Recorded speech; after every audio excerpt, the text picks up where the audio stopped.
It's a perfect setting for high school football. A cold Friday night in November, and the playoffs are officially underway. This is Fox Football Friday, and we are live at Trinity Mother Frances Rose Stadium in Tyler. We're here for the 3A playoff matchup between the Van Vandals and the Henderson Lions. I'm Angela Heyman. Jeff Power and Travis Stewart are at the Academy Sports Desk, and we have 6 hours of live high school football coverage coming your way, starting with the live blitz and overtime shows right now. But first, let's check out tonight's 3A playoff matchup. We start with the Van Vandals. Their head coach is Jarrett Moffitt, and they're going to come out of District 15 3A. This is his third season as head coach for the Vandals. They were district champs, 9-1 overall, 5-0 in district. They're averaging 41 points per game. They've got a big offense, and a lot of that production comes from their quarterback, Garrett Smallwood. He's our player to watch for their team tonight. In 2012 so far, he's got 1,979 yards and 23 touchdowns passing, 528 yards and 3 touchdowns rushing. Of course, the Henderson Lions, they're out of District 16 3A. This is Dickie Meek's 6th season as the Lions head coach. He led them to the 3A Division I state championship in 2010. This year, they're 6-4 overall, 4-2 in district.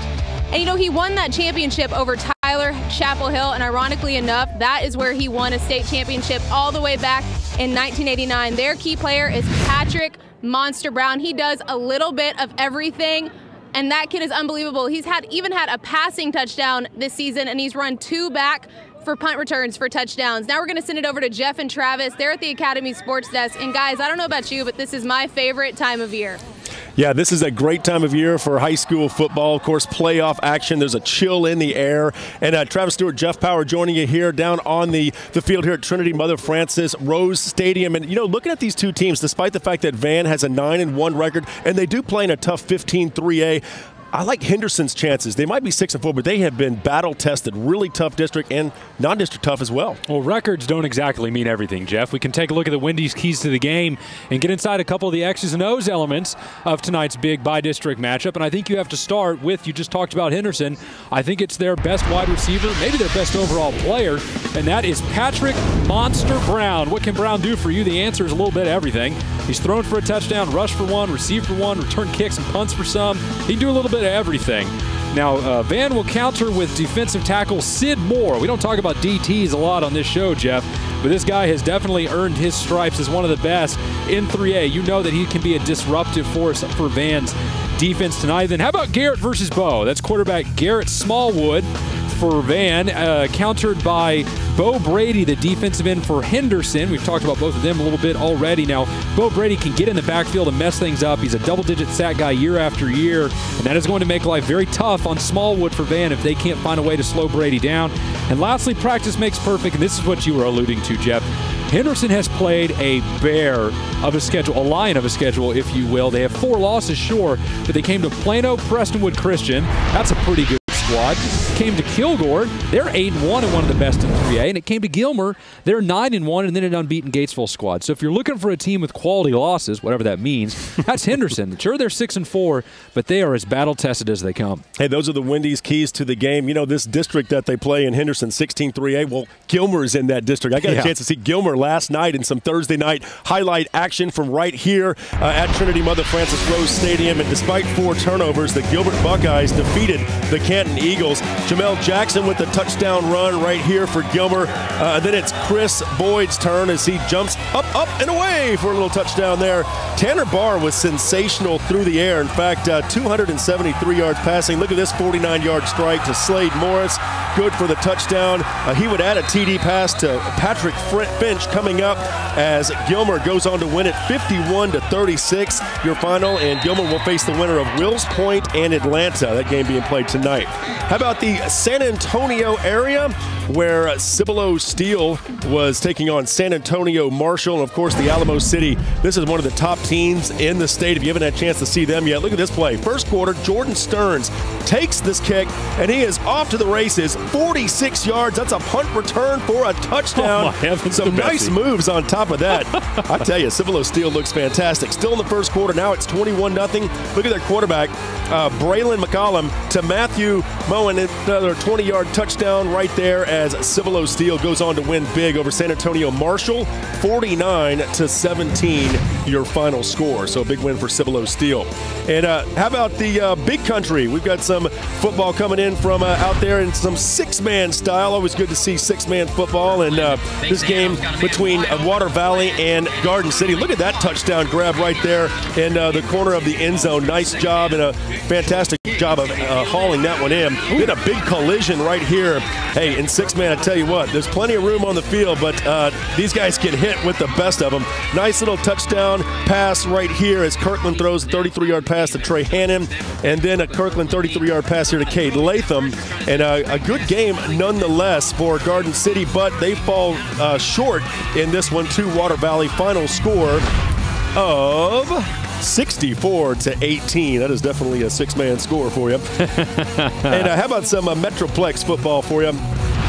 Arlington Lamar and Justin Northwest. That's right, Justin Northwest looking for its first ever playoff victory. This one at Cowboy Stadium, a very late kick last night. They kicked off at 9 o'clock, meaning this one was going to go all the way to midnight. Lamar here in the blue and yellow, and a big touchdown pass there and a lot of traffic for Charlie Baird, the Lamar quarterback, and that would just be a precursor of things to come. We'll talk more about him in a minute. Northwest, the Texans back on offense. Big strike, but intercepted in the middle of the field. Lamar headed back the other way, wrapped up, but the damage was done.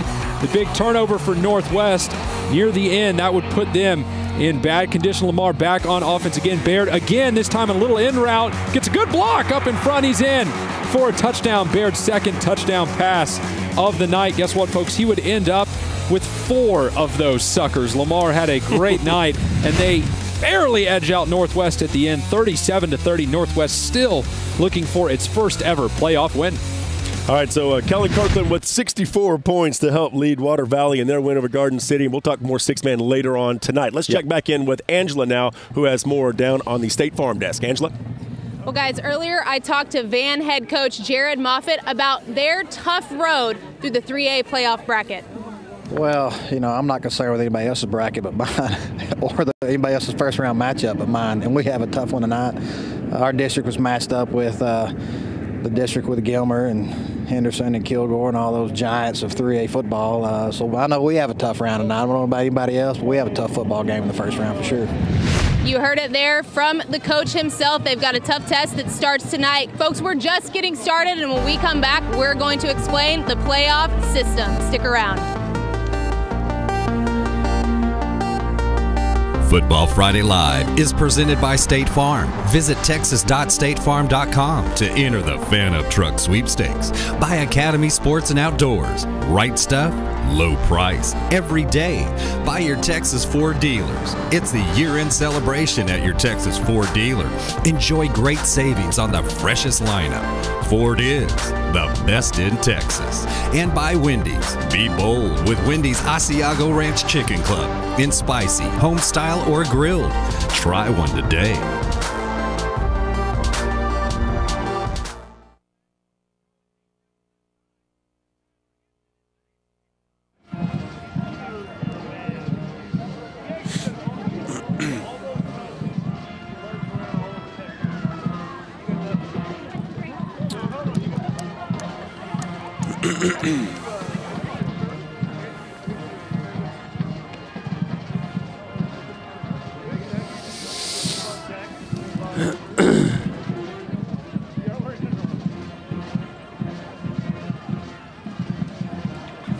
Just got Westwood. Damn it.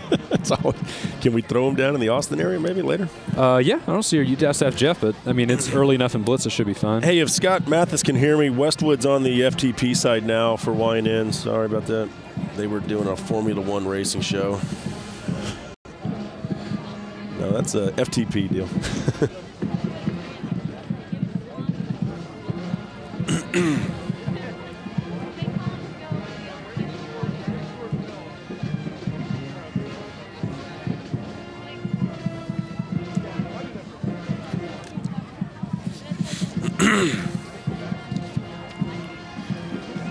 I tell you that Westlake Hendrickson game tonight, that's going to be a good game. Hoping so. Westlake's defense gets Hendrickson's offense. I like it. How far in is the Austin? Segment 7, I believe. Okay. That's the last one I put in Thursday Night Highlights into. Okay.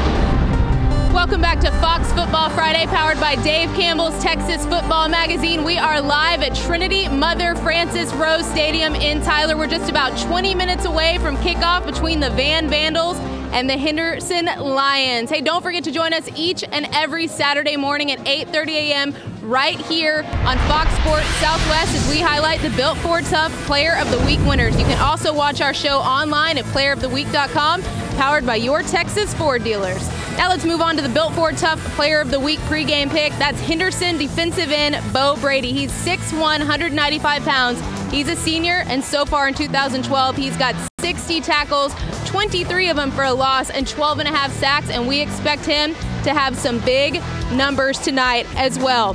Now let's go to Jeff and Travis for a quick tutorial on how the playoffs work. Guys? All right, thank you, Angela. I do appreciate that. And it can be confusing at times. There is at least one classification that does it a little bit different than the rest. But they all do it pretty much differently now. We can start off at the top in 5A and 4A, where 4 teams per district makes the playoffs now. Out of those 4, those 2 teams with the largest enrollments play in Division 1. The 2 teams with the smaller enrollments go to Division 2. And those are separate playoff brackets with separate state champions. In 3A, you do 3 teams per district. The largest goes to Division 1. The smaller 2 go to Division 2. Again, separate playoff brackets. In 2A and 1A, you have 3 teams per bracket or district, but Division 1 and Division 2 are separated in the preseason. So we don't have to worry about any of that Week 10 stuff. You already have separate playoff brackets to begin with. In 6-man, it's the same thing with preset divisions, 1 and 2, in the preseason, but you only send 2 teams per district. But the most important thing, folks, D1 and D2 are separate playoff brackets with separate state champions, which is why you end up having 12 state champions at the end of the year, Jeff. All right, with that in mind, let's go ahead and take a look at some of the games we'll be following tonight. There's a lot all over the state, but what do you say we start right here in East Texas? Pretty good game between Waxahachie and John Tyler on the docket tonight for a Division I. And, John Tyler, they've kind of been one of those teams that at times can be kind of hard to figure out, but for the most part, very solid club. Well, they are as nasty as they come offensively because they are so fast. Quarterback Greg Ward, one of the best in the business, and he has got Fred Ross on the outside, Darian Flowers on the outside, and the guy that's really come along of late, defensive end Tyus Bowser, 5 sacks last week against White House. So Waxahachie and John Tyler. How about in the greater Houston area, watching out for Klein Collins and the Woodlands? Of course, this is a 5A Division I game down in the greater Houston area. In fact, we got a chance to catch up with both of the head coaches before the game to kind of find out what we could expect from this game being played at Klein Memorial Stadium. You look at stats and things like that. Their offense is a high-powered offense. Our offense has been playing really well lately.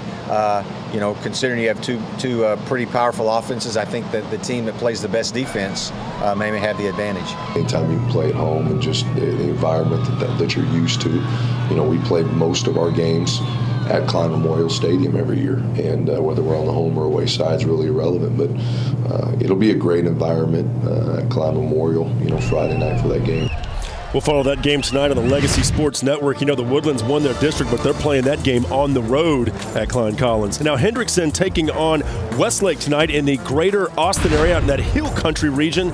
And this is an interesting matchup because Hendrickson, with all that offense against a Westlake team, really known for their defense this year. Well, Hendrickson started off the season sluggishly, an 0-2 open. They've been 8-0 since then. So Westlake, they know they have a lot on their plate tonight. They have a ball control offense right now. They're not the high-flying offenses of some some of the yesteryears of those big offensive stars. They'll have to control the ball tonight and keep that nasty Hendrickson ground game off the field. All right, how about the San Antonio area, Smithson Valley and San Antonio Reagan 5A Division II matchup? And wow, Smithson Valley has been perfect so far this year. We saw them early this year against Converse Judson, and they've just been rolling people. And they took Judson apart. And the reason why is there is no real place to attack this team. They just don't really have a weakness. Ground game exceptional with Lawrence Madison at running back. Defense even better. Offensive line one of the best in the business. I don't know where you start to take this team apart. Special thanks to KABB for those highlights. All right, Piney Woods area, Lufkin and Spring Decaney. Wow, Spring Decaney, the defending 5A D2 champs, and this is a 5A Division II matchup again tonight. That's right. Decaney, the reigning champs, as you said, against a Lufkin team that has never been particularly deep in recent years. This is Decaney. You see here, Dwan Hines, their quarterback. He is as dangerous as they come, especially in the play action, because they run the ball so well. So if Lufkin wants to win, they've got to get out to a lead early, make Decaney throw the ball instead of run the ball, and then they can't let depth end up bearing them in the end. Lufkin has to play the perfect ball game tonight to get out with a win, and they could very well do it. All right, when we come back, a word from our sponsors and much more from here on Fox Football Fridays. We'll take a look at the playoff bracket and have a little bit more on this game, which kicks off at 7:30. We'll be right back.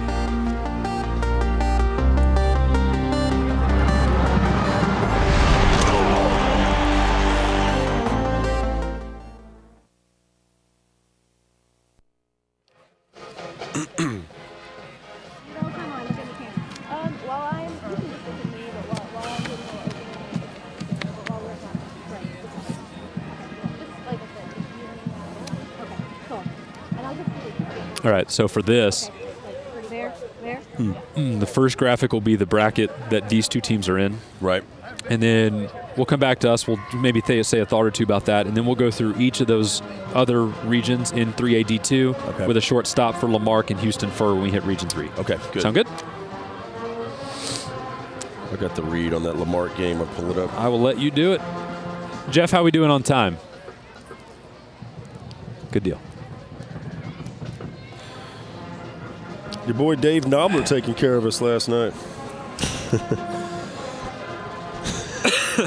Boy, does he ever. You gave him his career or start to it, didn't you? He always reminded me. Easy. Wow.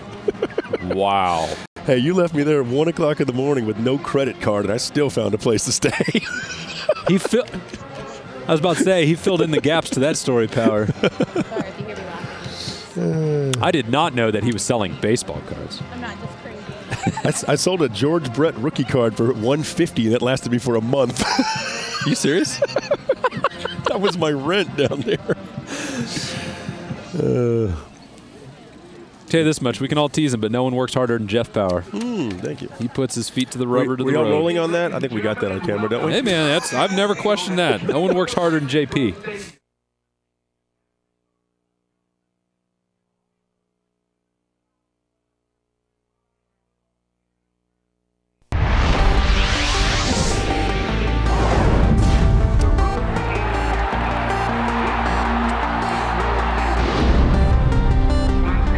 Welcome back to Fox Football Friday, powered by Dave Campbell's Texas Football Magazine. We're live in Tyler at Trinity Mother Frances Rose Stadium for the matchup between the Van Vandals and the Henderson Lions. And right now, I am joined by State Farm agent Monica Cook. Monica, glad to have you here.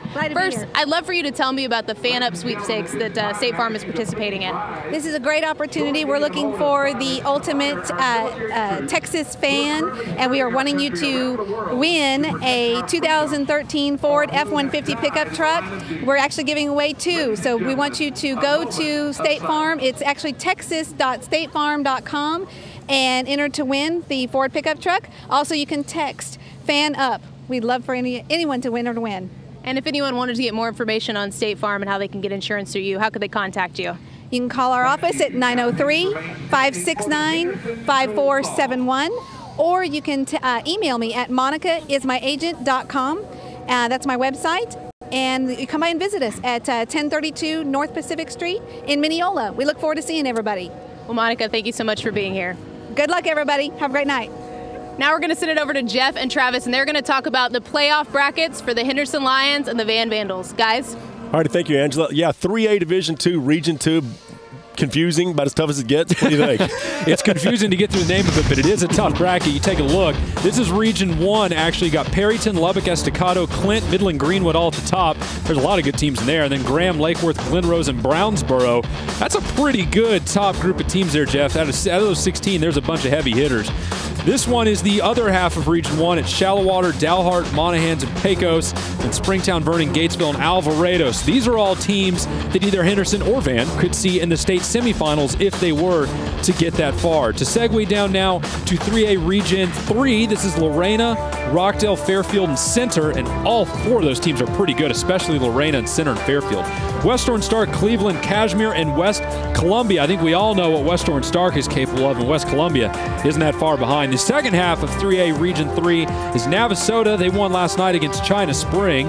Then Jasper, Groesbeck, Cold Spring, Oakhurst. That one never fits on one line of copy. Bridge City, Lamarck, and Fur. Lamarck and Fur actually played last night, Jeff. Yeah, Lamarck looking to be number 1 in 3A Division 2, taking on Fur. Ellis Jones gets things going for Lamarck. The 9-yard touchdown run put the Cougars up 6-0 early in the first. Allen Cooper will then take the handoff, and he'll dart into the hole for a long run. Look at those uniforms all the way down to the 3-yard line. That is some contrast right there, yellow and red. And Lamarck goes on to win final 54-0 over Houston Farm. Let's take a look at that Region 4 in 3A Division 2, which a lot of the Corpus Christi and San Antonio area teams. Belleville and Cuero up at the top. Wimberley and Lavernia right there. Divine, Orange Grove, Raymondville, and La Feria. That's about as competitive as 16 as you'll find anywhere in D2. Yoakum, Wharton, Pleasanton, Navarro, Sinton, Lido, Port Isabel, and Lyford. Those are teams that either Van or Henderson could only see in the state finals since they're on the other side of the bracket. And like we were saying, Jeff, I mean, no matter which way you go in 3A Division 2, they may be the best first-round matchups in the most overall competitive bracket in the entire state this year. And Kilgore's arrival has actually pushed Henderson down to Division 2 this year. Angela has more on this developing story. Angela? Yeah, guys, earlier I talked to Coach Meeks because the last 2 years their route through the playoffs has been D1, and now, as you said, they've moved to D2. No, you really don't. You know, that you're going to see some schools you hadn't seen the last couple of years, you know, because of the size of the schools and things like that. But, you know, of course, the biggest difference is there's one less game in D1. But, you know, the once you're in the playoffs and things, it really matters not to what division you're in. Coach Meeks certainly calm, cool, and collected before tonight's game, and he definitely wants that victory. When we return, we're going to have our final thoughts. Fox Football Friday is live in Tyler.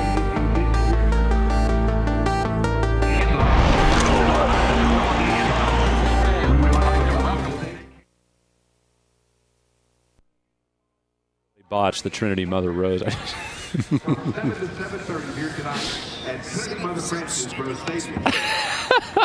No, it's been good. We've been good.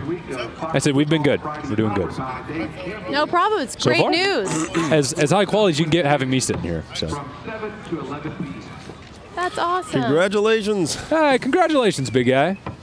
Yep, that's all yours, bud. Shout out good luck tonight. You want to pull that? With the coffee stain?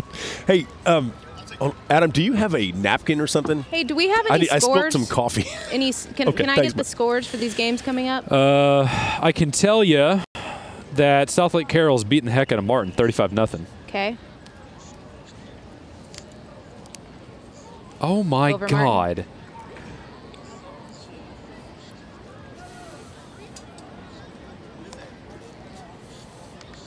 You have a napkin?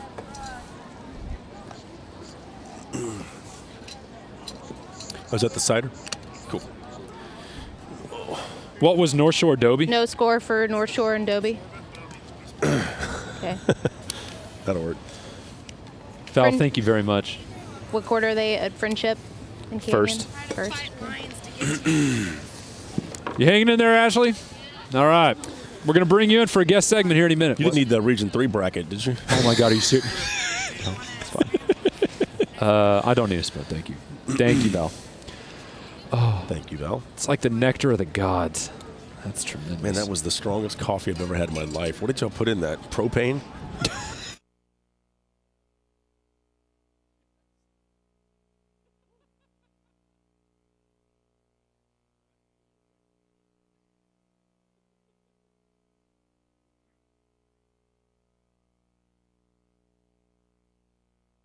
Football Friday Live is presented by State Farm. Visit texas.statefarm.com to enter the Fan Up Truck Sweepstakes. By Academy Sports and Outdoors. Right stuff, low price, every day. By your Texas Ford dealers. It's the year-end celebration at your Texas Ford dealer. Enjoy great savings on the freshest lineup. Ford is the best in Texas. And by Wendy's. Be bold with Wendy's Asiago Ranch Chicken Club. In spicy, home style, or grilled. Try one today. Welcome back to Fox Football Friday, powered by Dave Campbell's Texas Football Magazine. Our matchup here tonight is about to kick off, just about 5 minutes away from the opening of the game. But first, let's get some score updates from some games that started much earlier today. We're going to start with Southlake Carroll versus Arlington Martin, the 5A Division I matchup being played at Cowboy Stadium. And Southlake Carroll is leading Arlington Martin 49-0 at halftime. El Paso Franklin tied with San Angelo Central. It's 0-0 still in the first. We don't have a score either for, we do have a score. It's still 0-0 in the first for Galena Park North Shore and Pasadena Adobe.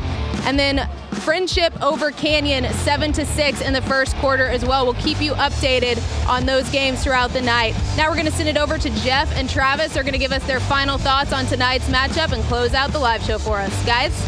And I did want to mention, in case you noticed something missing from the set, yes, the players just came and took their helmets. He was very nice. Kevin said, "Sir, can I have my helmet?" Yeah, son, I'm pretty sure we don't want you to play without it, that's for sure. Henderson Lions taking on the Van Vandals. But how about that Southlake Carroll score? 49-0 at halftime? That is a team that is obviously trying to remind everyone they won a D1 title last year. That's pretty spectacular. Final thoughts on this game behind us, Van and Henderson. We've said it before. Henderson's record may not be pretty, but obviously they've got the recent skins on the wall. Yep. And I really think that matchup between defensive end Bo Brady for Henderson and quarterback Garrett Smallwood for Van, that may be your ball game right there, because if Brady can get back in the backfield, make Smallwood uncomfortable, disrupt that passing offense that Van utilizes, it really takes the Vandals out of sync.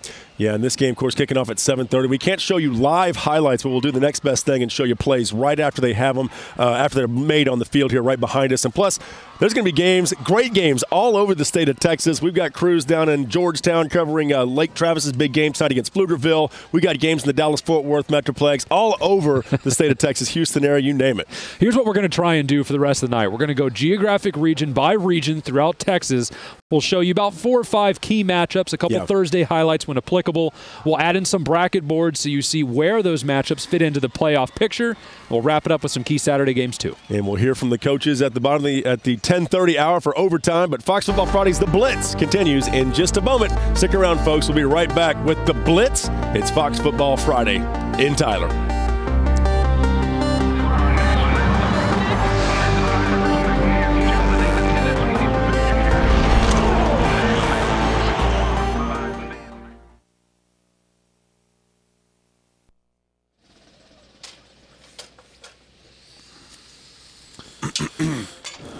Good God, Southlake Carroll had 475 yards in the first half. What? I don't know if I've ever seen anything like that. Has their opponent showed up yet for the game? Tell me about it.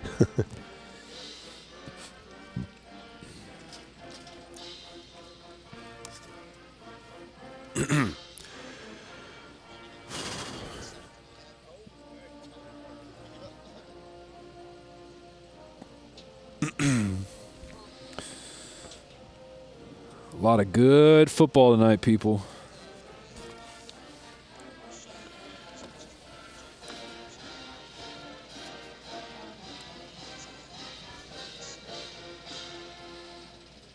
Well, I'm just pleased as punch for him.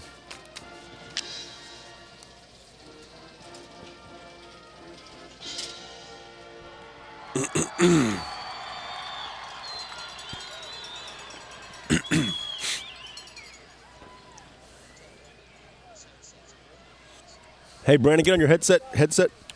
He's putting it on right now. Woo! That is a piping hot cup of cider. I like it. And my foot is moving. You settle down, buddy. Coffee is just killing me. I'm going to go take a lap. I'll be back. That's stupid.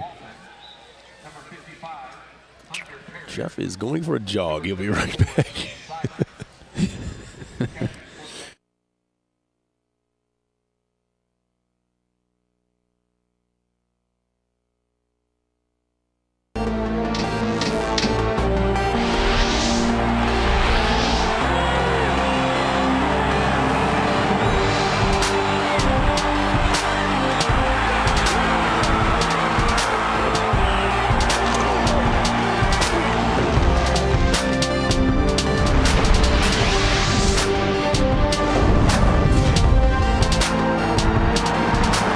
Welcome to Fox Football Friday. It's the Blitz, powered by Dave Campbell's Texas Football Magazine. Trinity Mother Frances Rose Stadium here in Tyler, the site for some Class 3A football action for you. The Van Vandals and the Henderson Lions. Coach, the Lions 6-4, and the Vandals coming into this game 9-1. Should be a great game. The Vandals in the red tops and Henderson in the all-white uniforms. Jeff Power and Travis Stewart joining you here ringside, if you will, right here on the field here at Rose Stadium, and getting a chance to talk about the entire state of Texas. In fact, what do you say we just get right into it? Let's talk about the Piney Woods, not too far from here.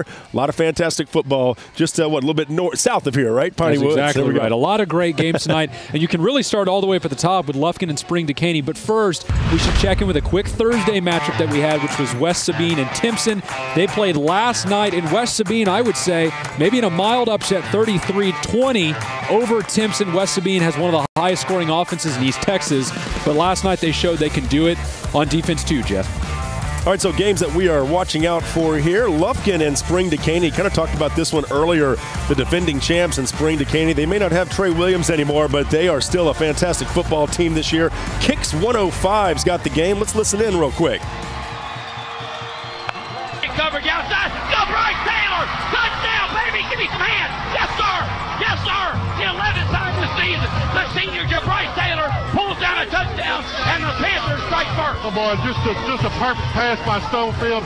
An out pattern to Bryce. Bryce leaps up over the top and makes a catch. Oh, you're right. You're right. Jeff, they saw that man-to-man coverage and went right at it.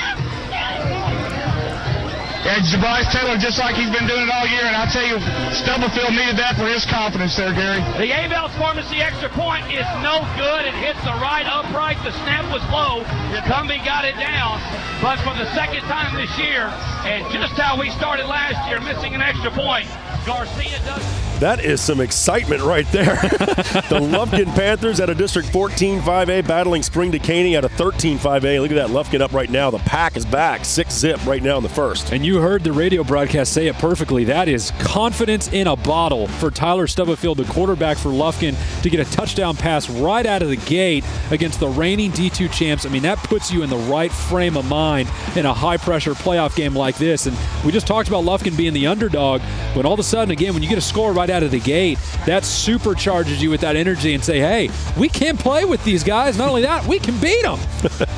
You got it too, don't you? I'm infected now. What can I say? It got me excited too. Hey, the Maynard Mustangs are taking on the Huntsville Hornets tonight. Another game we're watching out for in the Piney Woods area. And, of course, Maynard out of the greater Austin area. But interesting showdown. Well, 17-4A, that's Maynard, against 18-4A, that's Huntsville, in a by-district playoff game. And really, Maynard is the team that comes in on a hot streak, Jeff. They have won 5 in a row now. Gosh, I couldn't even read my own notes. They've run so many in a row. 5 in a row now, including an upset win over Connolly in Week 10 last week. They're going to want to run the ball a lot tonight, and so is Huntsville. But I still think Huntsville may be the better team here. They're heavy in the run game. So is Maynard. Even though Maynard's hot, I think Huntsville may be the better team tonight. Barbers Hill and Livingston, another game out in this direction, and good-looking football teams. Yeah, was I just talking about ground games? Well, here's 2 more, especially at Barbers Hill. They almost never throw the ball, but besides that fact, they're still averaging almost 7 yards per carry as a team. Not their best guy, as a team. So that means every 2 runs they're averaging out a first down. Livingston, they've got a great athlete, Chavosky Collins. They made a great run to get into the postseason, winning 4 of their last 5, but I think that Barbers Hill may be one of the more underrated teams in that 4A Division II bracket. All right, how about 4A Division II, Region 3, Fairfield and Center? Well, actually, I think we're going to take a look at the bracket board real quick in 4A Division II, Region 3, which is where Barbers Hill and Livingston are both a part of. And Livingston coming from the Golden Triangle, Barbers Hill, kind of that expanded Houston area. Here you go. Maynard, Huntsville, we talked about them. Then Crosby and Beaumont Ozan. North Forest and Ridge Point have a fascinating one. We'll talk about that in a little bit. Rosenberg Terry beat Goose Creek Memorial last night to advance. The second half of this region is Brenham and Elgin. And then there's that Livingston-Barbers Hill matchup. So the winner of that one plays your winner of Brenham and Elgin. Fort Bend Marshall and Sharpstown. Marshall a big winner over Sharpstown last night. Round things out with 2 teams that I think one of those 2 will end up being in a state semifinal, Texas City and Lamar Consolidated. So we'll see how that plays out. Now to Fairfield and Center. This game not too far from here as well. And Fairfield, good football team this year, as does Center. And hey, you get this into the postseason season, anything can happen. Well, we knew Fairfield was good last year. It's really Center that's taken the big jump this year that I think took a lot of people off guard. Both teams have great running backs. For Center, it's K.J. Garrett. He's got almost 1,600 yards rushing and 17 touchdowns. Fairfield brings in Andre Welch, who's got about 1,100 and then 12 touchdowns on the ground. I think Center may be your better squad, but in the end, the winner here will play the winner of Lorena and Rockdale. I bet you we'll see Center and Lorena play next week. Alto and Harleton. Now let's wind it all the way down to Class 1A, where you have two of the smaller teams here in the playoffs. This one is in 1A Division 1. The winner here will play Hull Dicetta, who has a bye in this first week. And I think Alto running back Jacoby Whitaker is probably your big gun. 1,800 rushing yards, 26 touchdowns. I know Harleton's got a good linebacker in Lewis Wilson. I know they can play defense, but I think Alto may be your top team here. Okay, how about the 1A Division 1 Region 3 bracket board? That's where Alto and Harleton are a part of. You can see Joaquin, they have a first-round bye. The district champion in every 1A district has a bye in the first round. Bosqueville beat Colmesville last night, so you know Joaquin and Bosqueville already playing next week. And there's that Alto and Harleton matchup. Again, the winner there playing Hull Dicetta. The other half of this bracket, if you drop down to the bottom half of the Region 3 bracket, you have St. Augustine, they're in a first-round bye. Iola and Axtell play tonight. Mart is in a first-round bye. They may be the most dangerous team in this whole region. Then Timpson and West Sabine, we mentioned West Sabine won last night, so we know that Mart and West Sabine are already playing next week. That's a tough one. And, you know, getting back to Barbers Hill with Ronnie Gage as their head coach, you know, they're the reigning District 19 4A champs, but they had to overcome a lot of injuries this year, lost a lot of players due to just graduation last year. He's done a fine job. And they played in just a very tough district. I mean, Dayton was in there and Summer Creek was in there. That's just as tough a run as they come. And that 19 4A and 20 4A by-district matchups, they are super salty. And one of them's already underway, Summer Creek at Vidor. And I know Summer Creek started well. That's all I'll say for now. Like a little tease there. Hey, coming up here on Fox Football Friday, we're going to take you out to the northeast part of the state. But before we do that, let's check in with Angela and find out what's going on behind us. Angela? Well, guys, it did not take much time for Henderson to make it 7-0. Patrick Brown, we talked about him earlier, he would score, but first, running back Diamante Wright would set that up with about a 20-yard run. And then Patrick Brown, playing quarterback this first series, would run the ball in from 9 yards out, extra point, and make it 7-0. Patrick Brown did a little bit of everything on that series, like we talked about opening the show. Ran the ball, passed the ball, scored a touchdown. Back to you guys. All right, nice job, Angela. Appreciate that. So already some points here on the board already here at Rose Stadium. Well, that's what Monster brings to the field. Like we said, he can play a Wildcat quarterback. He can throw it, too. He can run, he can catch, he can return. It's difficult to game plan for a guy. Well, first he's there, then he's there, and then he's there. I mean, it's really hard to keep up with a guy like that. All right, hey, next here on Fox Football Friday, we'll take you to Northeast Texas when we return here in Tyler. Stick around, folks. The Blitz continues in a moment.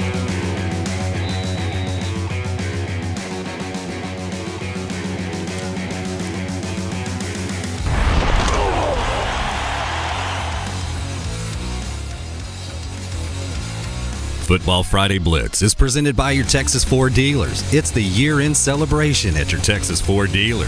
Enjoy great savings on the freshest lineup.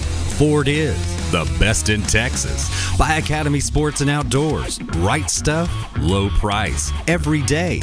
By Wendy's. Be bold with Wendy's Asiago Ranch Chicken Club and spicy home style or grill. Try one today. And by FredLoya.com.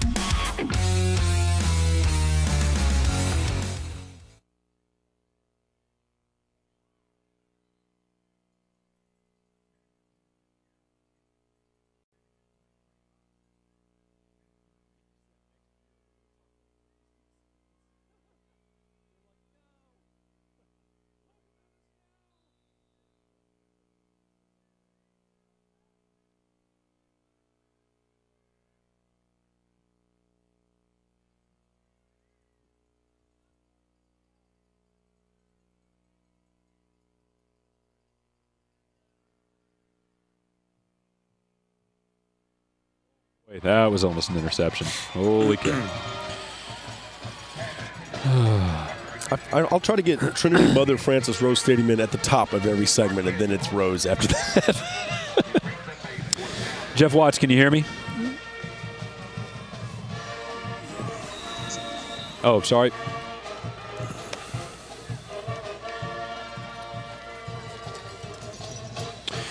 Well, Russ, I know next segment we have a phone interview listed with Manville coach Kirk Martin.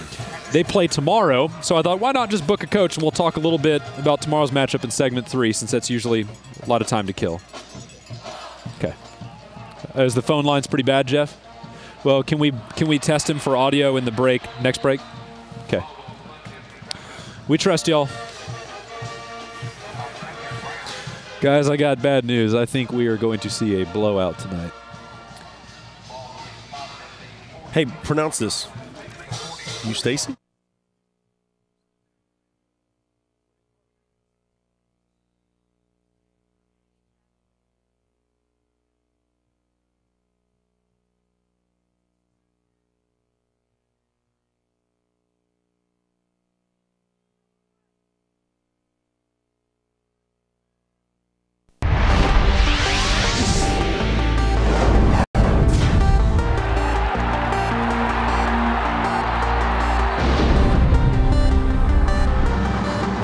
And welcome back to Trinity T. Mother Frances Rose Stadium. Jeff Power, Travis Stewart with you here as Henderson has taken the early lead over the Van Vandals, leading it right now 7-0, and on the move again, I might add. Jeff Power, Travis Stewart joining here on the side, and also Angela Heyman on the sidelines with all of our play-by-play action for you down there. Hey, last night, Thursday action for you. Quinlan Ford taking on North Lamar in the northeast Texas region of the state. And Quinlan Ford won that game. It was a close game, 33-28. Good battle, and it was tight. Well, that was the kind of matchup that I think exemplifies a lot of first-round matchups in the small school ranks where it could go either way and it's close. And especially down in 3A and 2A, it just seems like those are the most competitive fields right now. Quinlan Ford moves on. And again, now the winner of the game behind us, either Henderson or Van, that's the team they will see next week is Quinlan Ford. So everyone should be very interested in how that matchup went down. Taylor Sikorsky for Quinlan Ford rushed for 171 yards. So if Henderson and Van coaches are watching our show right now, which I hope they're not, they should be coaching. Write that name down. That's who they're going to be looking to give the ball to next week. All right, games we're watching out for here in Week 11. Wiley at Mount Pleasant. Let's begin there. Well, you're going to see points because Mount Pleasant has as dangerous an offensive duo as you will find, you know what, I'll say it, anywhere in the country. Quarterback Monty James from Mount Pleasant, 3,100 yards and 39 touchdowns passing. Wide receiver K.D. Cannon, 1,500 yards and 25 touchdowns receiving. Those numbers are mind-boggling, even a spread era in the high school ranks. Wiley, they can play some offense, but that defense has been a bit leaky down the stretch, giving up more than 28 points a couple times, and Mount Pleasant will be licking their lips looking for that. I think Mount Pleasant wins a first-round game tonight. How about Wiley East and Sulphur Springs? Well, a lot of these games are going to be kicking off right about now, actually. But Wiley East and Sulphur Springs, we just talked about points. This is the ultimate points matchup. I think I told someone in the Dave Campbell's Texas football offices that I bet my firstborn this game would end up, both teams would end up passing 50, maybe 60 mark. The reason why is they both are loaded with offensive talent, especially one big gun. For Wiley East, it's massive wide receiver Marcel Aitman, 1,100 receiving yards, 17 touchdowns. And Sulphur Spring, kind of like Monster Brown behind us for Henderson, as a do-it-all figure in Willie Ivory, 28 total touchdowns. That's receiving, rushing, returning. He kind of does it all. Last one with the ball here wins tonight. I'll pick Sulphur Springs, although I guess I have a 50-50 chance if it goes by that metric, huh? How about 4A Division I, the Region 2 bracket board? We're going to be doing this all night, folks, kind of getting you set up so you kind of know the teams and who's in and who's still battling to see who they'll play. We're going to show you the Region 2 bracket boards in 4A D1 and 4A D2 because those have the biggest Northeast Texas teams in them. Here at Sherman taking on Texas High. You can see that matchup there nestled in the middle. Kimball beat Adams last night. Frisco Centennial has West Mesquite tonight. Our own Greg Tepper is on site. We'll have a highlight from him later on in the night. Then Red Oak plays Corsicana. The bottom half of that Region 2 bracket, a bunch of good teams in there too, and a lot of these teams, it's a wide open area, trust me. Highland Park takes on Frisco.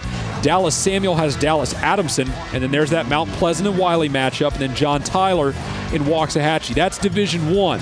Taking a look now at Division 2, where Sulphur Springs will be. Prosper beat Forney last night. They're in the second round. Dallas Carter and Dallas Wilson. The winner of that one will see Prosper. Lovejoy in Hallsville. The winner of that one sees Lancaster, who just pummeled Jacksonville last night, 34-2. Yikes, it's never good if you only score a safety. The bottom half of that bracket, Mesquite Poteet takes on Little Elm, the Fighting Keon Kenners. We'll explain that joke maybe a little later.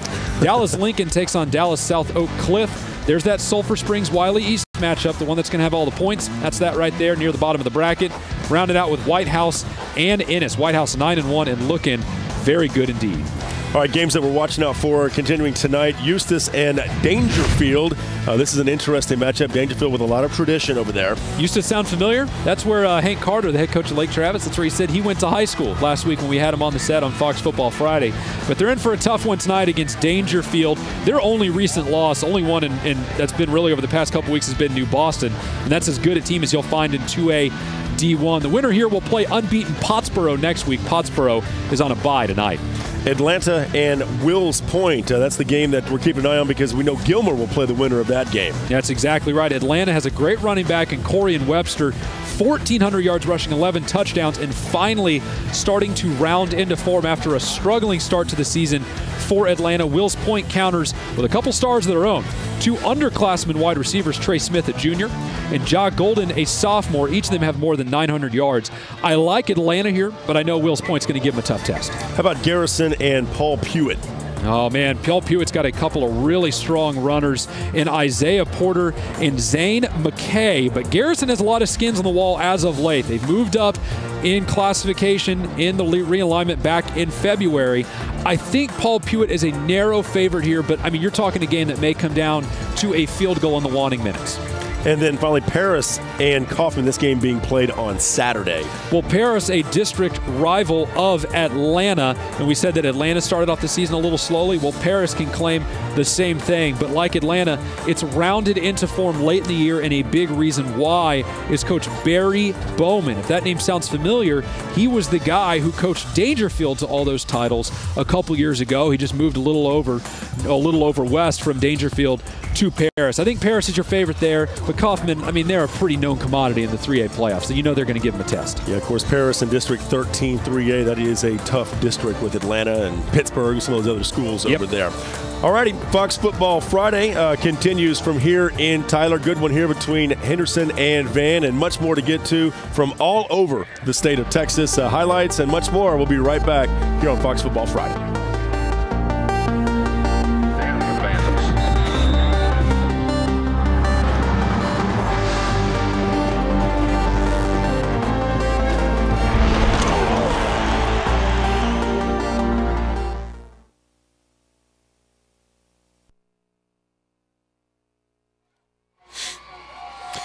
That segment felt a little short. Were we a little short there?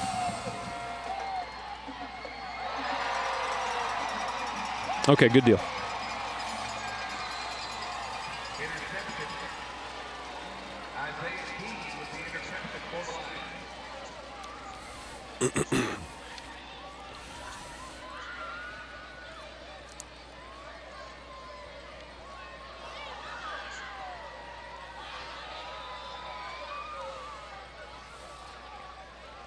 And Yep. I'm waiting for it. And Matt Broussard is the early leader in the highlight category. Yep. Takes a strong lead.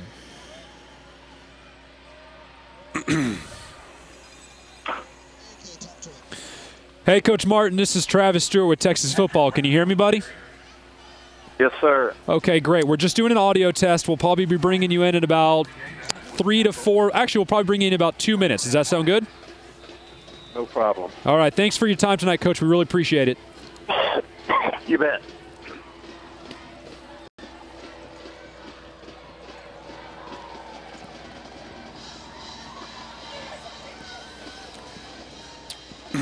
Let's take them right off the top. Okay. Handoff goes to right. Tackle made by Hunter Benson and Bryce Trumbier. Okay.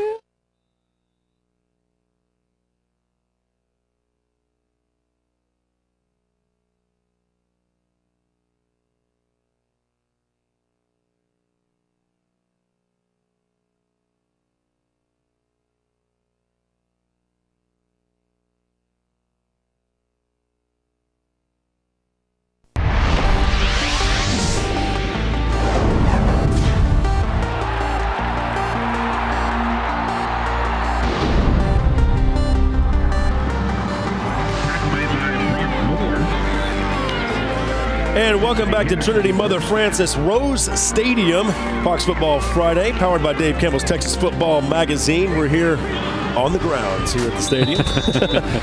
Jeff Power, Travis Stewart joining you from here on the sidelines here. We'll check in with Angela in just a moment. But first, Manville head coach Kirk Martin joins us. And Kirk, first of all, thanks for being with us on a busy Friday. And give us your thoughts as the playoffs are kicking off across the state of Texas. Boy, what an exciting time of year. I mean, for everybody involved in the playoffs in the state of Texas, it's just a wonderful time of year. That's what all these kids work so hard for. It couldn't be better. We couldn't be more excited to be part of it. Now, Coach, I know you'll have Port Arthur Memorial tomorrow. I'm not going to ask you to give away all your X's and O's, but how do you go about attacking a team with that much speed from really the quarterback all the way down to the defensive back spots? You know, they've got a great football team. You know, the fifth kid at quarterback, he's really special. You know, he can hurt you with his feet, with his arm, too. You know, it's kind of a double-edged sword. You know, do you rush him and flush him from the pocket and he hurts you with his legs, or do you try to sit back and then he just picks you apart? So, you know, we'll probably give him a good mix of both and, you know, see what we can come up with. But he's sure special. Well, Coach, I trust that you'll be able to come up with a good plan. You always do. You guys are one of the best teams in Houston. You have been for some time. And one of the guys at the forefront of it has been your quarterback, Shane McCarley. Make sure I have this number right because it doesn't sound believable. 49 touchdown passes. Is that correct? And how did y'all get him to that level? That's an amazing number. He's a stud. He really is. You know, he's the best high school quarterback I've ever seen. He's just, you know, the crazy thing is he's only played in about half of our games. I mean, he's played the first half in 5 ball games. So he's really got about, 5 full games and then 5 others that he just played in half. But, boy, he's special. He's a great, great quarterback. He gets us lined up.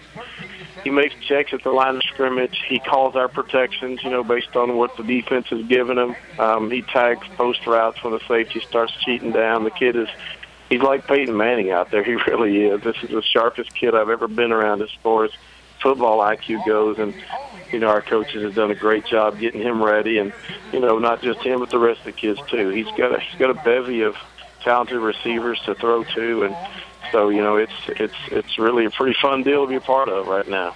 I know there's a few college coaches that number amongst our viewership ranks, and I'm sure they want to know, this McCarley kid, college caliber guy?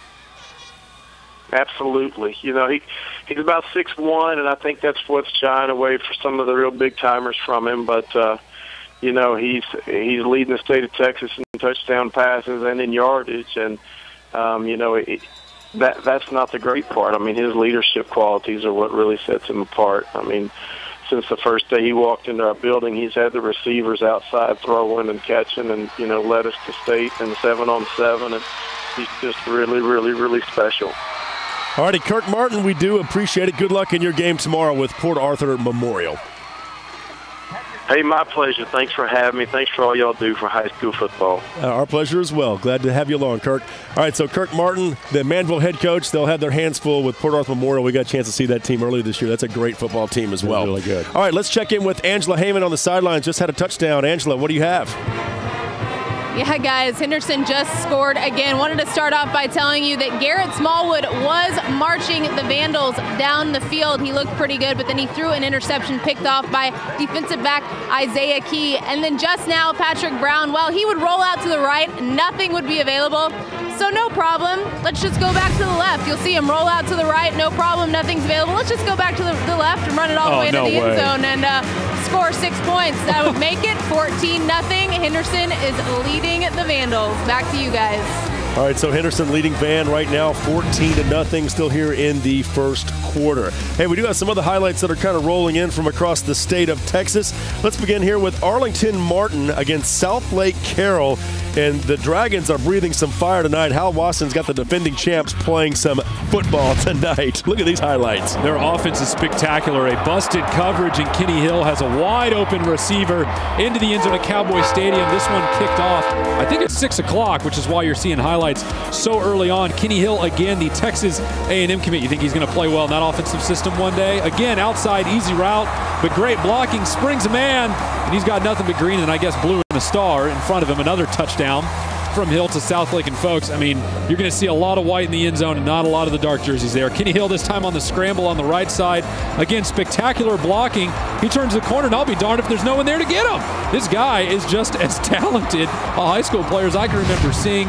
They're up huge at halftime. They stretch it out even more, 49-0 in the third quarter. They're going to win, and they had looked like an excellent pick to be back in the D1 state title game. How about some Wendy's real-time scores for you? Here's some scores for you from all over the state of Texas. Friendswood right now leading Angleton 14-12 in the second quarter.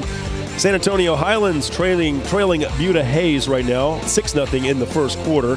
Comfort trailing Merkel, 7-0 in the first. Look at Summer Creek and Vidor, a lot of offense there, 14-all in the second quarter. I know Vidor's attempted more than one onside kick in that game already. They must respect that Summer Creek offense. Aledo over Claiborne, 3-0. Allen is locked up with Richardson 7-7. By the way, that Aledo-Claiborne game, I think everyone knew that Claiborne quarterback Cade Howard was going to be heard from in that game. Cade Coward, that one will definitely tie you up. Magnolia West trailing Georgetown, undefeated 10-0 Georgetown in the first quarter, 7-0. And then Pearland down to Deer Park right now. Upset alert, 7-0 Deer Park over the Oilers. Yeah, the Deer over the Oilers right now, 7-0 in the first quarter. So a lot of big games from all over the state of Texas, and we'll be bringing you highlights throughout the night. And very impressed with Southlake Carroll. Oh, well, how could you not be? I mean, they won that title last year, but then they graduated a bunch of guys, including their top two wide receivers, and it kind of showed a little bit in the season opener when they lost 24-0 to Allen at the first ever game at Allen's brand new stadium. And since that point, I mean, Southlake, it's like they threw it in another gear that even they didn't know they had. Since that point, completely untouched, completely unchallenged. They didn't play in a really tough district, but what they're doing to Martin tonight, I think, proves almost doesn't matter who you put in front of them right now. They're just playing great football. Sure. Hey, the Greater Houston area's got some great football teams, including Katy and much more. We'll talk about that next when Fox Football Friday continues from right here in Tyler.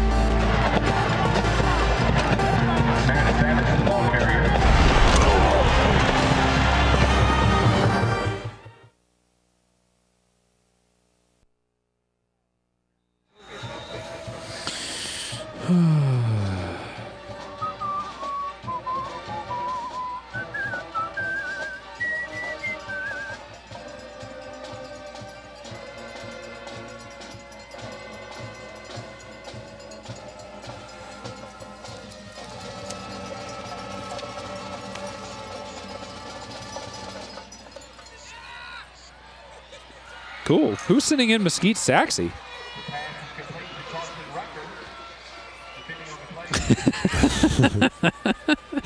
I didn't know that was your game. That's awesome. That's a big one in DFW. Good for you boys. Don't you yell at me, Watts. Cleburne. Cleburne. Did I get it? Depends on which side of the river you live on. See, I got a little something.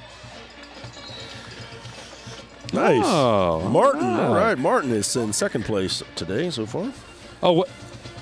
Burn it. What happened to Collins and Woodlands? Did we lose them? Yep. Did we lose Collins and Woodlands highlights?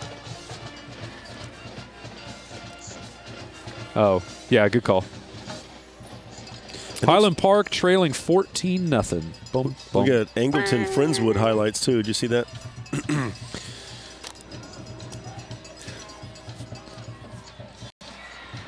Yep.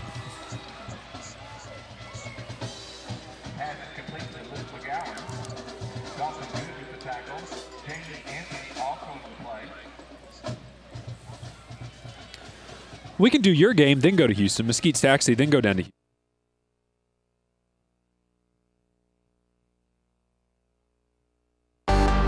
Football Friday Blitz is presented by your Texas Ford dealers. It's the year-end celebration at your Texas Ford dealer. Enjoy great savings on the freshest lineup. Ford is the best in Texas. By Academy Sports and Outdoors. Right stuff, low price, every day. And by Wendy's. Be bold with Wendy's Asiago Ranch Chicken Club and spicy, home style, or grill.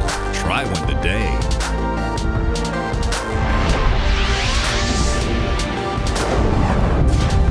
Welcome back to Trinity Mother Frances Rose Stadium here in Tyler. Fox Football Friday. The Blitz, powered by Dave Campbell's Texas Football Magazine. The Henderson Lions in a battle tonight with the Van Vandals. It's 14-0 right now.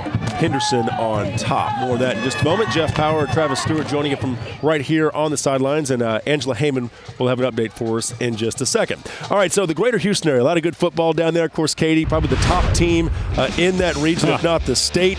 Well, they took care of business last night against Westbury. Look at that score, 77-7 final score. Katie just tuning up. That is a school record for points for Katy. That 77 is, and considering Katie's history, that is definitely saying something. They had no mercy against Westbury. Also from 1958 was Houston Memorial in action last night against Houston Westside. They win as well, 38-14, but Memorial was up big at half, 28-0. Tyler McCloskey ran for 3 touchdowns, so maybe the score not quite indicative of how the game actually played out. Memorial and Katy technically could still see each other later on in the playoffs. They're both in the Division II bracket.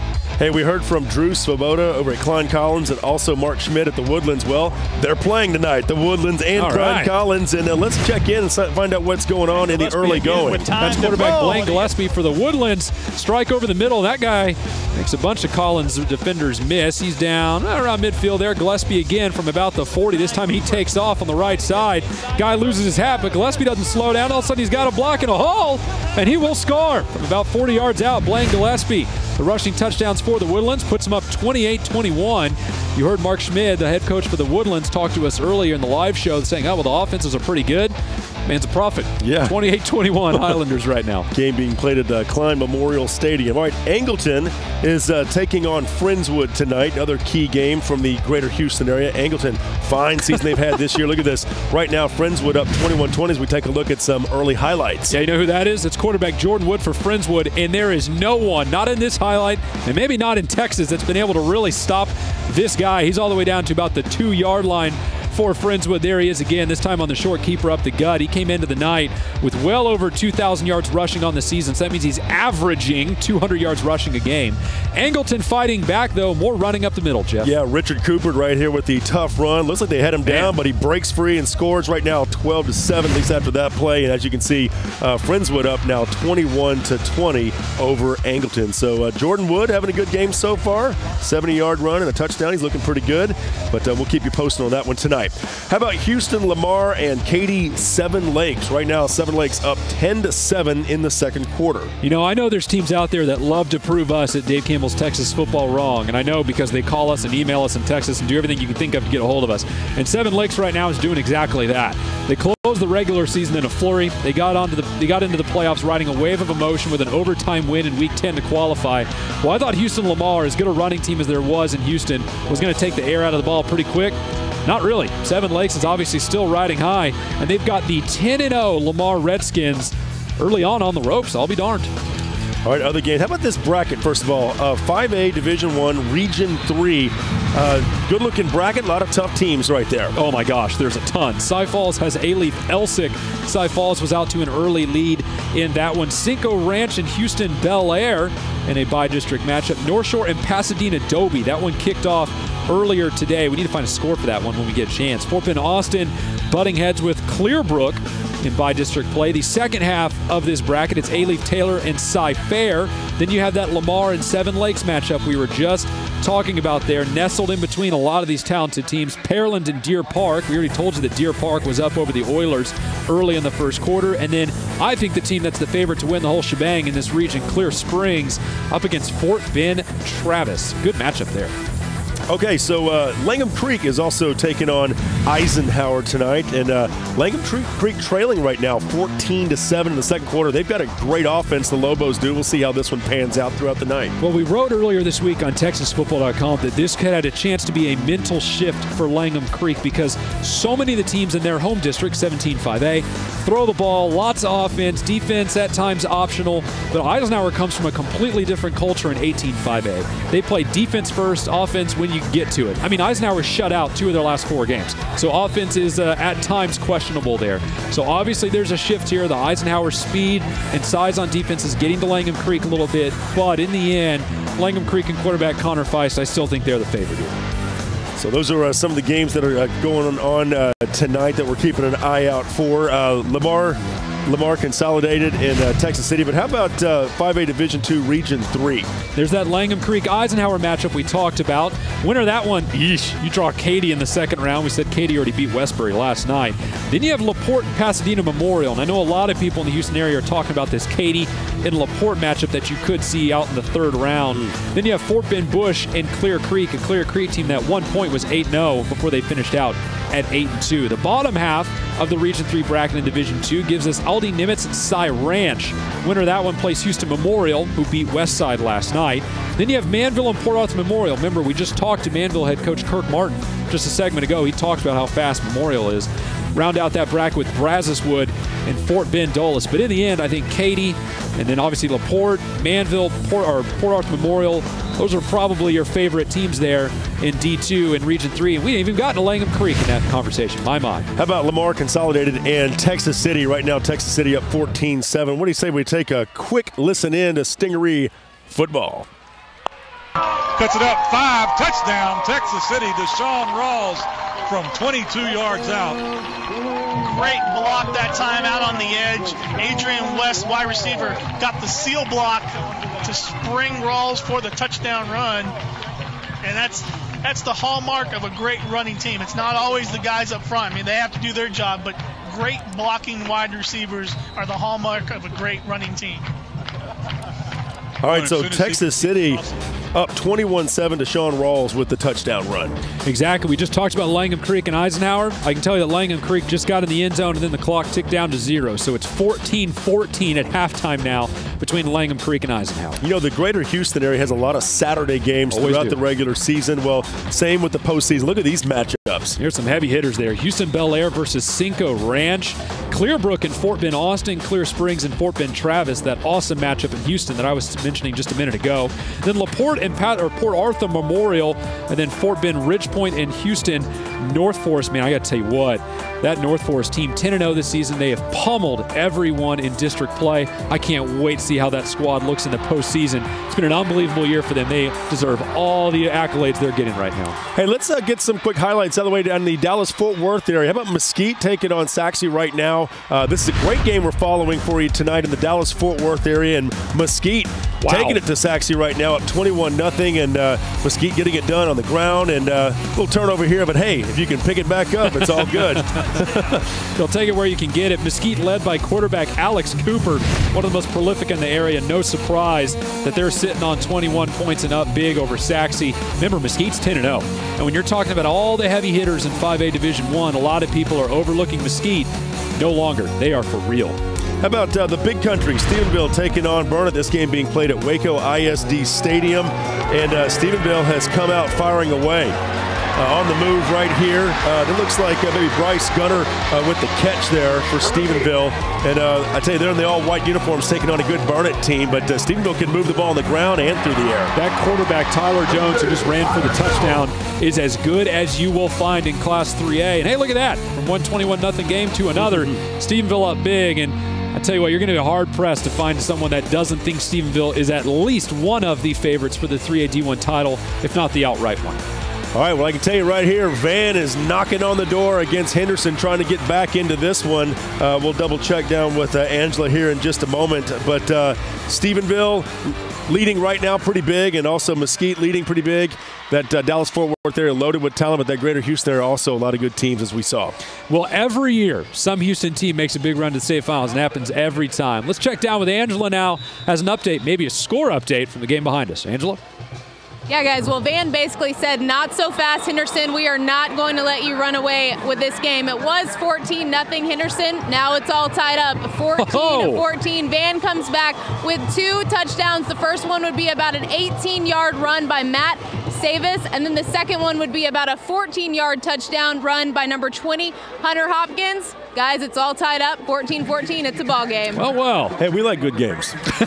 We always seem to bring them, too. We've only had a couple bad games this year. For the most part, we have the Midas touch with good games. That's right. Hey, the Valley is next here on Fox Football Friday. We're in Tyler here at Trinity Mother Frances Rose Stadium. We'll be right back with much more.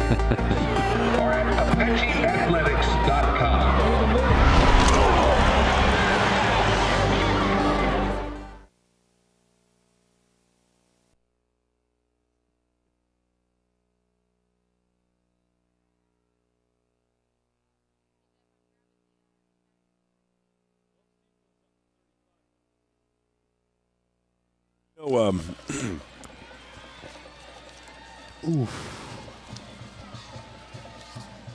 kind of hoping that we have this new FTP site in the Houston area will pay off tonight. We got a lot of highlights should be coming out of there. We're going to find out. That was a heck of a segment, though. It was really nice to see all those highlights come in. That was great.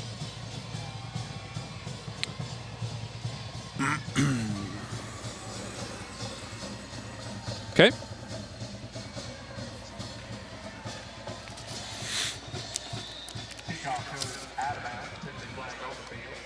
Scotty.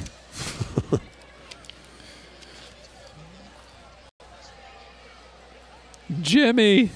Oh, wow. Jeff.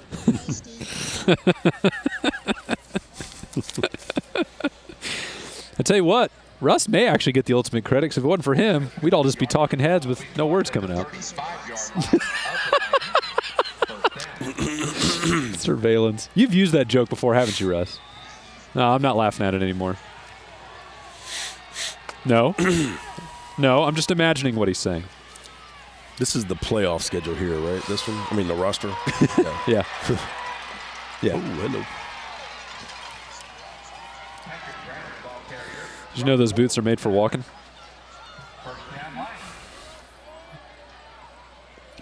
And that's just what they'll do, Jeff. Varsity cheerleaders. Henderson Varsity Cheerleaders, Academy team behind the team. Henderson.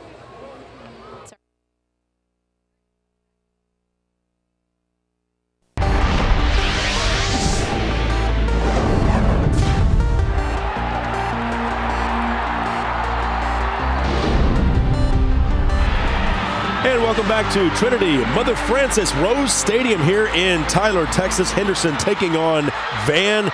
And we've got playoff action for you from all over the state of Texas here on Fox Football Friday, powered by Dave Campbell's Texas Football Magazine. You know, Van has battled back in this game pretty nicely. They've done more than battle back now. I think Angela Heyman will bring us more on that one in just a minute. But I can tell you this much. We've seen a lot of red in the end zone over the past couple minutes, and this game has all of a sudden turned on its head. Yeah, let's check in with Angela Heyman real quick on the sidelines, who has more. Angela? Yeah, guys, I'm joined by this week's Academy team behind the team. It's the Henderson Varsity Cheerleaders. Van just scored, so they might look a little sad, but they are not giving up hope for their team, the Henderson Lions. They're excited that they're going to win tonight. And right next to me, I have Jada. Jada, tell me what it's like to cheer at a playoff game at this beautiful stadium. Well, since it's my senior year, it is amazing. We're down right now, but we're coming back. And how has this year been so far? Your team's had a pretty great season, and obviously just 2 years ago, they won a state title.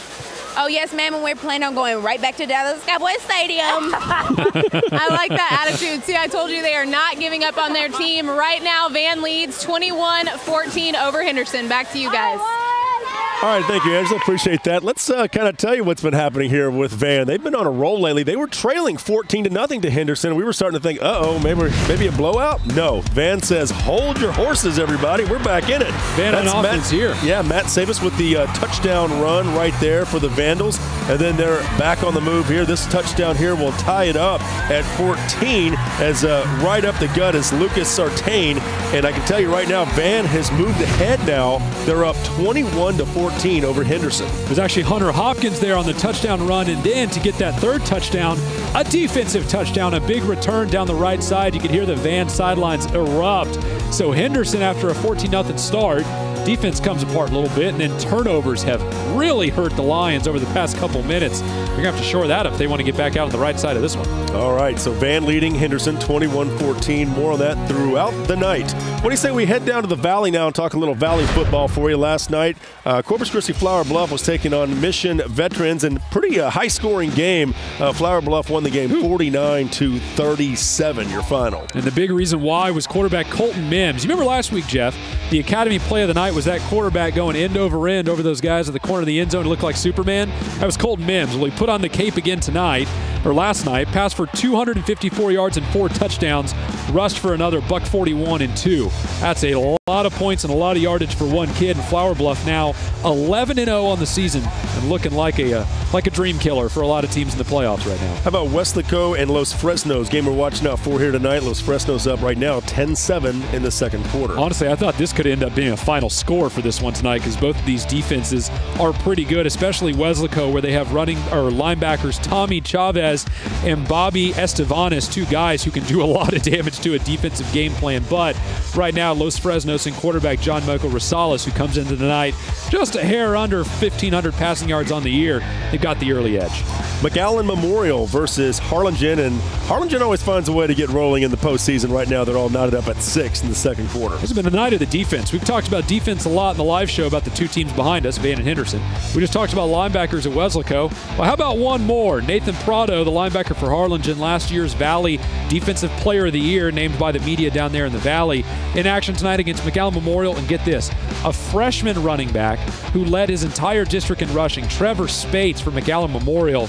As good as they come, a great offensive line. I think Memorial may be your favorite, but, I mean, come on, it's Harlingen. Pedigree follows them around for fun. You know they're going to be in this one. 5A Division I Region 4 bracket board. Of course, a lot of the Valley teams, and see some of the San Antonio teams there as well in Region 4. Start with Converse Judson taking on San Antonio Churchill. I think Judson may be your favorite there, but we'll talk about that one in a minute. San Antonio O'Connor has San Antonio Southwest. Then you have Donna 9-1 against Laredo Alexander. And then Weslaco and Los Fresnos. So the winner of Weslaco and Los Fresnos sees your winner of Donna Alexander. Pretty sure that's going to be Donna.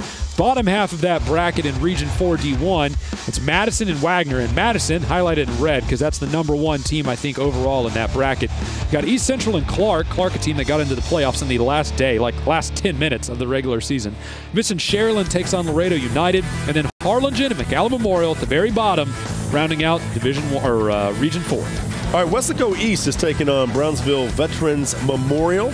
And tell you what, right now it's 8-0, Weslaco East leading in the second quarter. You never want to say that a team's playing with house money, but Veterans Memorial in its first ever varsity season, UIL varsity season, I mean, they're already in the playoffs.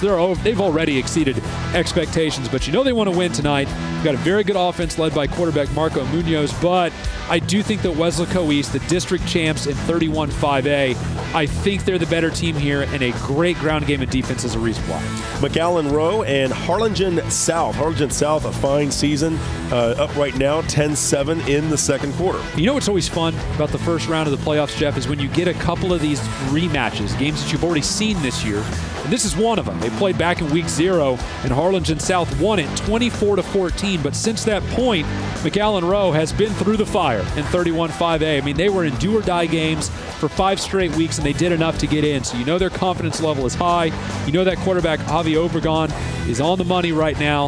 I think Rowe's actually going to come back and steal this one. Lanny Wilson, the head coach of Harlingen South. We'll see if he can get it done. Of course, he came over from Round Rock. Lyford trailing Port Isabel right now 14-6 in the second quarter. Well, this one's a rematch too. These two teams played all the way back in week 1, and Port Isabel won 22-18.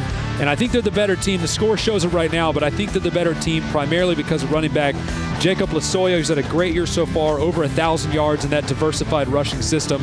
Lyford's had a great year, don't get me wrong. But I think these Tarpons out of Port Isabel, they may be the best overall team in the Valley down in Class 3A. Well, let's break it down. 3A Division II, Region 4 bracket board for you. Belleville and Cuero up at the top. We've actually looked at this one a little bit earlier, but we're going to show it to you again to put the Valley in perspective. You have Wimberley and Lavernia, Devine and Orange Grove, Raymondville and La Feria. That's your first of 2 Valley matchups in Region 4 D2. Then you have Yoakum and Wharton, Pleasanton and Geronimo Navarro, Sinton and Lytle. And then there's that Port Isabel-Lyford matchup. So the winner of that one is going to see the winner of Sinton and Lytle. And right now, Sinton is leading in that one. And also some Saturday games going on down in the Valley involving several teams, including Del Rio and Edinburgh Economides and Eagle Pass and Edinburgh North and Hitchcock and Rogers. Yeah, Hitchcock and Rogers jumping in there somehow. But Del Rio and Economides, I think that's the one most people are excited about because Del Rio, a district champ, 8-2, looking great. But Economides, in some ways like Henderson, Jeff, 6-4 on the season, but the record doesn't tell the whole story. I actually kind of like Economides in the upset there. Okay, so interesting matchups on Saturday as well as Friday going on down in the Valley and across South Texas. Well, coming up here on Fox Football Friday, we're going to take you down to the big country, talk about some football going on a little bit west of here, way west of here, actually.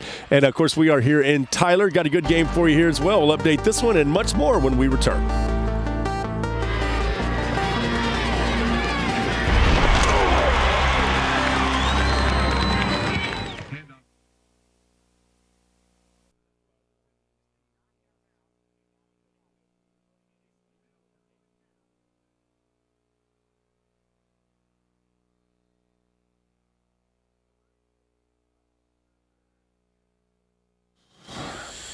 Someone please apologize to Mike for me. I made 2 mistakes in the script now, and I feel like an idiot for it.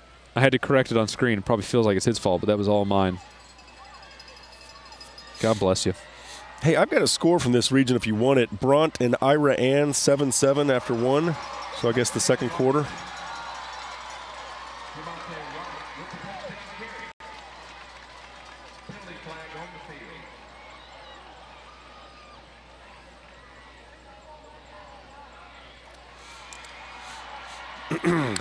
Sorry, Mikey.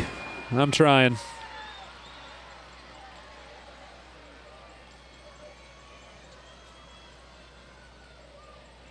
At the end of the first quarter, Wiley East 28, Sulphur Springs 14. Oh, good. I know that game's a huge blowout, so you should have time. Oh, David, can you hear us? Yes. Okay, good. We're just doing an audio test. Want to make sure you can hear us, too. We'll get back to you in a couple minutes. Sound good? Sounds good, man. Thanks, buddy.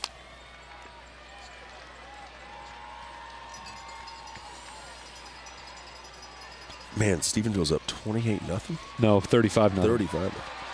Well, they were. I don't know what they are now. 42-0. All right. So there's that. At least we've got plenty of Stephenville highlights this year. Aren't they going to play Wiley in like 2 weeks, most likely? Yeah. Burnett has 1 first down in.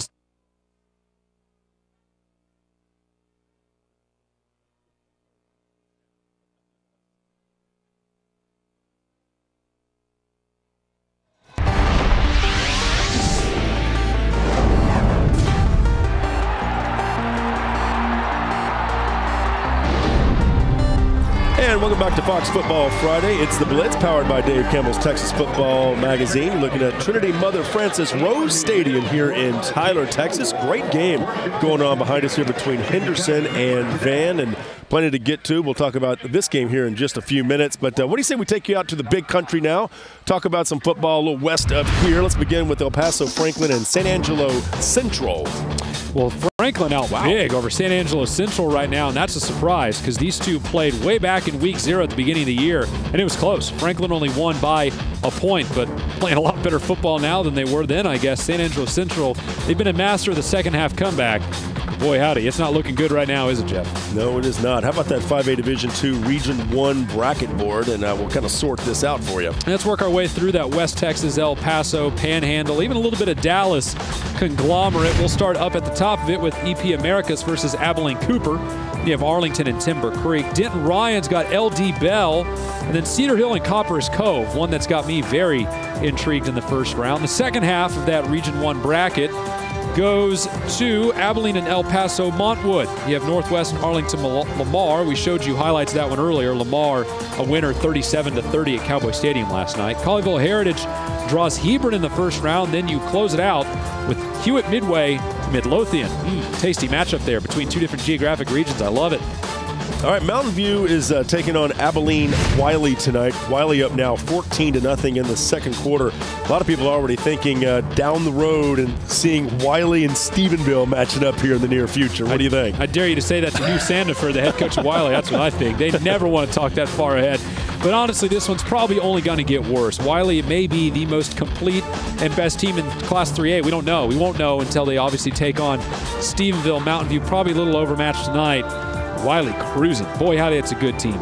Well, speaking of Stephenville, they are really taking it to Burnett right now to the tune of 42-0. So let's show you some highlights here of Stephenville in action. And I tell you, they're in the all-white uniforms here. They are just scoring early and often against Burnett. Look at the determination to get into the end zone right there. Nice play for the touchdown. And Stephenville can get it done with their big quarterback. They got some great size with their receivers as well. And I tell you, it is, what do we have? 1 first down for Burnett and 6 touchdowns for Stephenville. That is the statistic, because I am blown away. I knew Stephenville was good. I knew they were a title contending team, but they're playing even better than I thought. We're actually joined now by David Davis, correspondent on the scene. And David, the score looks bad. Explain to us how Stephenville got to this point. Well, so far, Stephenville has scored on every offensive possession they've had tonight, and they've had offensive possessions of 1 play, a couple of offensive possessions of 2 plays, and they've just methodically been able to do what they want to do with the ball. And as soon as I say that, Burnett looks like they're about to score. They got tackled just now on a pass play at the 1-yard line. So Burnett's knocked on the door, finally able to get some traction offensively. But so far, it's been a Stephenville Yellow Jacket show all night long. David, is this the kind of game where Stephenville's going to pull its starters at halftime and maybe get them a little bit of rest for next week? Yes, they will do that. Something Coach Gillespie, head coach at Stephenville, likes to do is, number one, get some of his younger guys in and let them get some playing time during a playoff game and develop that playoff fever in some of your younger up-and-coming players, and then also rest your starters and prepare them for the next game. And in a situation like this, you don't want to keep piling it on all night long. And as I mentioned, Stephenville scored every time their offense has had the ball. Hey, David, you want to kind of take a break here. Yeah, David, what do you think Stephenville has learned throughout the year, especially after the loss from the team from Mexico? How have they really just been able to put together this run, this streak they've been on? Well, that game against Mexico to start the season was definitely a wake-up call, and if you had a chance to hear some of the talk from the coaching staff in Stephenville after that ball game, they took responsibility and admitted that they didn't have the team prepared for the caliber of competition they faced when they started the season. And then the coaching staff made a determination to change some of their regiment that they had for their practice week, and they said, we will not be unprepared again for the rest of the season. And so it's just been a determination from the coaching staff all the way down to come to each game completely prepared. And if you look at the way they've played so far for the rest of the season, that's paid off. All right, David Davis, we do appreciate it. Stephenville leading big right now over Burnett, 42-0. Burnett is knocking on the door right now, but this looks like a Yellow Jacket victory. All right, Bangs and Breckenridge, another game we're watching out for. 7-7, second quarter right now. I'm actually a little surprised at the score. Bangs with their big offense led by quarterback J.T. Newton, just under 2,000 yards passing on the year. They're a good offense, averaging more than 30 points per game. Well, Breckenridge is averaging less than 20. So I thought this one had a potential to get a little nasty in the first half, but Breckenridge's defense is stepping up big time. And if they can keep Bangs within arm's reach, well, by the end of the game, heck, it's the playoffs. Anything can happen. But they just have to make sure they keep Bangs within a manageable point total to keep themselves in this game. Let's look at the Class 2A Division I Region 1 bracket board. Sure is hard to get through the names of these brackets, isn't it? There's a lot of ones and twos and numbers and classes and all sorts of stuff. But the teams up at the top of that bracket and really all the way down through the whole thing are pretty tough. You have Littlefield's got a first-round bye. Merkel and Comfort are tangling right now. Wall has a first-round bye, and then Bushland beat Brownfield last night. So, you know, Wall and Bushland, two of the better teams up there, especially Wall, are going to be playing next week. The bottom half of this bracket goes to Eastland. They have a bye in the first round. Then Muleshoe in Denver City. And Muleshoe, those Mules are ringing up the points early and often. Denver City in a big hole. They were a big underdog already. Idalou has a first-round bye. And then there's that Bangs and Breckenridge matchup. And the winner there has a very tough one against Idalou. You would hope that if you win this one in Bangs Breckenridge that you win it easy. So you have some time to rest your kids and then have a lot of time to sit around and talk about what you want to do with Idalou. All right, so Graham is taking on Lake Worth tonight as well. And right now, early score, Graham up 27-0 in the second quarter. Well, I guess what we're learning tonight, Jeff, is that first-round matchups out in West Texas in the big country, they're not going all that well right now. 27-0 Graham over Lake Worth, and I bet you that quarterback Ben Davis, the quarterback for Graham, I bet you he's been money tonight. He's got more than 2,000 yards passing on the year, and he's really good at spreading the ball around. 7 receivers with 100-plus yards on the season. That's uncommon, especially out in Run First West Texas. So Graham looking the part of a regional favorite right now. So big Saturday games as well. The showdowns in bi-district play. Look at this. El Paso Americas and Abilene Cooper. How about Abilene and El Paso Montwood? Colorado City and Crane, Wink and Miles and Gordon and Zephyr in 6-man action. Yeah, I know a lot of people were probably expecting us to talk about the Abilene schools right off the bat. Well, we're not playing tonight, so we have some games that are going on that we're going to have to focus in on. If we ever do a Fox Football Saturday show as well, oh gosh, help us. That would be a long weekend every week. We'll do Abilene games then too. But I think both of those Abilene teams are probably your favorite this weekend, and I think we eventually will see them maybe play again when we get deeper into the postseason. Maybe. Okay, so how about just in general, this region? Give me your thoughts. Well, it depends on which class you want to go to. If you want to go up to 5A and 4A, then you're really looking at Abilene, especially with San Angelo Central looking like they're going out early against El Paso Franklin tonight. If you want to go down into Big Country into the 2A and 1A ranks, a lot of those schools are actually going to be coming out a step behind, I think, those Panhandle schools where you have Littlefield and Muleshoe and a lot of those powerhouses, Canadian down in 2A-D2. So how you break down the Big Country and whether or not you think it's a legit title area this year kind of depends on what class you're looking at. Okay, hey, let's get a scoring update. Let's check in with Angela Heyman and find out what's going on behind us. Angela? Guys, we're tied 21-21 between Henderson and Van. Henderson would score. Diamante Wright with another touchdown rush, about a 13-yard rush taken into the end zone. They'd make the extra point, and that would tie it up 21-21. Van would get the ball back, and they would start marching down the field. There'd be a long pass to wide receiver Luke McGowan, and as he goes down while he's getting tackled, just the ball gets stripped out of his hands, can't hang on to it. Henderson would recover the fumble, and they are marching down the field. We're in a timeout right now.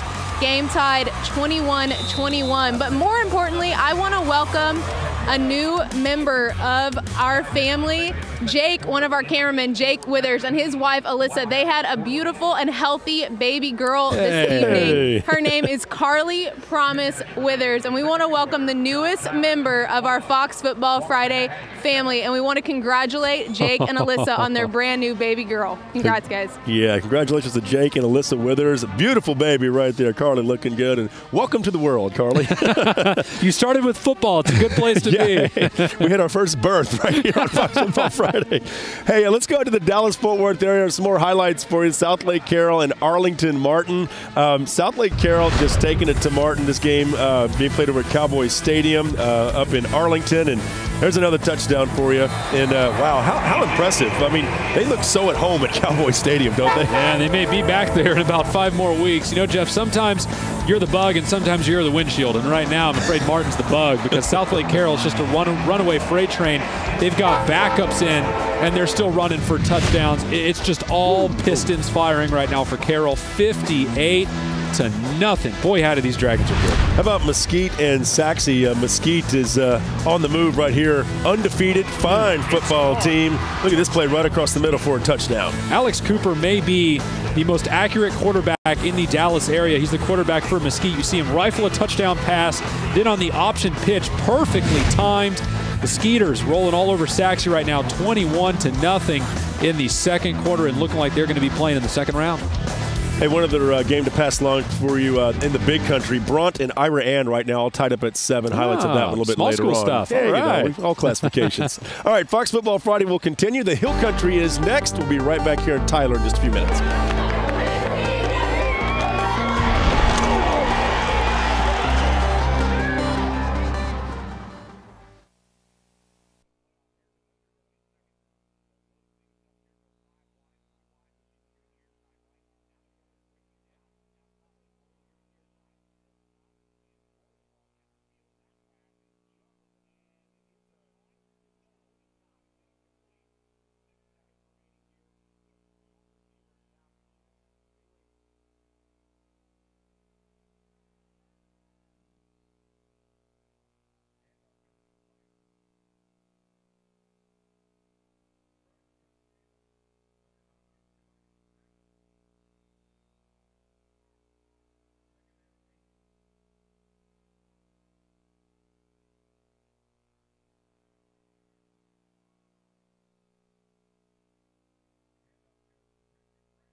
Okay.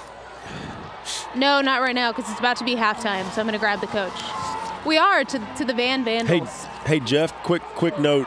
Hey, we didn't get a chance to run Westwood and Del Valle earlier. Is there a chance we can slip them in here? Because we don't have highlights of a lot of these games on this list. Yeah, it was an FTP site deal. I don't know if Scott had a chance to check it on Winan. All right, let's do it. Yeah, this is the last segment I had Thursday night highlights in, so might as well use them if we got them. Yeah. We got 23 seconds left. I'm going to grab the Henderson coach. We can blame this segment on Formula One racing. Why did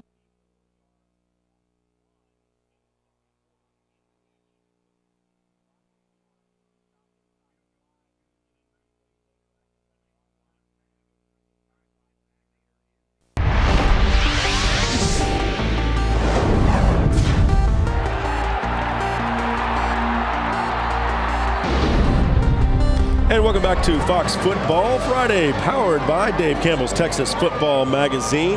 We're here in Tyler, Texas, where Van is taking on Henderson. A fantastic first half, I might add. Jeff Power and Travis Stewart right here. Let's take a look at the keys to the game because it's kind of living up to what we talked about. Yeah, so far I'd say that's pretty accurate. Start off, what can Brown do for you? And that's Patrick Monster Brown, the do-it-all guy for Henderson. Well, Jeff, he's done an awful lot for us tonight. He's already run for 2 touchdowns and in a 21-21 game. That's some pretty good credentials. More, that's Sid Moore, the defensive tackle for Van. Haven't heard his name called tonight, but that's not uncommon for the defensive tackle spot. Won't know more about him probably till the late second half. Garrett Smallwood and Bo Brady, that's the quarterback for Van versus the defensive end for Henderson. So far, that matchup seems to have been fairly negligible. But again, defensive linemen really needed a season or a year game-ending stat sheet before we could make that call. And then practice makes perfect. That we talked about how Henderson's tough regular season schedule may have had them ready for this one tonight. It looked that way early, but I think Van has shown a lot of fight in them, clawing back in this game when a lot of teams would have started to roll over a little bit when it got to 14-0 early. Hey, Sid! Sid Moore just called his name out. Yep, I think I missed it. All right, in the greater Austin area, a lot of football being played down there, of course, tonight. Some key matchups, some big games, actually, last night, too. You know, Formula One racing going on in the Austin area, and so some games were pushed to Thursday. Leander Rouse defeated Austin McCallum 59-27. First playoff victory for Rouse. Congratulations, guys, and picking up that win in their first ever season in the playoffs. And also Cedar Park and Crockett doing battle. Cedar Park won that game 65-7 last night in the Hill Country as well.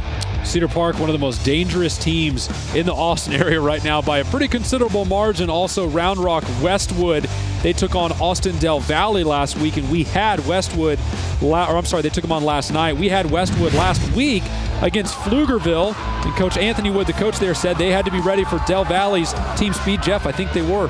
Yeah, in fact, it was actually Denzel Feaster with the touchdown for Del Valle to get things started for the Cardinals. They were up 7-0. Then Ty Marshall. Check out the play here as they're in the end zone for the touchdown. Then it's Ty Marshall as Westwood starts pulling away in this game. Here he is, and the score was 31-10. Yeah, after the onside kick. Then we'll get to Marshall. Well, trust me, he scored. 31-19. Westwood over Del Valle. The final last night game being played over at the Palace on Palmer. They call it Reeves Athletic Complex. Yeah, Westwood is a really good-looking team right now. Can't see what they look like in the postseason. Some other big Hill Country games. Let's roll to the ones tonight. Why don't we? Start with Lake Travis and Pflugerville. Yeah, this game being played up in Georgetown. Right now, Lake Travis up 7-6. Thought this could be a defensive struggle, and it looks like it's somewhat that way right now. The big question I have is what's the status of Pflugerville running back Adrian Dilworth? We saw him get banged up last week against Westwood, a bruised thigh. And we know those kind of injuries can linger. They rob you of some of your speed. They also make you a little gun shy when you got guys coming in to tackle you around the legs because you know the pain is coming when they do.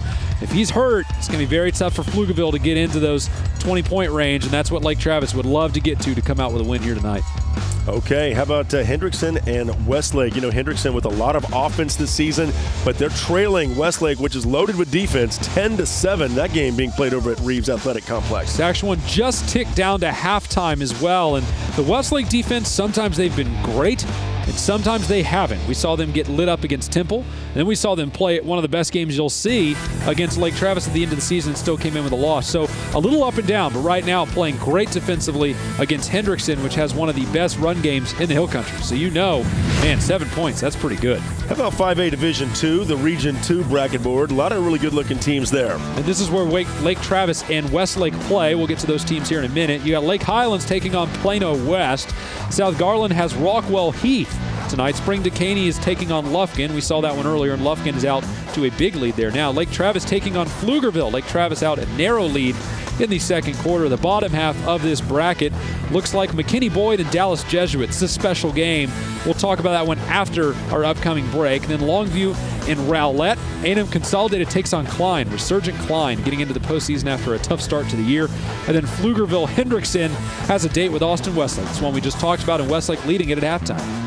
Okay, so we'll see how this pans out over the next few weeks. Austin LBJ and Leander. Right now, the Lions up 7-6. This game being played over at AC Bible Stadium. Maybe Austin LBJ delivering a little bit on some of the promise they had in the preseason when they returned so many of last year's starters, because this Leander team, I think they have a chance to win the whole thing in the 4A Division I bracket, but they have to beat LBJ first. They got a lot of team speed, Leander does, but that's the one thing that LBJ has too, is speed. Of course, Leander known for their defense. They moved down from Class 5A to 4A this year. Elgin and Brenham.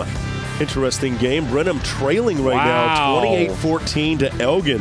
Well, I thought that Elgin had a chance to win this one. A lot of people didn't, but I never thought they'd be up by 14 in the second quarter. I won't lie to you and say that that's what I was thinking. We knew Brenham was not necessarily an offensively explosive team. They have a great running back in Darian Johnson. He kind of does everything.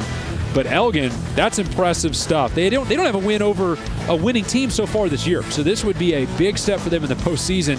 And whoever wins this one is going to see the winner of Barbers Hill and Livingston, which I think is going to be Barbers Hill. And you got a comment earlier about Brenham, didn't you? I sure did, yeah. Someone on Twitter was giving me a hard time for saying Brenham would win narrowly. They thought they'd win big, but yikes. There you go. Wimberley and Lavernia. Right now, Wimberley up 20-0. Of course, Wimberley, the defending champs in Class 3A, and wow, they're up big right now. Yeah, you see a 20 and a 0. Forget the 20. The 0 is the big thing because Wimberley's offense has been a little up and down this year. It's just not consistent enough to be counted on against elite teams. Their defense is. So goose-egging Lavernia right now through the first half is as big a thing as they can get right now. The running back, Colby Kelly's coming along. But again, if Wimberley wants to be a title team again and defend last year's 3A D2 title, they're going to need that defense to keep playing at that level. Okay, so the 3A Division II Region 4 bracket board looks as such. This is the top half. And you're going to see Wimberley in here right in the middle. You got Belleville taking on Cuero at the top of this bracket, then Wimberley at Lavernia. Wimberley winning 20-0 right now. Divine's got Orange Grove, then Raymondville and La Feria round out the top half of the bracket. For the bottom half, more good teams. Yoakum taking on Wharton, and then Pleasanton and Geronimo Navarro, Sinton and Lytle, and then Port Isabel and Lyford, a game that Port Isabel was leading. We talked about it earlier. They round out the D2 Region 4 bracket. Okay. Hey, how about six-man game of the week? Ken Capps on the phone with us now. Dallas Academy and Westlake Academy. Look at this. Another offensive shootout in six-man. Hey, Ken, how are you? Hey, guys. Can you hear me? We can. How are you doing, Ken? Ken, can you hear us? Well, I guess Ken ran away. Didn't want to talk to us. That's a shame. But that is a great six-man game. And really, this is a great night for six-man action all around. We had several big matchups last night. Valley had a big win. We saw the Water Valley win over Garden City. That was a big one. Buckholz had a big win as well. A lot of six-man action going on. We have a lot more tonight, too. We'll be rolling some finals from the six-man ranks at the end of the night, along with all the other scores we're piping in. So Dallas Academy, 54-28 in the second quarter. Wow. Yeah, that's six-man for you. All right, let's check in with Angela Heyman on the sidelines and get an update behind us. Angela. Thanks, guys. I'm here for the Wendy's Check presentation, and I'm joined by Van High School Principal Jeff Hutchins. Principal Hutchins, Wendy's believes that a real key to success starts with a good education, and they believe, like Van High School, that success has to happen both on the field and in the classroom. So on behalf of Wendy's, I'd like to present Van High School this $500 check. Congratulations. Thank you very much, and thank you, Wendy's. And I know you were telling me earlier that it's just been exciting around the high school all week leading up to this first playoff game. Tell me about that. Oh, really excited. We've had a great season. Our kids have worked hard. It's just the playoff atmosphere is just awesome. It's nice. And a great crowd tonight and getting to play in a beautiful stadium. Yes, big crowd for both teams. Well, thank you very much and congratulations. Thank you. Jeff and Travis, back to you guys. All right, that was Jeff Hutchins, the principal over at Van. Appreciate him being with us. And also, we got Ken Capps back on the phone. Some more six-man football for you. And, of course, at the Dallas Academy, Westlake Academy game. Ken, can you hear us? Yes, I sure can. We have a very, very quiet stadium right now in Irving. A Westlake player is down, and an ambulance has been called. Very, very serious injury to a Westlake player. Dallas Academy is up right now in the second quarter, 54-28. And, guys, this is a huge game. That's why we picked it for the six-man game of the week.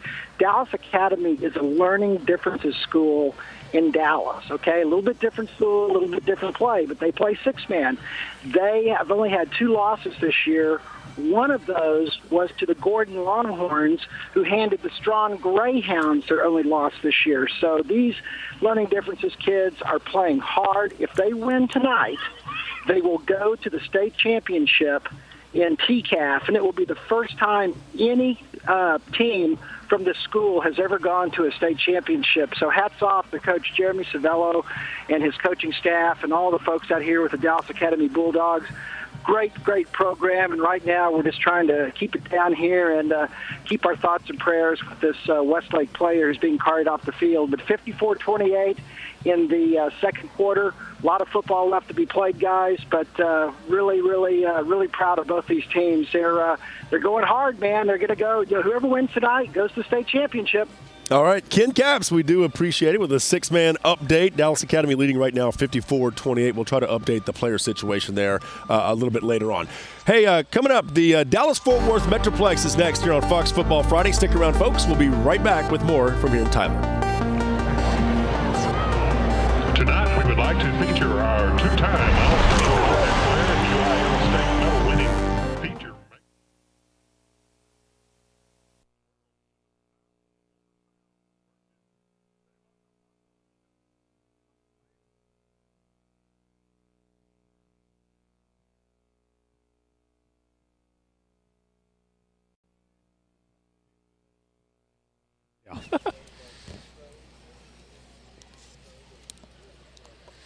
King Capps does a good job.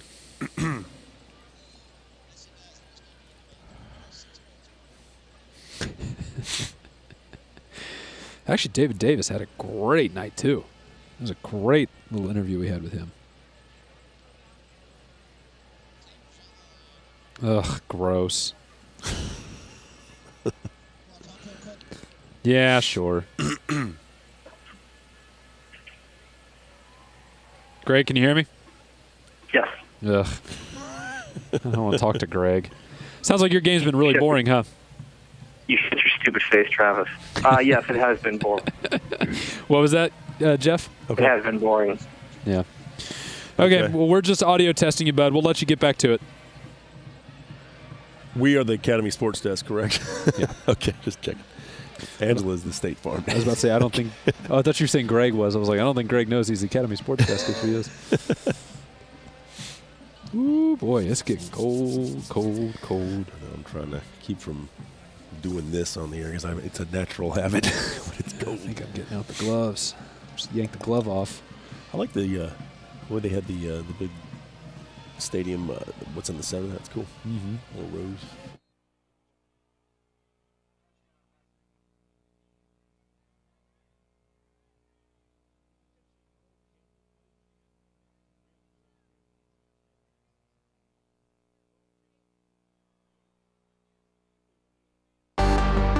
Football Friday Blitz is presented by your Texas Ford dealers. It's the year-end celebration at your Texas Ford dealer. Enjoy great savings on the freshest lineup. Ford is the best in Texas. By Academy Sports and Outdoors. Right stuff, low price, every day. And by Wendy's. Be bold with Wendy's Asiago Ranch Chicken Club and spicy, home style, or grilled. Try one today.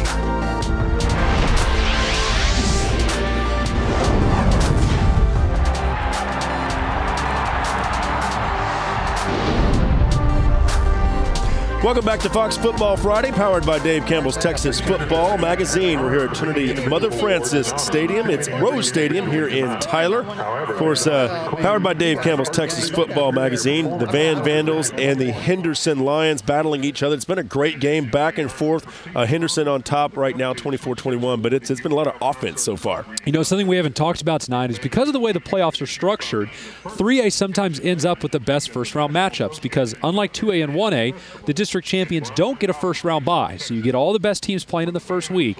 And since only 3 teams per district make it, you don't always have a 4th team hanging around at the bottom who maybe wouldn't have made the playoffs, some other brackets. So a lot of times you get these 9-1s versus 8-2s or 10-0s versus 9-1s. It's a great class to follow if you're an aficionado of the first-round matchup. What do you say we catch everybody up on the highlights here? Van and Henderson. In fact, it was the Lions of Henderson who did jump on the board early. They were rolling in the early going. As you can see, it's 24-21 right now at the half. But Henderson came out firing away. Look at this play. Nice Patrick little Monster run. Brown. Yeah, nice run right there for the touchdown. And back comes Henderson again. This touchdown play would make it 14-0 as a great effort right there by the quarterback as Patrick Brown taking it all the way into the end zone and looking every bit the monster on that play. But back comes Van. Look at this play right here as Matt Sabis scores on the outside, just inside that pylon. On the outside, just inside. You like that? And, and then the Vandals tie it up here with the touchdown run up the gut by Hunter Hopkins. And then Van would actually take the lead 21-14. Back comes Henderson, though. The play on the ground here. Henderson does a nice job of running that football on the ground. And right now, Henderson is leading at 24-21. Let's check in with Angela, who is with one of the head coaches. Angela? Coach Meeks. Henderson leads 24-21 at halftime. Coach, some of your key players like Diamante Wright and obviously Patrick, they're stepping up and making big plays in the first half. Yeah, we've done fine except turn the ball over. We've turned the ball over 3 times in the first half, and that's what's really hurt us. Yes, sir, and you talked earlier that you wanted to contain quarterback Garrett Smallwood. Done a pretty good job of that so far. Just some other players and then obviously Van's defense scoring for them. Yeah, and that's what I would say. That's the one turnover. And with Smallwood, he's made some good throws out there already, and we just got to stay after him. Well, Coach, thanks. Good luck in the second half. Thank you. Guys, that's a Fred Loya. All right, the Fred Loya insurance quote of the night, and I think Coach Meeks sums it up pretty well there. The turnovers have kind of hurt Henderson, but they're up right now, 24-21. He typically does sum it up pretty well. I mean, that's why he's one of the few coaches who have won state titles at multiple schools. In Chapel Hill back in '89, and then Henderson in 2010. It's not only different schools, but different eras. I mean, those are two totally different kinds of football between those 2 decades. All right, Dallas-Fort Worth area, South Lake Carroll and Arlington Martin. Look at this. Don't adjust your set. It is 65-0. A final now. The Dragons over Martin. Game being played over at Cowboys Stadium. And, yeah, it was that kind of night. A lot of South Lake Carroll into the end zone on this one. Kenny Hill on the right side on the scramble. How many quarterbacks do you know that can throw for 300-odd yards and still be able to turn the corner and score like that? Hill again. This time on the short handoff up the middle. I think that's A.J. Ezzard into the end zone. Big, strong running back for Southlake. Big score there. And I think this is their backup quarterback, Agnew, who's very talented as well. He's gotten good, meaningful minutes this year. And Southlake Carroll final now 65-7 over Arlington Martin. Looking awesome. Yeah, so doubleheader going on over there, and Cowboys Stadium, the place to be this entire weekend, no doubt about it. A lot of good games in there. Arlington Bowie, Keller Central. Then you look all the way down to tomorrow where you'll see some from Denton Ryan, L.D. Bell, Colleyville Heritage at Hebron. A lot of good games at Cowboys, as usual. How about Dallas Skyline and Plano? Right now, Skyline up 14-0 at the half. That's no surprise. Skyline's very talented offensively, but the defense holding a goose egg on Plano. That's promising for a title run. 5A Division I, Region 2 bracket board looks as such. Dallas Skyline and Plano up at the top. We got Garland and Mesquite Horn. Spring Westfield and Conroe squaring off. Austin Bowie at Round Rock, the Central Texas representative there. The bottom half of the bracket looks like more good teams all the way from top to bottom. Allen and Richardson, of course, then Mesquite and Saxe. Mesquite winning that one 21-0 in the second quarter at one point. The Woodlands and Klein Collins. Woodlands was up at halftime, I believe, 35-28. And then Westwood beat Del Valle last night. They will see the winner of Woodlands and Klein Collins. Okay, back here on the Academy Sports Desk where Frisco Centennial and West Mesquite. Centennial up 13-10 now at the half. Greg Tepper now joining us on the phone. First of all, Greg, tell us about this game. Pretty tight 3-point game at the half. Yeah, it's been very tight, and I think that this has a lot to do with 2 very good defensive game plans. I mean, both these teams have super fast defenses, just flying around the ball, and they both look to take away the biggest advantage for both teams. For Centennial, really made a West Mesquite sophomore quarterback, Jason Virgil, try to beat him deep, and it hasn't worked out for them particularly well. Centennial was able to pick off a pass and turn it for a touchdown for the opening salvo of this one. But West Mesquite has kind of stayed in it. They got a really big touchdown from their star defensive back, Cameron Miles, who they brought in at the wildcat position, taking the snap, going up the middle for the score. That brings it to 13-10. Both offenses kind of playing a little conservative, wanting to make sure they don't make the big mistake. But ultimately, we're looking at a 13-10 ball game at halftime. All right, Greg Tepper, thank you very much. We do appreciate it. So a tight game there. How about Aledo and Cleburne right now? Another interesting matchup tonight. Coach Buchanan telling us that this could be a key game, but look at that. Aledo up right now 31-0. It was tight early, but no longer. No longer. Someone sat down and had a nice talk with that Aledo team and said, hey, we're protecting a tradition of state titles here, so play like it. 31-0 now. Cade Coward, more or less, knocked out of this game relevance-wise, already down 31 points in the first half. 4A Division I, Region 1 bracket board. Already got one matchup set for next week. It's El Paso Chapin and Amarillo going head-to-head. Then you have Denton Guyer and Saginaw. They play this weekend, as well as Aledo and Cleburne. So if Aledo goes on to win, they'll see either Guyer or Saginaw. Probably Guyer. The bottom half of this bracket, a lot of good teams there as well. You're going to hear that a lot tonight because this is a very good playoff field, really across all the classes, but I think the 4A one is very, very competitive. So in 4A D1, you get El Paso Del Valle and El Paso Andress at the top of the bracket. Lubbock, Monterey, and Palo Duro going head-to-head. Then Birdville beat Azle last night. Then you round it out with Crowley and Granbury. All the way through, though, still think Aledo may be the best team in that bracket. How about Frisco and Highland Park doing battle tonight? And Highland Park, great football team, but they're trailing right now 14-7 at the half. And Frisco led this game 14-0 for a good long while before Jet Tuma, the quarterback for Highland Park, drug them all the way back and got within striking distance heading in to the second half. I honestly, I don't even consider this much of an upset. I know Highland Park's 9-1. I know they've got great playoff pedigree, but this Frisco team is really good. I mean, they run the ball very well. They're good defensively. They came from a tough, balanced district. They can play. Hey, talking about a team that's really good, Mesquite at 10-0 taking on Saxe. Let's look at this. Mesquite up right now 21-0 in the third. We've got some highlights of it. Let's go ahead and roll them out as the Skeeters have been really putting the sting to Saxe so far in this one. Look at this play. Throw.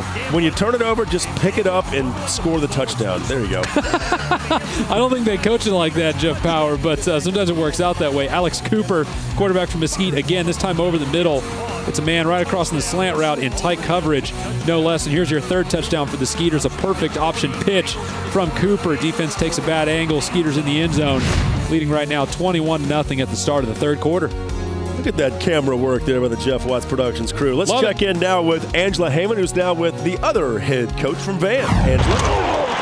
Guys, I'm joined by Coach Moffitt, head coach for the Van Vandals. Coach, just trailing 24-21 at halftime. They get that field goal at the end, but you guys, your players really stepped it up, down 14-0, and it was like they said, no way, we're not going to let you run away with this game. I don't know. Kind of got lucky there, got back in the game, but the kids have played hard. It's something we preach to our guys is play hard and play together, and they did that, and luckily they were able to get back in the ball game, and great first half. Got a chance in the second half, got to play hard. And your defense really playing hard, forcing turnovers and scoring on one of those. Oh, yeah. Well, I mean, you guys are at the game. Those guys are good, man. I'm glad I don't have to tackle them. I'll tell you that much. They're hard to get down, and they're doing everything they can. They made a big play and got the turnover, ran it back for a touchdown. So defense is doing everything we need them to do, everything they can. So we'll see what happens in the second half. Well, Coach, thank you very much, and good luck in the second half. Thanks a lot. Appreciate it. Back to you guys.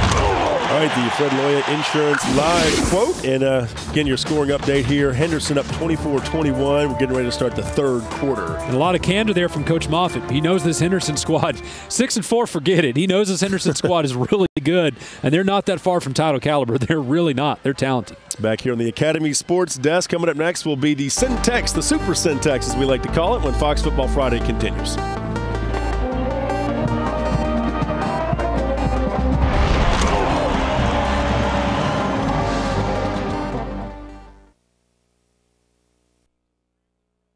From the studio? No, they canceled them. Hey, Jeff Watts, can you hear me? Okay, we have a phoner in segment 11, and he is the play-by-play guy for White House. Well, they just hit halftime. That's the only time he could talk to us. So do you want to try and pick him up here, even though it's out of geographic order?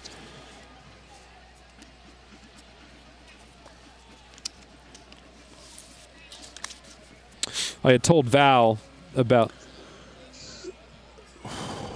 Okay. Can we throw another log on the fire?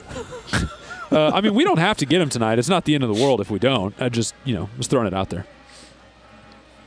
Looks like we could use a little something in this segment.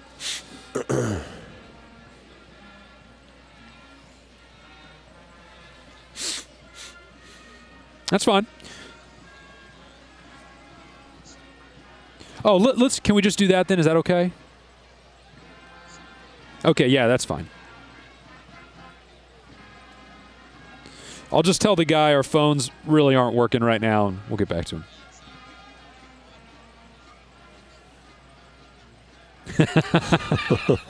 Honestly, if we can't get the phoner in, it's not a big deal. If we get his radio thing in, I think that'll be great. Yeah.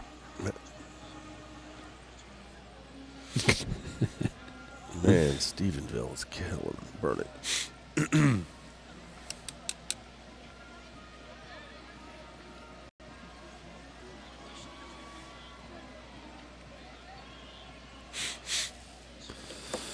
Well, then just tell me to hush one time, and then I'll get us right back in it.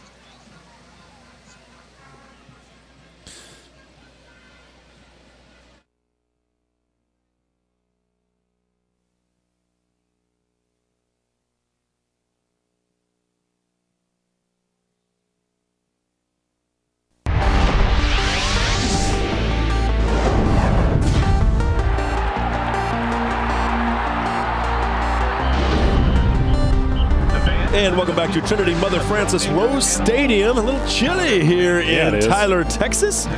Fox Football Friday, powered by Dave Campbell's Texas Football Magazine. It's one of these stadiums that's kind of sunken in a little bit, and it does get a little chilly down here. Yeah, that is what it's called, a bowl. Pretty sure we call that a bowl. It's a chili bowl. Yeah, that's it, chili bowl. Oh, play on word. It's more than chilly. It's cold out here. It might only be in the 40s, but it feels like it's in the 30s. I am kind of a cold wuss. It's true. They say it's warm in the truck. How about that? How about let's go down to the Super Syntex now and talk about this region. Let's begin with probably the top team, Hewitt, Midway, and Midlothian. And right there, Midway trailing 21-14. Of course, Midway in the state championship game last year in Class 4A Division I. Well, Midlothian, Jeff, has had a great defense at times this year, and a couple times they've cratered against DeSoto and Mansfield. Those are two good offensive teams, but still, Midway's a good offensive team too. So if Midlothian came out and played the kind of defense they'd played when they were at their best, they were always going to be in this one. If they didn't, well, then this one, Midway may have run away with this. But what we're seeing right now is a Midlothian team that's experienced and battle-tested coming from a tough 7-5A. They're playing, this is probably their best performance of the year so far. That's what I would say heading into it. I still think Midway may come back and steal this one in the second half, but Midlothian acquitting themselves quite well right now. All right, the Killeen Kangaroos right now trailing Mansfield 20-7 in the second quarter. Well, here's another 8-5A, 7-5A matchup. Like Midway, Killeen comes from 8-5A, and like Midlothian, Mansfield comes from 7-5A. And Mansfield, they lost their top running back, Ken Burks, early in the year to a torn ACL. A little bit of uncertainty in the middle of the year as they adapted, but now they're hitting on all cylinders again. The best thing here is the defense is playing well, because that is what they will have to win in that Region 1 bracket. It's really tough out there. The offense, Jeff Hulme, the coach at Mansfield, the offense will take care of itself. They just need that defense to keep playing like it is now, and they've got a chance to do something. 5A Division I Region 1 bracket board is as such. Well, EP Franklin has San Angelo Central, and Franklin was winning big earlier. Arlington Bowie beat Keller Central last night. Coppell's got Irving MacArthur tomorrow, and DeSoto has Harker Heights, another 8-5A, 7-5A matchup. The bottom half of that bracket gives you Odessa Permian and El Paso El Dorado. Southlake Carroll beat Arlington Martin earlier today, so we can go ahead and pencil them in to the area round. Euless Trinity has Flower Mound Marcus, and then there's that Killeen and Mansfield matchup. So your winner there between Killeen and Mansfield, going to get the winner of Trinity and Marcus. And anything can happen in the Texas high school playoffs, but I think Trinity is going to be that team in the second round they end up seeing. All right, Fort Worth Wyatt is taking on Waco High, and right now Waco up 28-7 at the break. And part of that lead built on an interception return for a touchdown by Waco, so that more or less takes points off the board for Wyatt and puts them on the board for Waco. Waco is always going to be a favorite here. Those lines are good, and the Fort Worth ISD teams sometimes struggle when they get into postseason play. And with offensive guys like running back Christian Sims and quarterback Traynham Moore for Waco, I mean, they were always probably going to be your favorite here. Those two have combined for almost 3,000 yards rushing and passing. Alvarado taking on Gatesville tonight, and right now all knotted up at 14 at the half. Well, Alvarado is a popular name after they got to the 3A D1 title game last year, but their big gun from that team, Wayne Onderdonk, graduated. It's a very different team now. Marcus McNeil's still a big-time player for them, but they're vulnerable to a very, and I mean very good Gatesville squad who is giving them everything they can handle right now in the first half. How about this 3A Division II Region 3 bracket board? A lot of good teams here from the Central Texas area, notably Lorena right off the top. They have Rockdale in the first round. Ray Biles has done a great job, the head coach at Lorena out there this year. Fairfield and Center, a primetime matchup, one of the best, I think, in 3A this weekend. West Orange Stark butts head with Cleveland, and I think West Orange Stark's going to be your favorite there. Houston Cashmere takes on West Columbia. Tough to see Cashmere topping Columbia there. I think WC is going to be your favorite. Bottom half of the bracket, you got Navasota. They beat China Spring last night, and did they ever. Navasota looks like a title favorite if I've ever seen one. Jasper takes on Groesbeck, those goats at Groesbeck. What a great mascot. They're in action first round this week, and Cold Spring Oakhurst has Bridge City, and then Lamarck beat Houston Fur. All right, speaking of those goats, Groesbeck taking on Jasper tonight, and right now, Jasper at the half, 42-6. Yeah, halftime. Clearly the story here is Jasper. Running back Terrence Cuney, they're obviously going to go on to win. I mean, probably. I don't want to speak too soon, but probably going to go on to win. But I can't let the season end for Groesbeck without saying this. Their quarterback who's thrown for 2,300 yards this year, his name is Colt McCoy. So how about that for name recognition? But still, Jasper looks like they're going to be the better team, get a big win here. Only in the state of Texas could you have 2 Colt McCoys. I bet you there's another one lurking somewhere. All right, hey, Saturday games we're watching out for. Weekend showdowns, little by-district action. DeSoto and Harker Heights, Cedar Hill and Coppers Cove, Hitchcock and Rogers and Iola and Axtell. Yep, those top two are 8-5A and 7-5A matchups. DeSoto and Cedar Hill from 7-5A, Harker Heights and Coppers Cove from 8-5A. Hitchcock and Rogers, they can both score the ball, but Rogers has more or less got a monopoly on it right now, and the winner of that one, very good chance they're going to end up seeing Refugio. Actually, I think they're locked into seeing Refugio next week. The winner of that matchup is, and I am correct, Refugio will be the team the winner of that one sees, and then Iola and Axtell. Good little matchup down there in Class 1A. Hey, speaking of the Coastal Bend area, we'll talk about it in just a moment, but what do you say we check in with the greater Houston area, because we got some highlights rolling in from down in the Bayou City. Who do we have here? Dulles and Brazoswood. There we go. And there's Brazoswood right there. And, of course, Dulles, the Vikings there in the red and white. I still like the Dulles helmet. That's tough. Look at this pass play.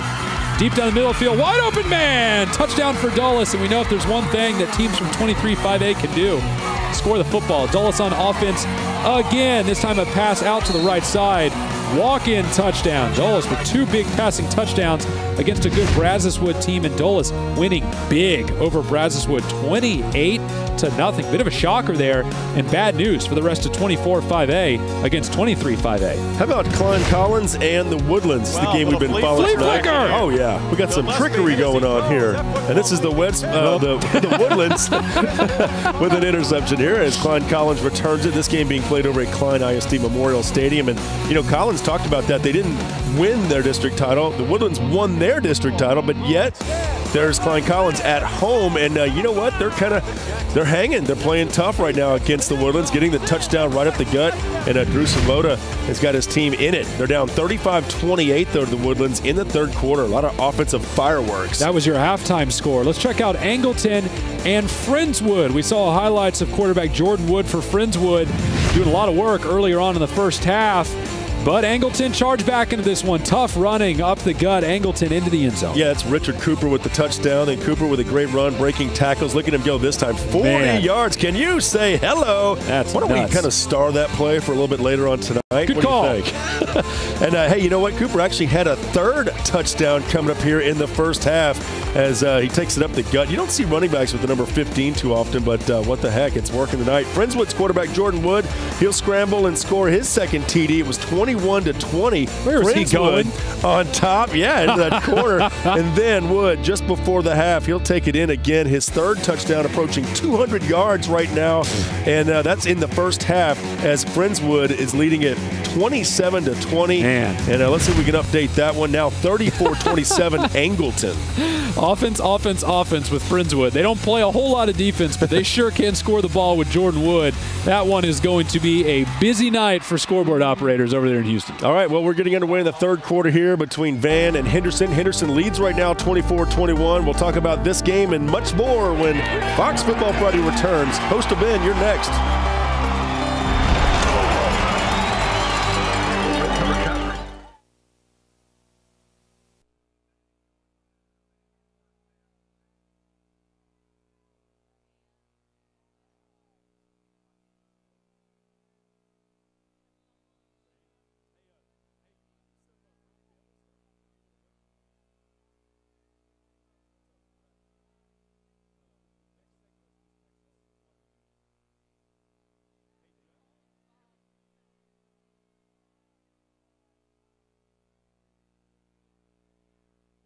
Hello? Hey, Jeff, can you hear me?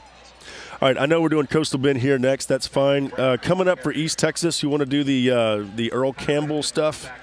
Yeah, that'll be our East Texas deal. And I don't know if you get a chance to run that commercial in there. Maybe. I don't know. Okay.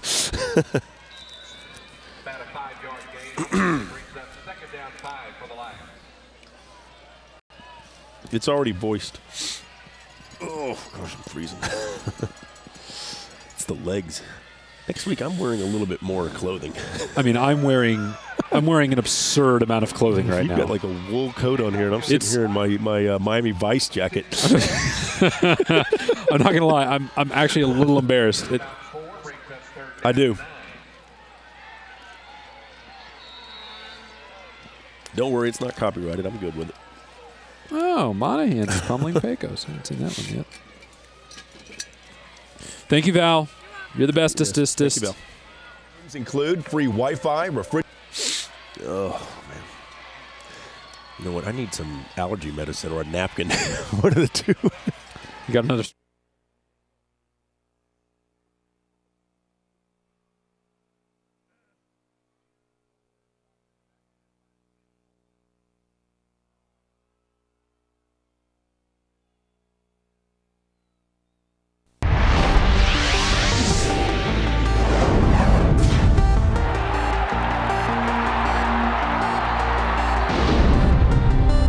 Country Inn & Suites, Tyler's best hotel within minutes of dining, shopping, and entertainment. Enjoy group rates for teams, weddings, and reunions while relaxing in front of your own 32-inch flat-screen television. Rooms include free Wi-Fi, refrigerators, and microwaves. Spend a romantic evening in luxury with your own whirlpool or visit the indoor pool and spa. There's a business center and 24-hour fitness facility.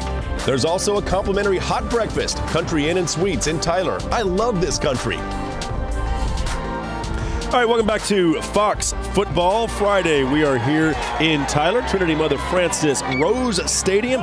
Van taking on Henderson. Great matchup here. It was tight at halftime, 24-21. The Lions on top as we are now in the third quarter. All right, let's go down to the Coastal Bend, talk about some of that Corpus Christi area football, beginning with Corpus Christi Ray and Mission. And right now it is Ray on top, 21-14. Well, Mission was cruising into Week 10 at a flawless 9-0. Before they were upset by Mercedes in the season finale. And I don't want to say that put them on a tailspin, but Corpus Christi Ray has got a great chance to send them to 2 straight losses. The last one would be season-ending because Ray quarterback Marcus Mosley is one of the best dual threats in the Coastal Bend. 2,700 yards passing, and get this, 37 touchdowns. Holy cow. It's also got 582 yards rushing and 10 more touchdowns on the ground. So Ray, as good as they come in the Coastal Bend, they got a chance to put Mission away and out of the postseason. How about the 4A Division I Region 4 bracket board? And this is a doozy. A lot of Corpus Christi and Coastal Bend teams in here. Leander takes on Austin LBJ, and that was a surprisingly close game earlier tonight, Jeff. Buda Hayes has San Antonio Highlands in the first round this weekend. Victoria East, that's a Coastal Bend team. They've got San Antonio Harlandale. Flower Bluff beat Mission Memorial last night. The bottom half of this bracket starts with Austin McCallum. They lost to Leander Rouse last night. Then you have San Antonio Brackenridge and Alamo Heights in the first round. Got to think Alamo Heights is a favorite there. Gregory Portland draws Uvalde. I think that's tomorrow. Gregory Portland's a big favorite there. And then there's Corpus Christi Ray taking on Mission to round things out.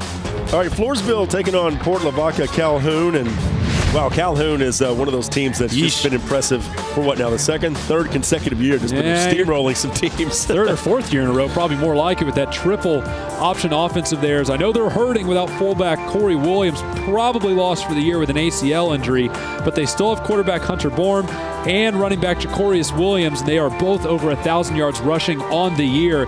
Calhoun a heavy favorite here. Maybe a heavy favorite for the next couple weeks, too. That is as good a team as the Sand Crabs have ever had. Yeah, so Calhoun up at the break, 34-7. And let's look at the 4A Division II Region 4 bracket board. Well, we just did D1. Take a look at D2, Cedar Park. I know it's weird to see them in D2, but that's where they are now with the way that district is structured. They beat Austin Crockett last night. Kerrville-Tivy draws San Antonio Jefferson in the first round. Medina Valley has Cal Allen. We'll talk about that one in just a few minutes. Then you have Alice against Mercedes, rounding out the top half of the bracket. In the bottom half, a lot of good teams there. Austin Travis taking on Vista Ridge. San Antonio Brennan has Bernie Champion, and there may be an upset lurking in that one. Port Lavaca Calhoun, as we mentioned a minute ago, beating Floresville badly right now. And then Ed Couch Elsa draws Corpus Christi Miller. All right, so other games we're looking out for. Corpus Christi King battling San Antonio Brandeis. And wow, Brandeis up 45-7 at the half. Well, Brandeis was the heavy favorite, so they're really just living up to the chalk right now, and running back Trenton Yinklin's a big reason why. We'll bid goodbye to one of the best names in high school football this year, quarterback Bronze Jackson for Corpus Christi King. Looks like their season will be coming to a close tonight, but still a good year to get into the playoffs, and a very balanced 28-5A for King.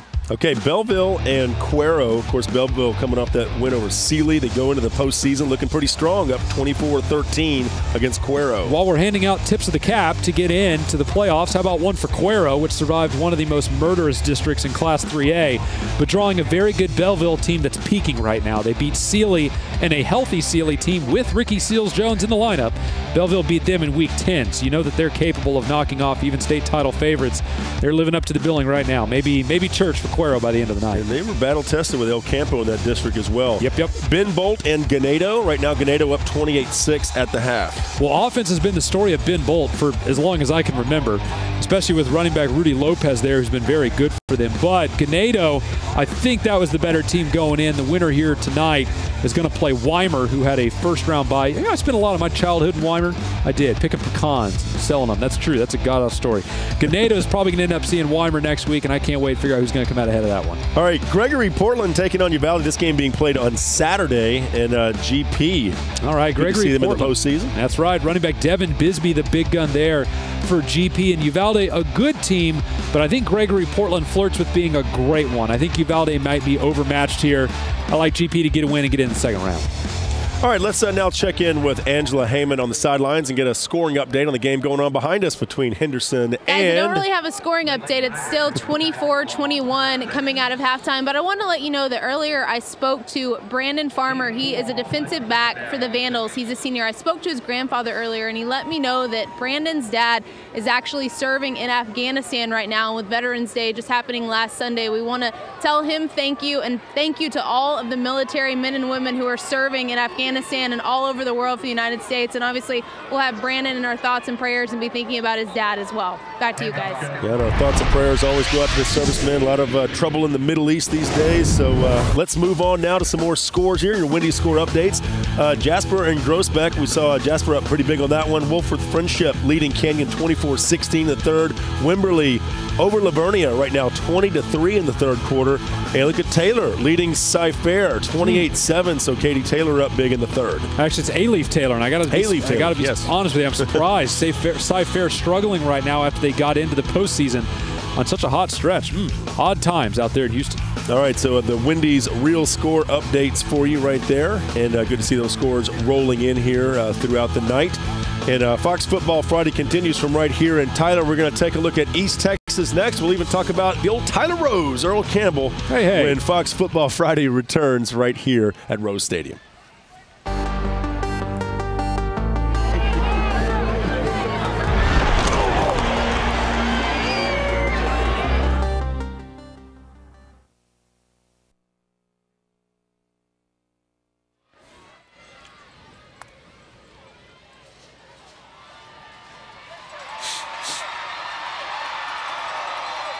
I see where Odessa Permian is tied with El Paso Dorado, 27 all. I'm sorry, what was that? I didn't Odessa Permian, 27 all with El Paso El Dorado. Oh, awesome. It's a good game.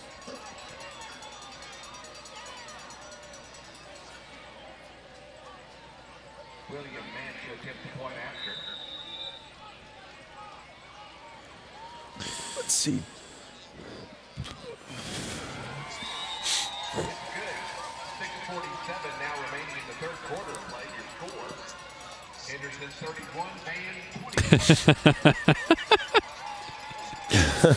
That was a big difference there. Wait, which game is that? This is Ennis and White House. White House, okay. And I know exactly what play he's going to do, too. Man, I feel like I can't string. Lucy. Who's Lucy?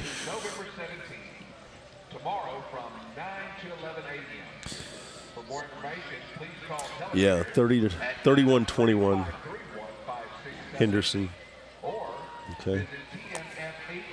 I feel like I can't string two words in front of the other right now without stumbling over myself. I need to get my head straight. Drink some cider, sir. I don't know what my problem is. Hey, we just got some Ira and Bront highlights.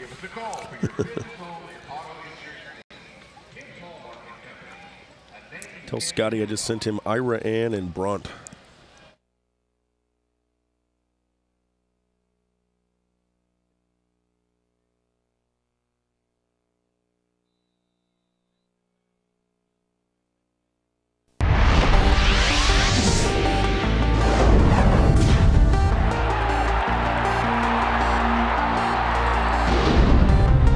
All right, welcome back to Trinity Mother Frances Rose Stadium here in Tyler. Fox Football Friday, powered by Dave Campbell's Texas Football Magazine. What do you say we check in with Angela Heyman on the sidelines? We've got an update for you. Angela? Well, guys, since the last time I spoke with you, Henderson scored again. They lead 31-21. Diamante Wright with another rushing touchdown, a 24-yarder.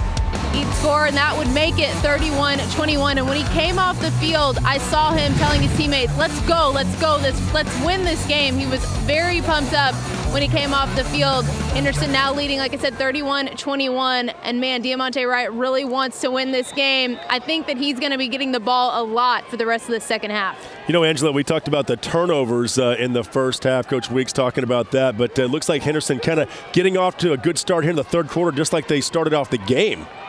Yeah, and they're actually turning the tables as far as turnovers go. They forced a fumble on the opening kickoff. Henderson got the ball back from Van after that fumble. They kicked off to Van. They would have to punt it away so it wouldn't cost Van anything, but their defense and their special teams already stepping up. So I know Coach Meeks must have spoke to them about that in the locker room at halftime. Okay, Angela, do appreciate that. You know, the Tyler Rose from right here in Tyler, Earl Campbell, yes, won the 1977 Heisman Trophy. And, of course, Earl Campbell played right here at John Tyler High School. And as you can see the score here, Waxahachie trailing John Tyler 35-20 right now as we bring you the score right there, 35-20 right now, JT in front. But as I mentioned, Earl Campbell played at John Tyler. Of course, they won the 1973 state championship. And but let's talk a little bit more about Tyler tonight. Look at this. They got the Cujo running, don't they? I love when they wear those Cujo jerseys in the playoffs. Quarterback Greg Ward for Tyler does most of the damage. Get this, Jeff. 29 touchdowns passes this year.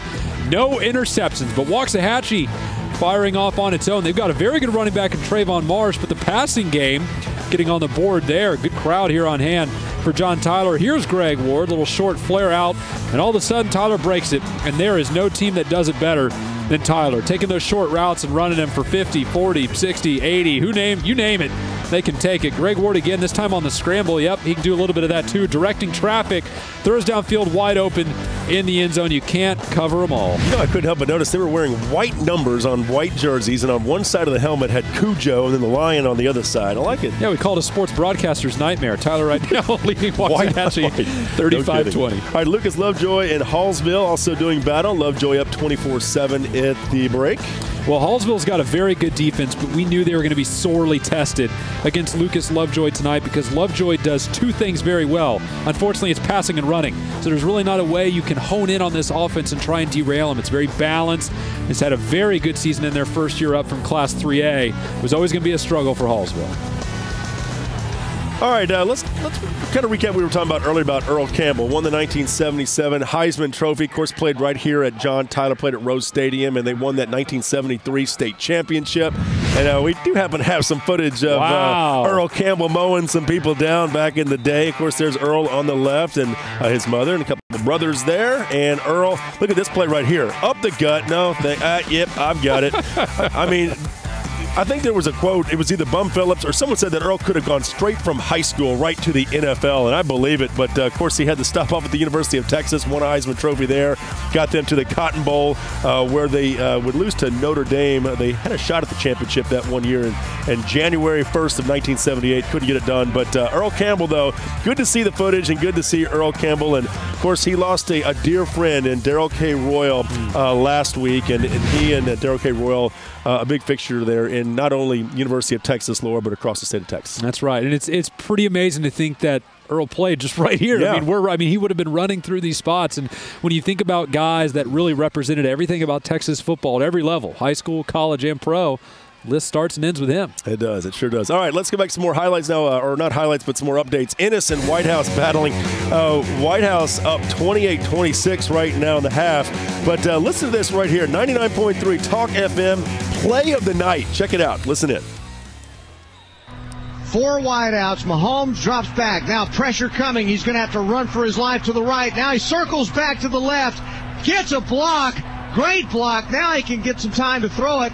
Heaves it downfield. End zone. It's caught at the 1. Dylan Cantrell catches it for a touchdown. Are you kidding me? Wow. No time left on the clock. Wow. I don't know if you could hear it through my microphone, but the White House assistants are directly next to me. I can hear them. And you hear them yelling, throw it away, Patrick, because he was scrambling around. He finally scrambles around enough to where he finds time to plant his feet, throws it up, and right there at the 1 yard line, the catch and into the end zone. Wow. Unbelievable. 59 yards. Brian Houston at 99.3 Talk FM in Tyler sure knows how to call a football game, doesn't he? Great play from White House and quarterback Pat Mahomes to Dylan Cantrell. One of the most dangerous combinations in East Texas to put themselves up 28-26 at halftime against Ennis. All right, Athens taking on Kilgore tonight. Right now, Kilgore up 28-0 at the half. And I tell you what, if you haven't seen Kilgore in person this year, that's as physically large a football team as I may have ever seen in the 3A ranks. And, I mean, they're fairly new to 3A. This is their first season down there after dropping down from 4A in the offseason and realignment in February. They're big on the offensive line. They're big on the defensive line. They're big at linebacker and their skill spots. They're big everywhere. And when the 3A team steps on the field against them, they say, oh, my Lord, how am I supposed to play against that? Kilgore is making sure that point is well heard tonight. 28-0 at half and a favorite for a 3A D1 title. One of the favorites for a 3A D1 title. There's a lot of good talent out here in East Texas. All right, now the 3A Division I Region 2 bracket board. Let's take a look at it. All right, we got Gainesville and Frisco Lone Star, and then Princeton beat Ferris last night. Paris and Kaufman also in the top half of that bracket, and then Athens and Kilgore in the mix as well. That is the full bracket because in 3A Division I, only one team comes from each district, so you actually play one less playoff game than all the other brackets, 11-man brackets in Texas. So Kilgore, if they go on to win, they're going to get the winner of Paris and Kaufman. That game is tomorrow. Deep East Texas, Palestine and Carthage doing battle. And right now, Carthage up 23-6 at the break. Yeah, no surprise, because Carthage, we know they're good defensively, but that offense of theirs is really special. With Blake Bogenschutz, their quarterback, and Tevin Pipkin in the backfield at running back, I just don't know what you do to slow them down offensively. You just have to be more talented at every position, and I don't know if there's anybody on that list in 3A right now. We've said this term a lot tonight because it's true, but this is another team that is a title favorite in 3A, both in D2, D1 specifically for Carthage, but no matter where you look, you have an elite team in 3A.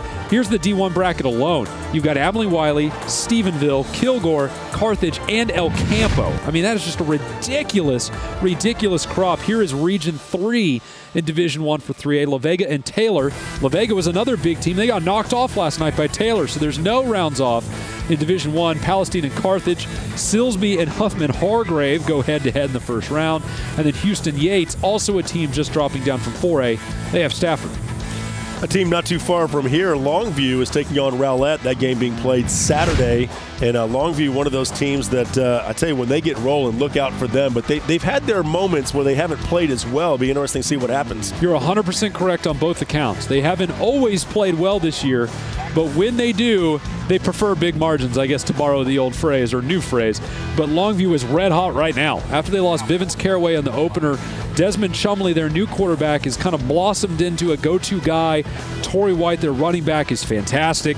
It's just a really tough animal right now in playing at the level we thought they would be when we rated them one of the best teams in the preseason months ago. Yeah, they kind of got off to a little bit of a slow start. We saw them play against Lufkin, and they just mowed Lufkin over. And Lufkin's got a good football team. They're doing well tonight. So. Yep, have a chance to win. That's right. All right, coming up next here on Fox Football Friday, El Paso region. You are next. And again, this is Henderson and Van right here at Trinity Mother Frances Rose Stadium. We'll be right back with much more.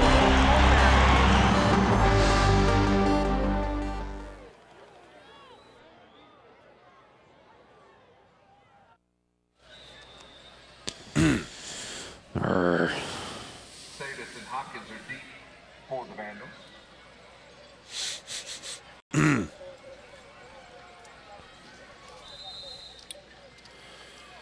All right, so we do we need an update on Odessa Permian, El Paso Dorado, 27 all, fourth quarter? I don't know if you have that one in this region or maybe the next one. I've probably got it in Permian base, to be honest with you. That's cool. We could probably update it, though, in this region, I would think, right? I mean, yeah, sure. Yeah, if you got it.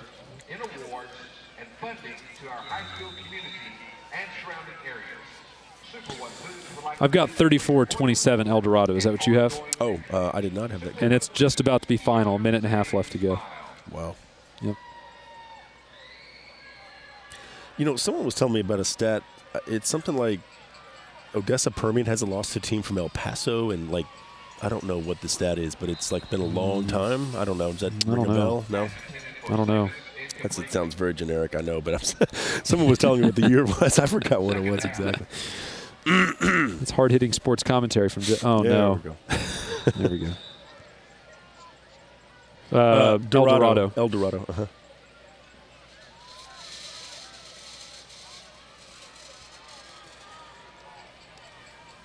I'm going to ask Greg Sherman. I bet he will know. When was the last time Odessa Permian lost to an El Paso school?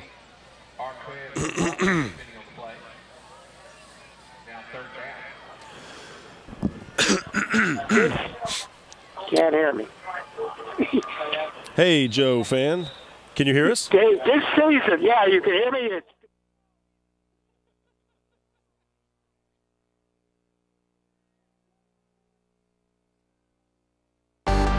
Football Friday Blitz is presented by your Texas Ford dealers. It's the year-end celebration at your Texas Ford dealer. Enjoy great savings on the freshest lineup. Ford is the best in Texas. By Academy Sports and Outdoors. Right stuff, low price, every day. And by Wendy's. Be bold with Wendy's Asiago Ranch Chicken Club and spicy, home style, or grilled. Try one today.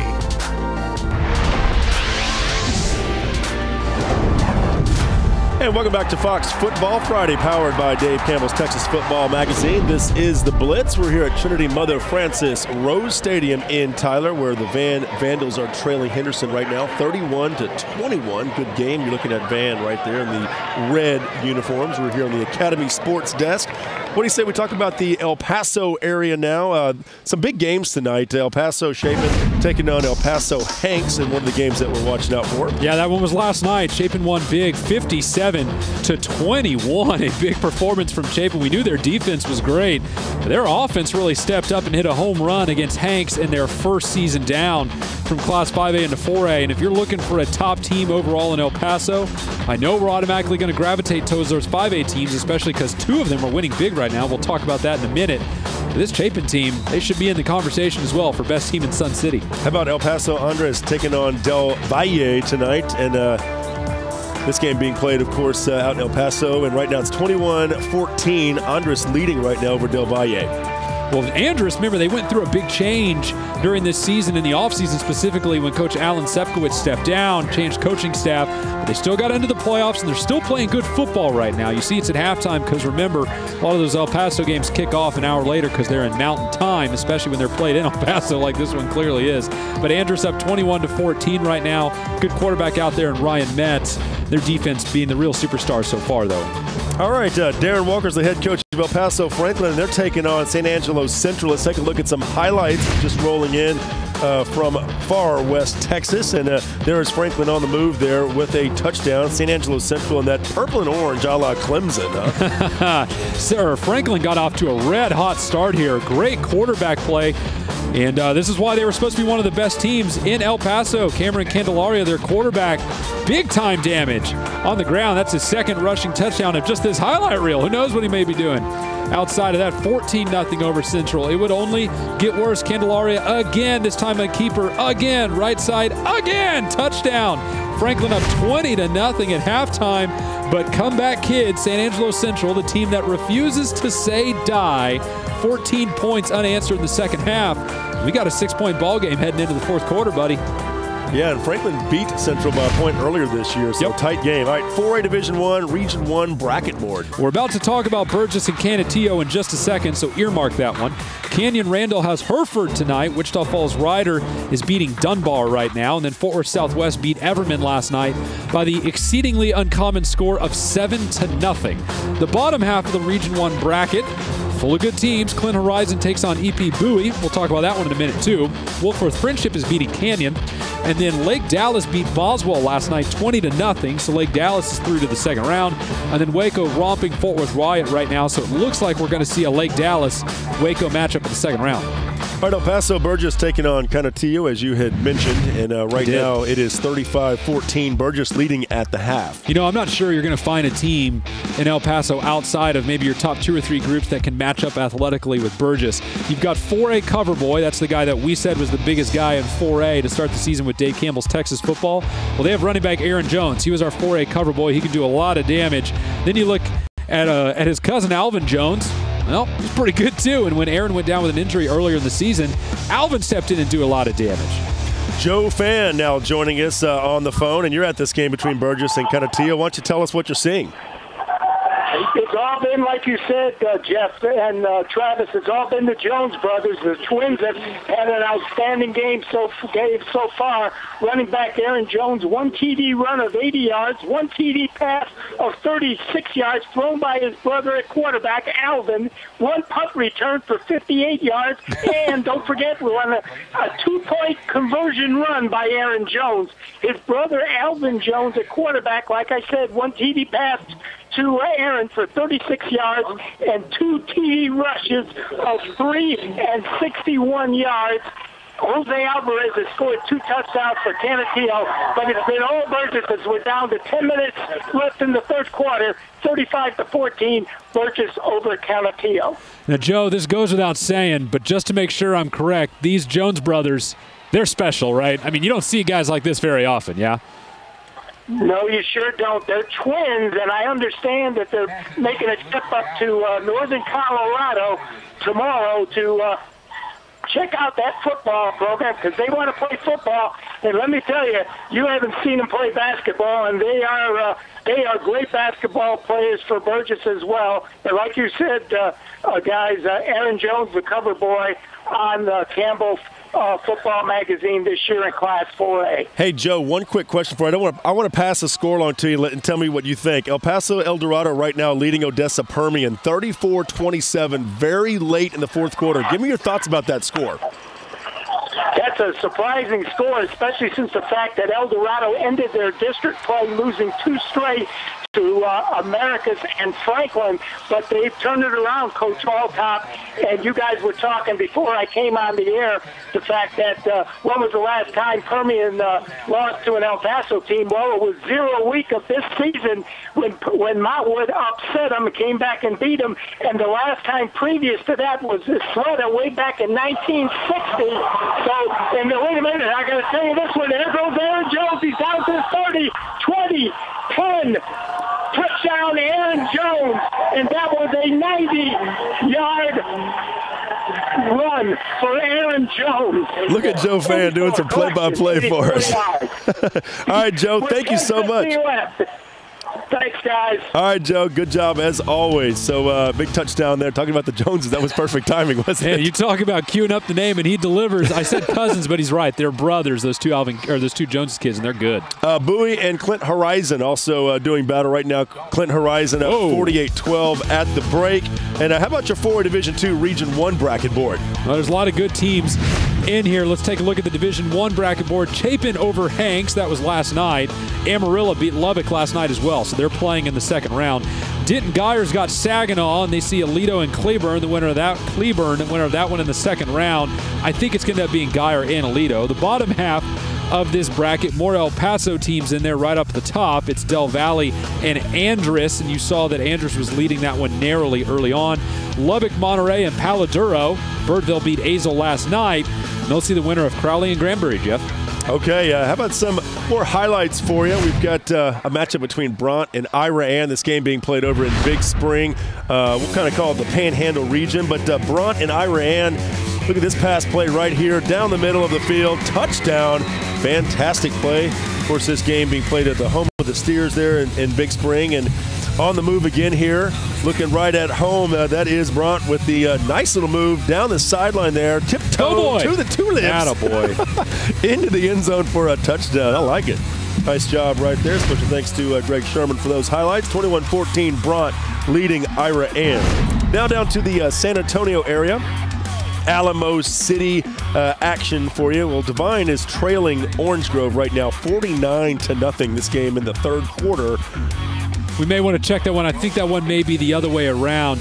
Divine's got a great ground game there. Let's swing out to the big country for another update out west. That is, folks, Abilene Wiley, one of the nastiest teams in the big country. They are awfully good, and they were taking on Mountain View tonight, and we're a heavy favorite. The defense collapsing the Mountain View pocket, flushing out the quarterback, sacked in the backfield. Abilene Wiley on offense now, and that's probably Garrett Martin, their running back, bulldozing his way into the end zone, putting his head down, hitting pay dirt, the Bulldog.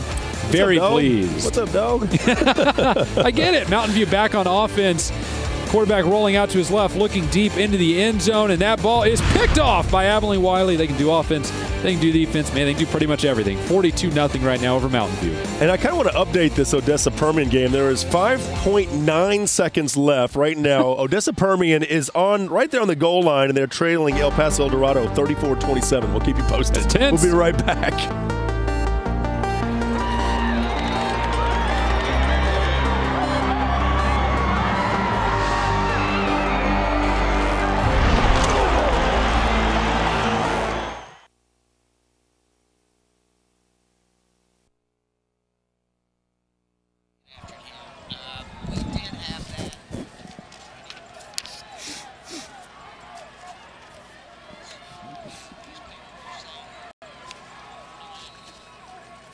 Man, that's a shocker, huh? That's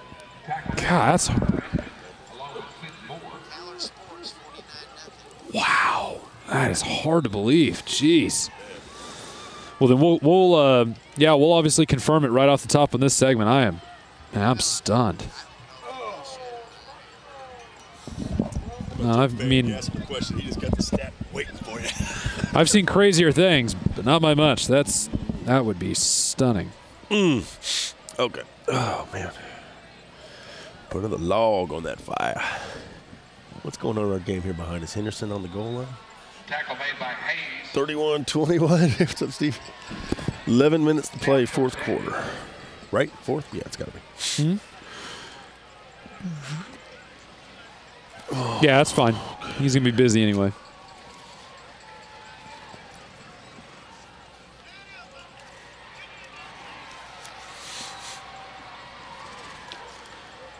Brown, the ball carrier. Tackle made by Hunter Benjamin. It's now fourth down for the line.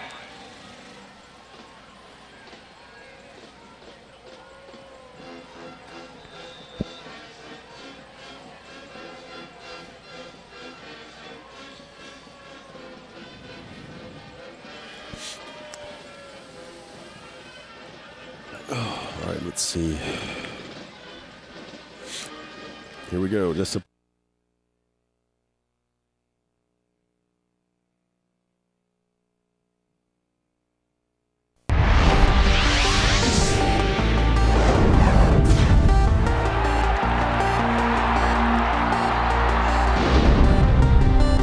And welcome back to Fox Football Friday, powered by Dave Campbell's Texas Football Magazine. Jeff Power, Travis Stewart, Angela Heyman on the sidelines. We're here in Tyler. Good game right now. It's 34-21. Henderson leading Vance. They just kicked a field goal here. About 11 minutes to play in the game. All right, more on that in a moment. Let's go down to the San Antonio area now. Talk about some of the action. Smithson Valley and San Antonio Reagan. I tell you, Smithson Valley, they've been impressive, but they're on the ropes tonight. They're only up 21-14 in the third quarter. San Antonio Reagan's given them a great football game, but in the end, it's still tough to see Smithson Valley losing here. So good offensively, so good defensively. Reagan's really acquitting itself well here, but I'm still going to go with the Rangers to win it. All right, 5A Division II Region 4 bracket board. Let's take a look at it. Let's take a quick stroll through that San Antonio, Corpus Christi Valley area grouping. And up at the top there is Smithson Valley versus San Antonio Reagan. You have Brandeis and King, and Brandeis is all over King right now. You got to think they're going to win. Del Rio takes on Edinburgh Economides tomorrow, and then Weslaco East was leading Brownsville Veterans early in the first half tonight. The bottom half of the bracket, San Antonio Roosevelt and New Braunfels. I tell New Braunfels just scored. Not sure what the update in that game looks like past that, though. Cibolo Steel beat San Antonio Marshall last night. Edinburgh North and Eagle Pass play tomorrow. Harlingen South and McAllen Rowe, they play tonight. Still looking for a score update there. All right, now moving on to Wagner and Madison right now, all knotted up at 21. You were saying Madison clearly one of the favorites in this area, but they're struggling right now. Well, just like Reagan and Smithson Valley, the underdog teams in San Antonio coming out to play in a big boy way against the favorites. And Madison's been a good-looking team in San Antonio all year. I mean, Galen McAllister and running back Marquise Warford have been two of the best in the area, but right now Wagner's giving them all they can handle. How about Bernie Champion and San Antonio Brennan? Right now, Brennan up 28-12 in the third. Well, Champion was out front of this one earlier, but Brennan, I bet you their ground game really started to wear down Champion in the second half because Brennan is just relentless in the ground game. I mean, they will just churn you up. They've got a lot of guys out there, really three guys that they give the ball to, and it's just very tough to stop all of them. Brennan playing every bit like the team that went 10-0 in the regular season. San Antonio Clark and San Antonio East Central. Well, it looks like Clark up 31-21 fourth. The miracle season for Clark continues. After they looked like they were severely dead and gone, they charged back late in the year to make the playoffs, and they're showing that form again tonight with this 10-point lead over East Central. And I'd be reckoning to bet that running back Brandon Valley for Clark has had his name called more than once tonight in this one. Medina Valley and Cal Allen right now. Cal Allen up 21-7 in the fourth quarter. Well, a 14-point deficit for Medina Valley in the final frame is not what you want. Go to the highlights. There's Medina Valley there in the red and the black. Bouncing kickoff. This one may be returned, folks. And all of a sudden he's got a big hole. And I'll be darned if he isn't going to go. Cal Allen's not going to catch him. Medina Valley in the end zone on the big kickoff return. And Cal Allen's defense is so good, it would behoove you to find some points on special teams as well. But Cal Allen's offense with their ground game, you know they can do some damage to you as well. Still a 21-7 game, and you got to think that Cal Allen's got a good odds to go on and finish this one out. So Phil Danaher's got Cal Allen on top right now. We'll keep you posted. How about 4A Division II Region 4 bracket now? Well, Cedar Park beat Austin Crockett, like we said earlier. Beat them last night. Kerrville Tivy, San Antonio Jefferson. Probably going to see CP and Tivy play next week. Cal Allen looks like they may finish off Medina Valley, and if they do, they get the winner of Alice and Mercedes. In the bottom half of the D2 Region 4 brackets, good teams there as well, all across the Austin area, the Corpus Christi area, and a little bit of the San Antonio area as well, although I still think that Cedar Park may be your favorite there all the way around. Like we said, the bottom half of that bracket, well, I don't have it in front of me, to be honest with you, but there we go. It is Vista Ridge and Austin Travis, Bernie Champion Brennan, Floresville Calhoun, and Corpus Christi Miller, Ed Couch Elsa. Hey, Saturday games we're looking out for Converse Judson and San Antonio Churchill, O'Connor and Southwest, Alamo Heights and Brackenridge, Kerrville, Tivy and Jefferson, and Luling and Odom. That's a good Saturday slate, especially that Judson Churchill game. And then I really want to see what Alamo Heights brings to the table against Brackenridge. Heights didn't look great in Week 10. Got a chance to bounce back in the first week of the playoffs now. Have to. Hey, update for you. Let's go out to the Permian Basin now. Take a look at some highlights. This is Odessa Permian and El Dorado. We talked about this earlier. Huge game. Joe Fan told us 1960, the last time Odessa Permian lost to an El Paso school in the postseason. And I tell you, El Dorado came to play on this night. Game being played over there at Jones Stadium in Lubbock. And look at Odessa Permian trying to claw back in this one. This game going back and forth all night. We just got the update in. Des Daniels on that catch. Odessa Permian actually scored a touchdown with basically no time left to pull within a point, 34-33.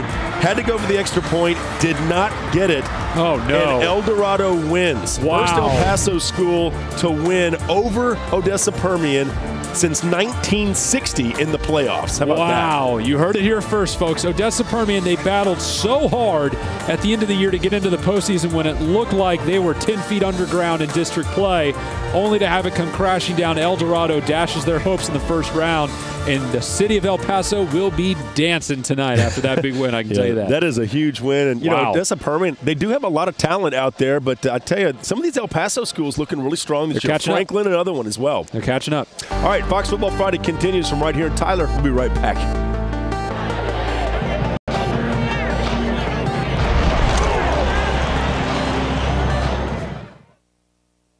Highlights. That was awesome. It was very timely.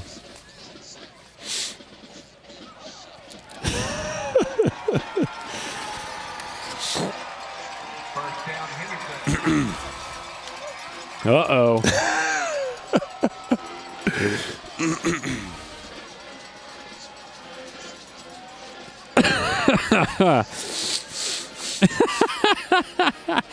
All right, Friendship and Canyon just went final, 45-23. Tweet just came across.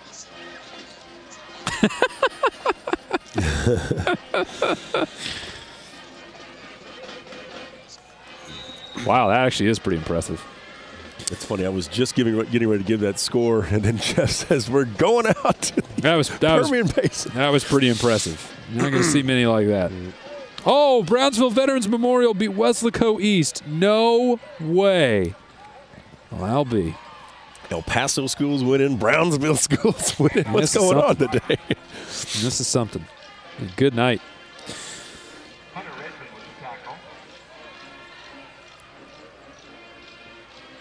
Bum, bum, bum, bum, bum, bum. Having fun over there? Oh, yeah. Everybody knows that song.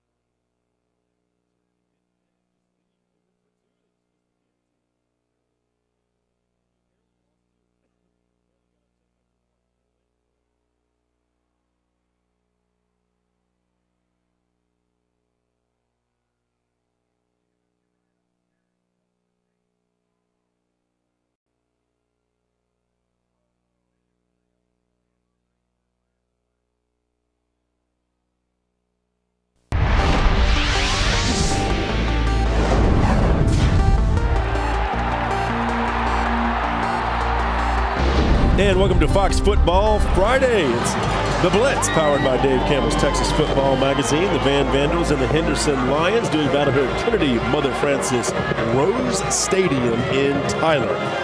And we're out here to the Academy Sports Desk where let's take you out to the Panhandle now, talk about some of the football going on up in there. We just had a big upset with El Paso El Dorado defeating Odessa Permian, that game being played up in Lubbock. And some huge games all over the Panhandle as well. Well, we can start with Canyon Randall and Hereford. Canyon Randall leading right now 31-27. And Canyon Randall and Hereford played at the beginning of the season in week 1, and Randall beat them 33-0. So right now, Hereford rolling out a much better product than we saw earlier on in the year, but I still think Randall's probably your favorite here. Amarillo Paladuro taking on Lubbock Monterey. Monterey up now 38-9 in the fourth. Well, I thought that Paladuro actually had a chance to win here, but Monterey looking like the much better squad and still playing in the honor of defensive coordinator Reese Fleming, who suddenly, unexpectedly, tragically died last week. So good on you, Monterey, for going out there and playing for a lost member there. Canyon and Wolforth Friendship right now. Friendship wins it 45-23. Friendship looking every bit like a team that can end up playing into a state semifinal. The offense, yeah, they were good tonight. The defense has been a constant. It's been that offense that's been a little bit up and down with running back DeMondrick Tucker, but they were up tonight. If they play that way week in and week out, they'll be 4 rounds deep. You watch. Okay. How about Dalhart and Shallowater? Well, Shallowater won this one. This one's a little old. I think they finished up about an hour ago because they kicked off about an hour earlier. But 41-13, Shallowater over Dalhart and running back Jarek Black, who was at one point in time this year the leading rusher in the state, got a little banged up, missed some time. But don't you worry, Shallowater's now 11-0, and they're good enough to beat anyone in their bracket. I know it sounds crazy, but trust me. As a matter of fact, let's go by the chalk, take a look at that bracket, 3A D2. Region 1, Shallowater's in there, but first we'll go to Perryton, Lubbock, Estacado, Clint and Midwood, Greenwood, and then Graham and Lake Worth, Glenrose versus Brownwood. At the second half of that bracket, Shallowater beats Dalhart. They'll see the winner of Monahans and Pecos. Spoiler alert, it's Monahans, or it's going to be soon. They're winning big. Springtown has Vernon, and then Gatesville locked up in a epic struggle with Alvarado tonight. It's been a very good game out there. Okay.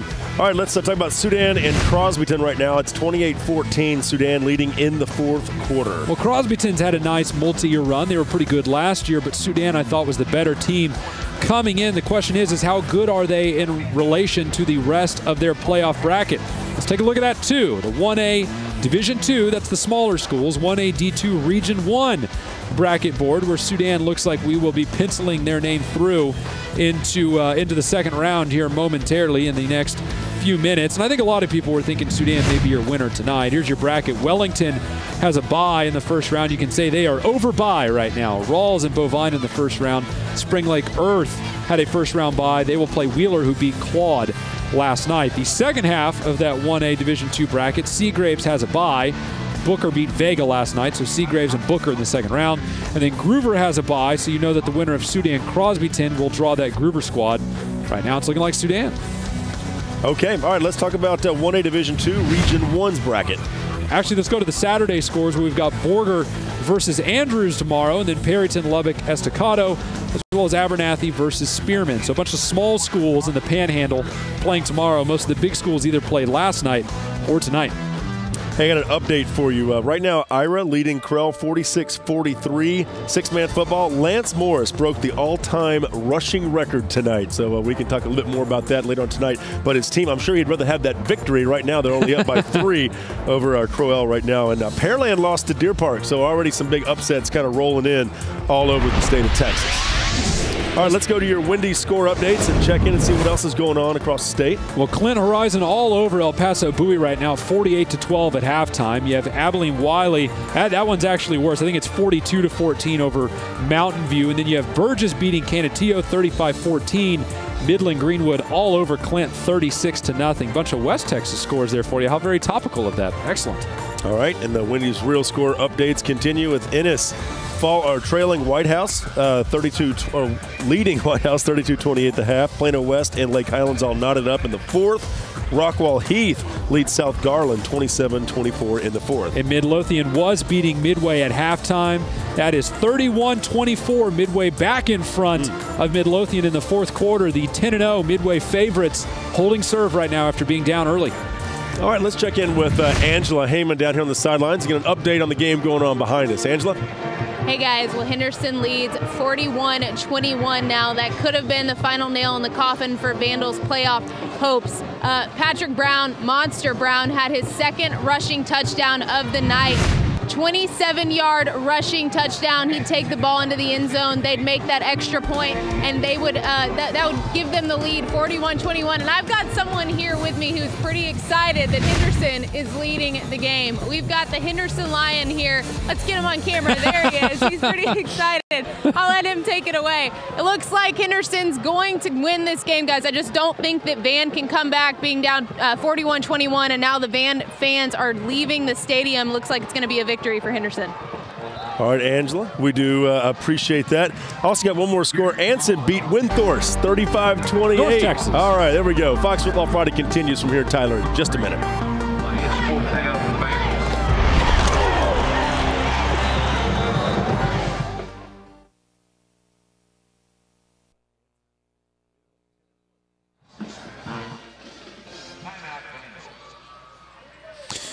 By the way, Truck, I never should have doubted you. You were right. Orange Grove 49, Divine nothing. I will be hog-walled. Man, I can't believe that.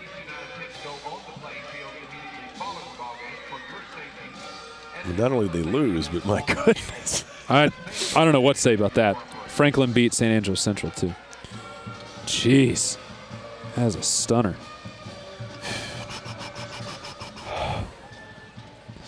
How behind are we?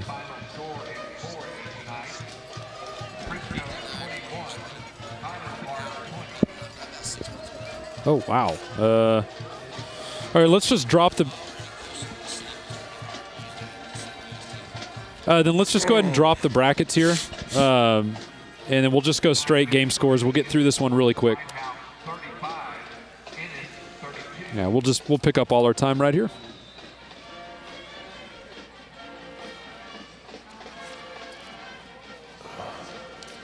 Highland Park just lost.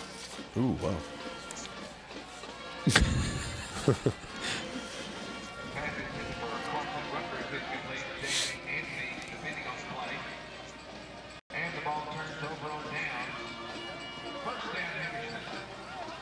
IRAM beat Bront 35-14. Yep, we got it. Okay. Ooh, boy, my toesies are coldsies.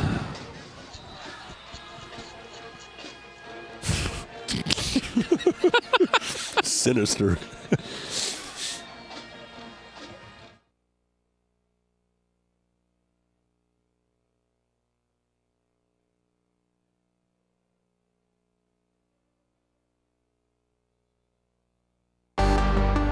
Football Friday Blitz is presented by your Texas Ford dealers. It's the year-end celebration at your Texas Ford dealer. Enjoy great savings on the freshest lineup. Ford is the best in Texas. By Academy Sports and Outdoors. Right stuff, low price, every day. And by Wendy's. Be bold with Wendy's Asiago Ranch Chicken Club and spicy, home style, or grill. Try one today.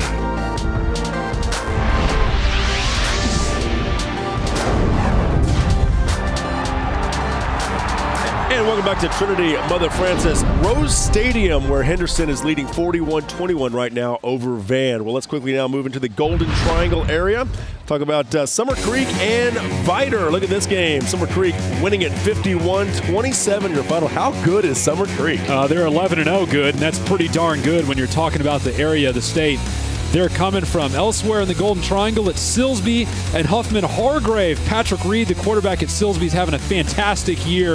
Deserves to be mentioned as one of the best in the Golden Triangle. They're big time over Hargrave right now, 34-7. How about Bridge City? They are trailing 40-7 to Cold Spring Oakhurst in the fourth quarter. Well, that Cold Spring Oakhurst team is pretty good. Heck, they've got a win on Lamarck on the slate so far this year. Let's go elsewhere.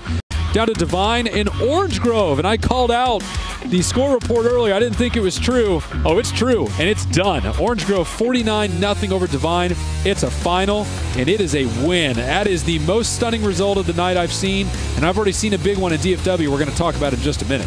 All right, White Oak and Eniwak right now. White Oak, well, they win it 52-15 final score. White Oak, a big winner in this one. Take a quick look at the Saturday games down in the Golden Triangle. We got Port Arthur Memorial, Manville. We talked to Manville head coach Kirk Martin earlier in the night. Dayton head-to-head with Nederland tomorrow, and then Crosby versus Beaumont-Ozan. I just mentioned a big upset in Dallas. How about Highland Park? Drum roll.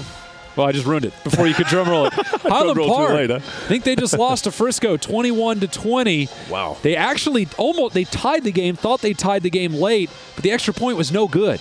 And kicking has been a problem for HP this year. It ended up costing them a football game. 21-20, Frisco walks away with a win. And, you know, Odessa Permian lost by not kicking an extra point. That's true. Right there at the end in their game against El Paso El Dorado. That's right. So a lot of upsets tonight. Got to kick those extra points. It's the first round of the playoffs. It's supposed to be upsets. It is. All right, Fox Football Friday will be right back with more from here in Tyler.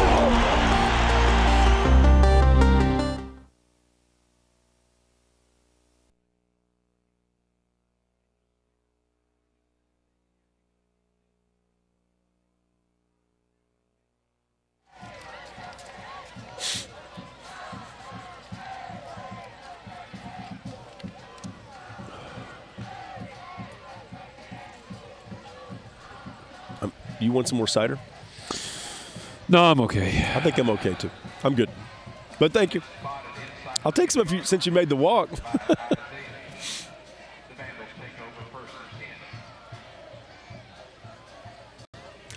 So Franklin beat San Angelo Central 34-14. Is that right?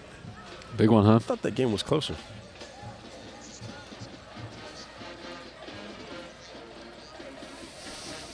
Just let me do a live read from the live script. How's that sound? Call today. Don't they look back at the players of the week and stuff? Yeah, but I mean, we don't have any of that data. So I mean,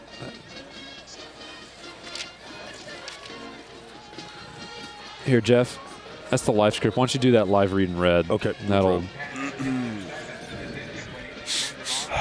Ooh, it is.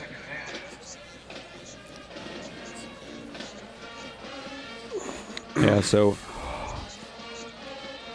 yeah, I don't know what to tell you about it. Yeah, I mean, it is what it is.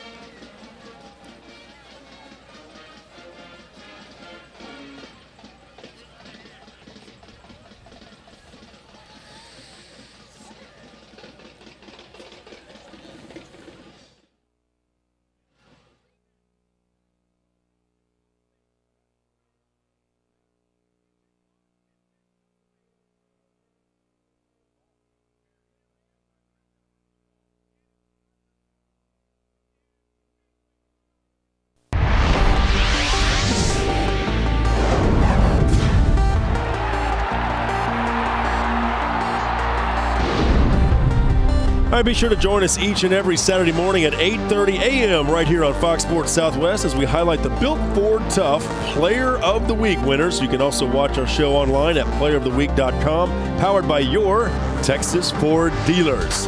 All right, welcome back to Fox Football Friday, powered by Dave Campbell's Texas Football Magazine.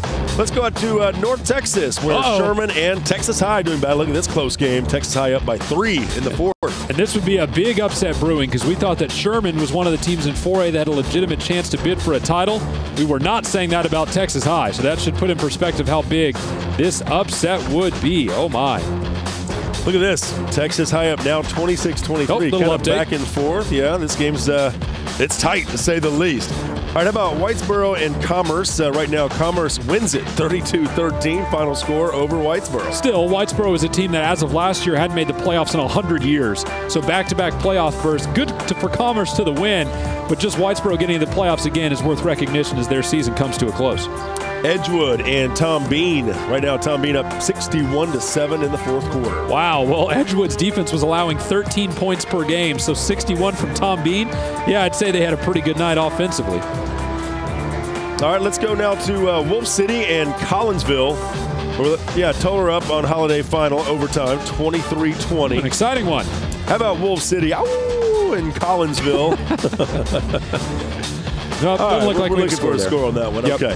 All right, you want to do a 2A Division II, Region II bracket board. What do you say we break it down? Yeah, might as well work our way through that or look at some scores, which one or the other, wherever we want to go from here. But that Tolar win over Holiday, got to say I'm a little surprised. Holiday's a good team. There's your 2A D2 Region 2. Even I can't get through them anymore. Bracket board. Nakona had a bye. They will now obviously play Tom Bean, who's smoking Edgewood at the moment. Gunter has a bye, and they will see Tolar, which defeated Holiday in overtime. In the bottom half of this bracket, more talented teams to sort through. It's Corsicana Mildred. They had a bye. See Leonard and Cooper, and that one has been a showdown all night. Very close. Clarksville had a bye. They see the winner of Jacksboro and Blooming Grove. And how about 1A D1 Region 2, another bracket that we might get a look at or may not. Or might not. I mean, there's a lot of big games going on right now, and the upsets are starting to fly kind of fast and furious. We talked about Highland Park. Obviously, we'll get some more in a moment. Goldthwaite has a first-round bye. Then you see that Wolf City-Collinsville game. Still looking for a score. If you have it, tweet it to us at DCTF, hashtag Football Friday, if you'd be so kind. Lindsay has a bye. They see the winner of Cayuga and San Saba. Waiting for an update there. Bottom half of the bracket, it's Italy has a bye. And then Valley View and Sims Bowie. Winner of that one draws Italy. Honeygrove's got a bye in the bottom half. And then you see Heiko and Cairns in the first round. Winner of that sees Honeygrove. So games and scores continuing to roll in from all over the state of Texas. Let's check in with Angela Heyman and get an update here. Angela? Hey guys, Henderson just picked the ball off for a pick six. I believe it was defensive back Arquez Walton with the interception.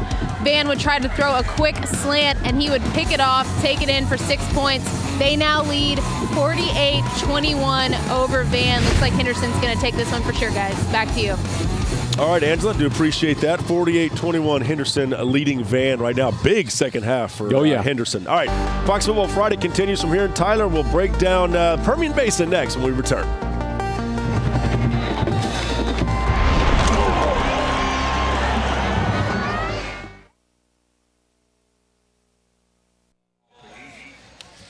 Yeah, this is upset central tonight. This is nuts. So what? Pflugerville's leading Lake Travis still? Yeah. Oh, my goodness. Brenham just got smoked by Elgin.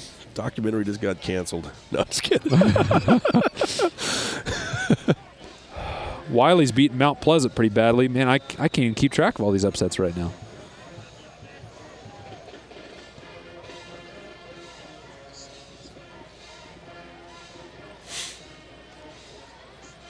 Ooh, boy, we're going to be busy.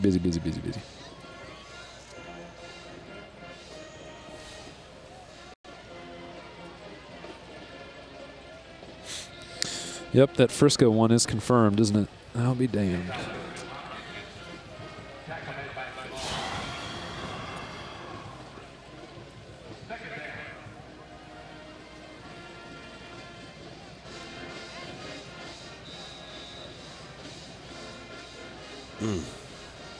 I'm glad that Jim is at that Lake Travis game. I was going to leave that up to YNN, but, man, if they end up losing, that'll be big. They're not. I know. I'm glad.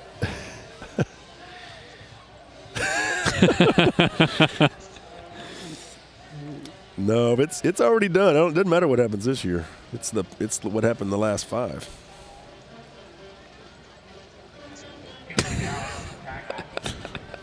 It's the previous 5 years. Jeff is fired up today.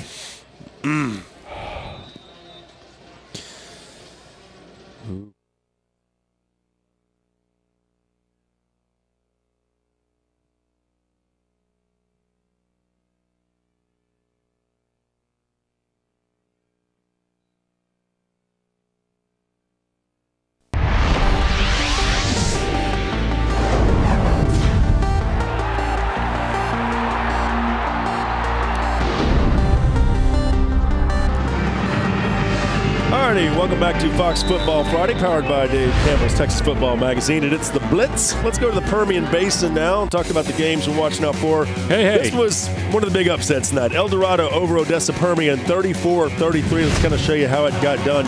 You might remember Joe Fan told us El Dorado had a tall order in this game in the red uniforms here because Odessa Permian had not lost to a team from El Paso in the postseason since 1960. Now, they did lose to a squad early this year in the 0 week from El Paso, but Permian was trying to get back in this game. They trailed pretty much throughout the game. It would literally come down to an extra point that Permian did not make with no time left, as it turns out. And Permian falls tonight to El Paso El Dorado. Final score of 34-33. All right, let's take a look at Clint versus Midland. Greenwood a big-time winner, 51-0 over Clint. All right, how about Pecos and Monahans? Pecos falls to Monahans, 58-7, your final score. The Permian Basin 3A teams looking very fine indeed. Out to Quanah and Forsan. Quanah, a big winner. Finally, a Permian Basin team loses in the small school ranks. Quanah 41-6 over Forsan. Quanah looking very good indeed. All right, how about Brunt and Ira Ann? Let's take you out here to some highlights here as Ira Ann's quarterback Zeth Hernandez with a 47-yard touchdown pass to Devin Griffin. It was 7-0 Ira Ann. Brunt on the ensuing possession. Thor and Charles, check it out, 79-yard touchdown run. And we're all knotted up at 7 after one quarter, thinking it's going to be pretty tough, right? But back comes Iran in a big way. Hernandez with a 21-yard touchdown pass to Cade. It was 13-7, and Iran goes on to win it by a final score of 35-14. All right, let's take a look at the Wendy's score updates. Some big games starting to go final all the way across Texas tonight. By district scores in the books. Angleton downs Friendswood in a shootout, 48-41. Houston Lamar comes back and defeats Seven Lakes after trailing early, 36-33. Wiley downs Mount Pleasant. Well, Albee 38-21. Wiley a winner. And then Mission and Corpus Christi Ray locked up at 28 in the final frame. A thriller going down to the wire in the Coastal Bend. Yeah, 28 all, fourth quarter. Your Wendy's real score updates right there. And again, Lance Morris broke the all-time rushing record. Ira winning over Crowell tonight out there in the Permian Basin. All right. Oh, wait a minute. Let's check in with Angela Heyman one more time real quick down on the sidelines here on Fox Football Friday. Angela?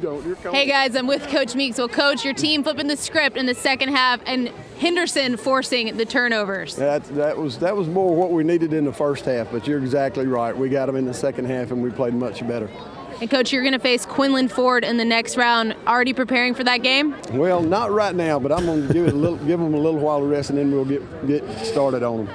And just give me your overall thoughts on the way that you thought your team performed tonight. I thought they looked pretty good. Yeah, and I did too. Like I said, we just turned the ball over in the first half to keep us from go ahead and scoring some points. But we got that straightened out, and we did a good job the rest of the game. Well, Coach, congratulations on the win. Thank you very much. Guys, that's the Fred Loy Insurance Quote of the Night. Back to you. Thanks, Angela. Big score update trending right now in Hill Country. Pflugerville, a touchdown with less than a minute to go over Lake Travis, the 5-time defending champs, 23-20. Less than a minute to play. All right, Fox Football Friday will continue in just a moment. Don't go anywhere.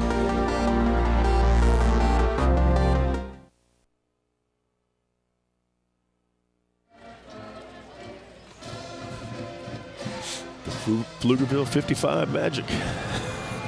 Leads Lake Travis 23-20 with 46 seconds left. Ooh, man. No, 46 seconds left. It's Pflugerville 23, Lake Travis 20. Can we find a radio broadcast? We do have highlights. Yeah, I want the radio. 104.9. Is that what it is? Mm-hmm. Did you hear that, Jeff Watts? 104.9 FM radio. I don't know if you know 104.9. It's the Horn in Austin. The Horn. That would be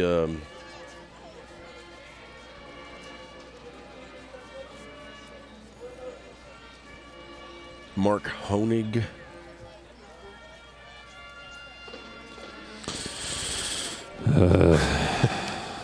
Whatever. Hey, how about a six-man score for you? Jonesboro 116, Trinidad 80. I just saw that. Isn't Trinidad went right through there to come up here? Went through Trinidad? Yeah, that's what it said. Well, I didn't realize where Trinidad was. I went to the town of Trinidad. I'm not sure that's who they are, but they are called Trinidad. It's this little country down in the Caribbean. You ever heard of it? Man, I hope we can get that radio broadcast for LT. That would be that'd be the big moment of the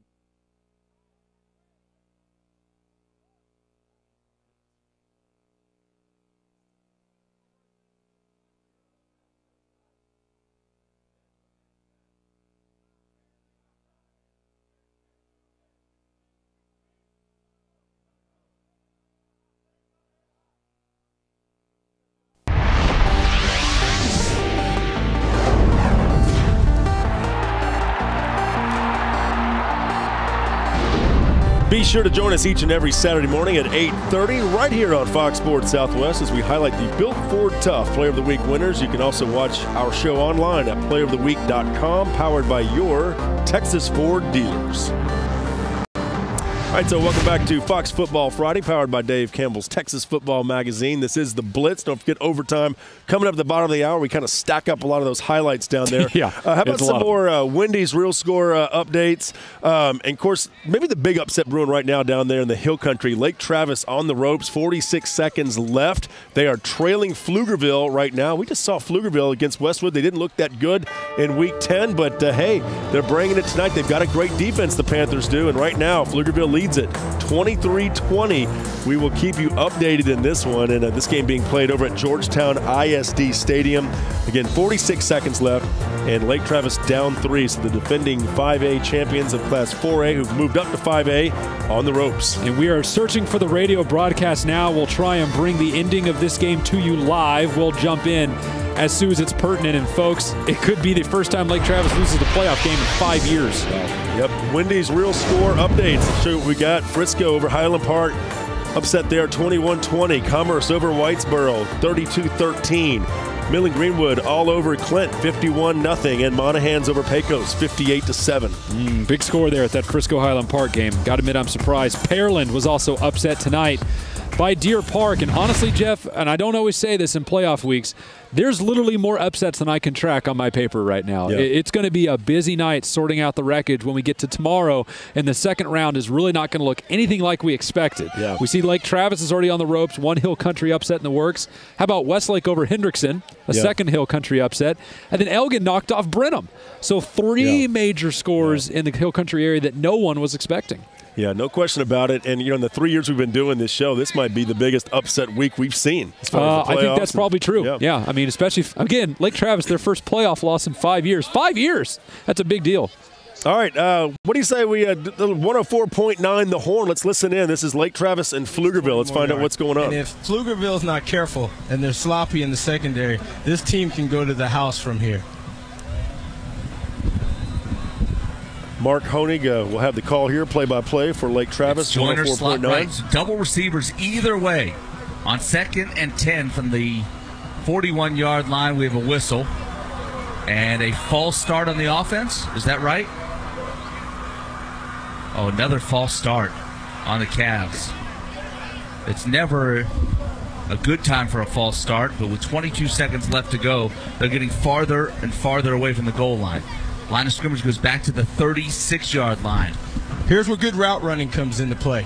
Because if you can get one of these guys from Pflugerville to turn the hips and Baker Mayfield makes a strike, it can be a foot race. And they're going to give you 10 to 15 yards anyway. Here's Baker to throw. Deep pattern out to the left. Complete and out of bounds at midfield. That's Foster. Impressive gain of 13 yards. And all that took was 3 seconds. 19 seconds left to go. They only need about 20 yards to get into Marcotte field goal range. Well, they're probably looking to score here. Marcotte warming up on the near sideline.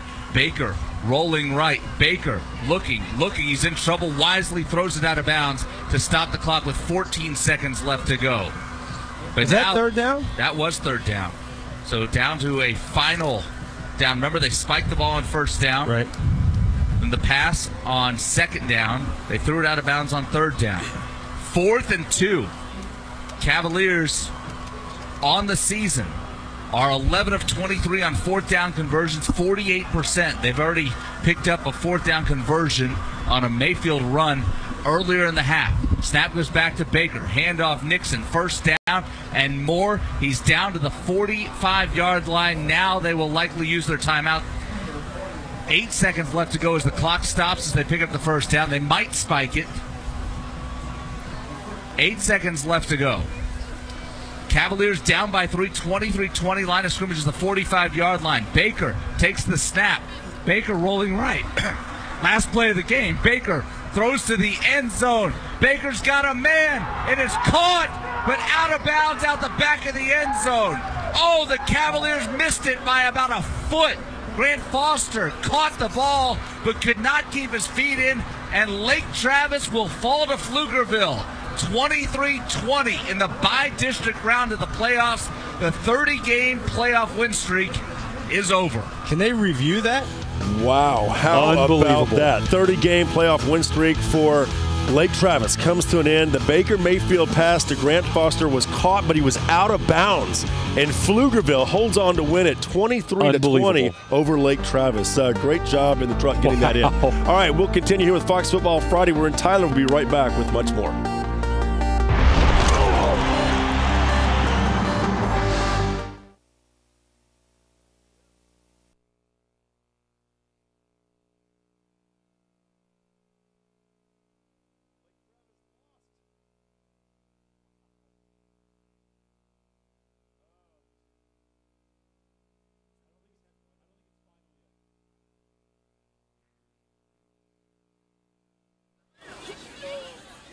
Okay, go.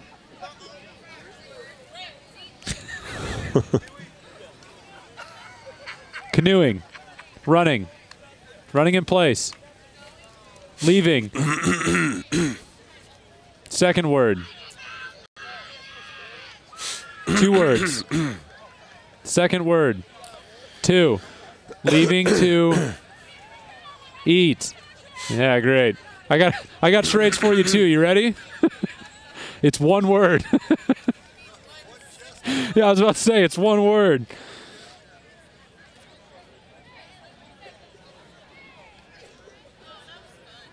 Well, I'll be for Schnockard. Sorry, bud. We need to get that last play. I'm going to try to put a little pressure on Jim to get us that last play before the night's over. That touch or the pass that wasn't a touchdown. Yeah, I concur. Man, the temperature is plummeting out here. Winning big. It's cold.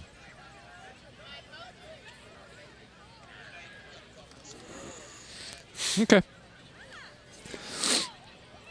Oh, it's so cold. Oh, it's so cold.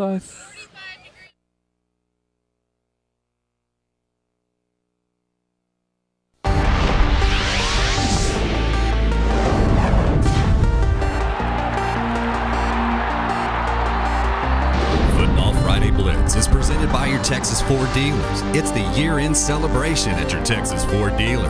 Enjoy great savings on the freshest lineup. Ford is the best in Texas. By Academy Sports and Outdoors. Right stuff, low price, every day. And by Wendy's. Be bold with Wendy's Asiago Ranch Chicken Club and spicy, home style, or grill. Try one today. And be sure to join us each and every Saturday morning at 8:30 right here on Fox Sports Southwest as we highlight the Built Ford Tough Player of the Week winners. You can also watch our show online at playeroftheweek.com, powered by your Texas Ford dealers. So already quite a few upsets here on Fox Football Friday from all over the state of Texas. It's the playoffs. Anything can happen. But as Travis Stewart and Jeff Power are telling you right now, we haven't seen a week like this in a long time where this many teams were upset in the postseason. Not since we've been doing this show. And honestly, Jeff, I'm going to go ahead and call it. It's upset week. That's what it is. And you don't see one every year. Last year we kind of got away without a massive upset week. But tonight has been upset week. Lake Travis, their first playoff loss in 5 years. Highland Park goes down in the first round to Frisco. Brenham's out against Elgin. Team after team after team. This is the exact kind of week. I'm getting excited. I can't help it. This is the exact kind of week that we love high school football for because anybody can win at any given moment. All right, how about some more Wendy's real score updates for you? Pearland Dawson over Friendswood. That's, well, incorrect. No, Pearland we'll Dawson did win, but Friendswood lost to Angleton by that score, 48-41, but Dawson won as well. Denton Geyer over Saginaw, 42-14. In fact, Saginaw is going to take on Geyer next week, or check that. Geyer is going to take on Aledo next week at Northwest ISD Stadium at 2 o'clock.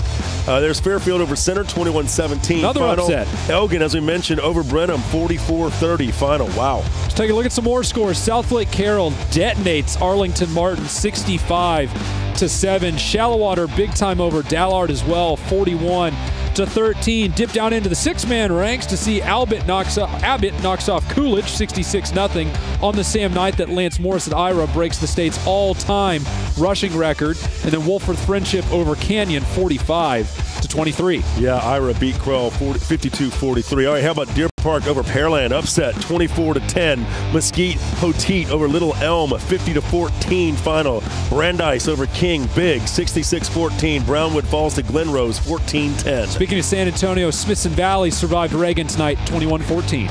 All right, so there's your Wendy's real score updates. Highlights rolling in around the corner here at the bottom of the hour. Of course, it's overtime, and we break it all down, and we squeeze all those highlights, about 30 of them, and we're just going to throw them at you. Oh, man. 30 of them. Oh, this is a frantic night. And we got a lot of upsets to get to, including that highlights of Lake Travis falling to Pflugerville tonight, 23-20. Crazy final play of the game, as you heard it here on 104.9 The Horn. Giving us a little play-by-play there was Mark Honig. Baker Mayfield's throw to Grant Foster caught, but he's out of bounds. Tough blow for Lake Travis, snapping that 30-game postseason streak that they had. All right, folks, get yourself a soda and get some popcorn because it's about to get really intense in here over the next 30 minutes. Yeah, Fox Football Friday continuing from right here in Tyler. It is the overtime next. Stick around, folks. We'll be right back with much more.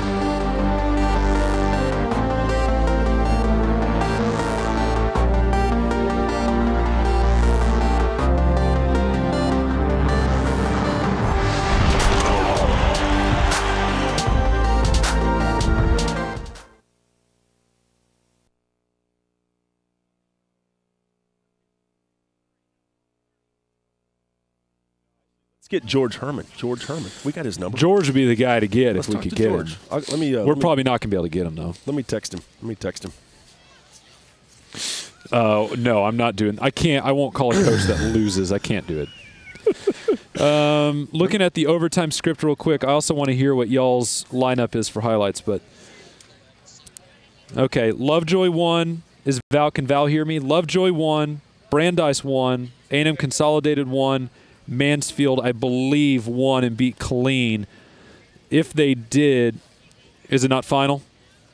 Shoot, he's our best guy on the list.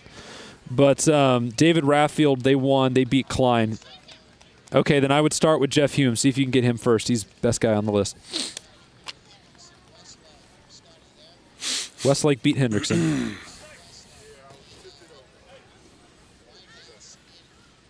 Is that final? Doesn't matter. Just keep going. Who's White House playing? Ennis. Did they win? White House won, Angela. White House won. All right, game number 3.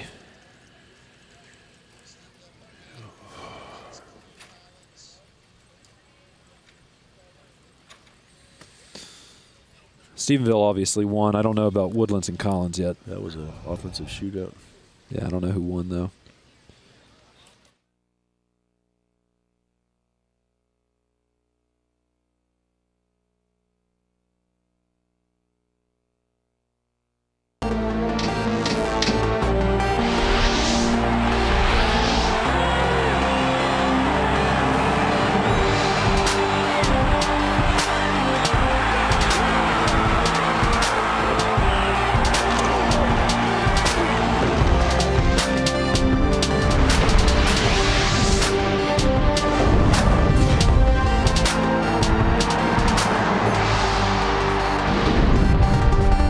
Welcome to Fox Football Friday. It's the overtime powered by Dave Campbell's Texas Football Magazine, and we might as well call it what it is. Upset week in the postseason. I love Jeff Power and Travis Stewart joining you. Angela Heyman on the sidelines. Hey, we haven't seen anything like it. Upset week galore. A lot of top teams across the state of Texas went down tonight. Let's kind of show you how it all happened. And let's start off with Westlake and Hendrickson in the Hill Country, where Hendrickson was a favorite and Westlake was in no mood to live up to that expectation. Hendrickson, big play downfield, picked off by Westlake, middle of the field. Big defensive play for the Chaps. They're headed back the other way now. Jordan Sievert, quarterback there, hands off, left side.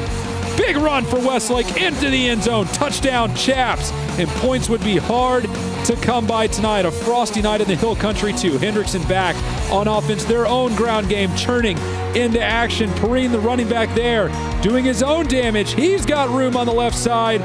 He will be tackled just short of the goal line. Hendrickson still churning away. Looks like a short, easy touchdown run there for Hendrickson. But in the end, it's Westlake 33-13, snapping Hendrickson 8-game winning streak. So a big win for the Chaps. How about White House and Ennis? This was a huge game, very tight, back and forth kind of contest. Not too far from here, I might add. There's White House in the maroon and white on the move. Check it out, moving down the field into the end zone for a touchdown. Can't say pay dirt anymore because nobody plays on grass anymore. Pay turf. But White House taking on this Ennis squad, and Ennis was hanging tough. This game was really tight throughout. There's the defense there by White House. In the end, White House would win it by a score of 42-32, so a big win for them. And a lot of folks around here were pretty excited to see that score. Heading out to the big country now, Stephenville taking on Burnett. Stephenville a heavy favorite and the heavy favorite for the 3A Division I title at the end of the playoffs. Here is Stephenville in the white, working on the short reception into the end zone. Stephenville scores first. Here comes Stephenville again. This time quarterback Tyler Jones, option pitch, and a beauty on the right side. Big running room down the right sideline. Another touchdown for Stephenville. You're going to see a lot of these folks. At one point, Stephenville had 6 touchdowns, and Burnett had just 1 first down. That's not what you want to see. A big work there. I think that's Bryce Gunter, the wide receiver, going to Texas State, ripping free. 56-27. Stephenville, a big-time winner. How about the greater Houston area now? The Woodlands and Klein Collins. This game being played over at Klein ISD Memorial Stadium. And I tell you, Mark Schmidt had the Woodlands Highlanders ready to go, but Klein Collins gave them all they could handle. This game was an offensive shootout, to say the least. These two teams did not want to go down in the postseason as they battled back and forth. As we look at your score, look at that final, 66-42. The Woodlands defeats Klein Collins. Let's move on to the Dallas area. Yep, I'll take it. DFW, where Mesquite going head-to-head with Saxe. Alex Cooper, quarterback from Mesquite, looking downfield. Got a man. He fumbles it. Mesquite's Johnny on the spot. Recovers it for a touchdown. Alex Cooper, again, this time lacing a ball over the middle. A laser caught. Another touchdown for the Skeeters. This time play fake. Option pitch to the left side. Another touchdown for Mesquite. Saxe's a good team, a good playoff team, but they are outclassed by Mesquite tonight. 50-28. Mesquite rolls to 11-0. Big win for Mesquite. The Skeeters rolling. How about North Texas now? The North Texas area. Quanah taking on Forsan. And huge game up there. Of course, these two teams getting a chance to show everybody what they've got. And the action was just, it was freezing cold up there. Well, that's here.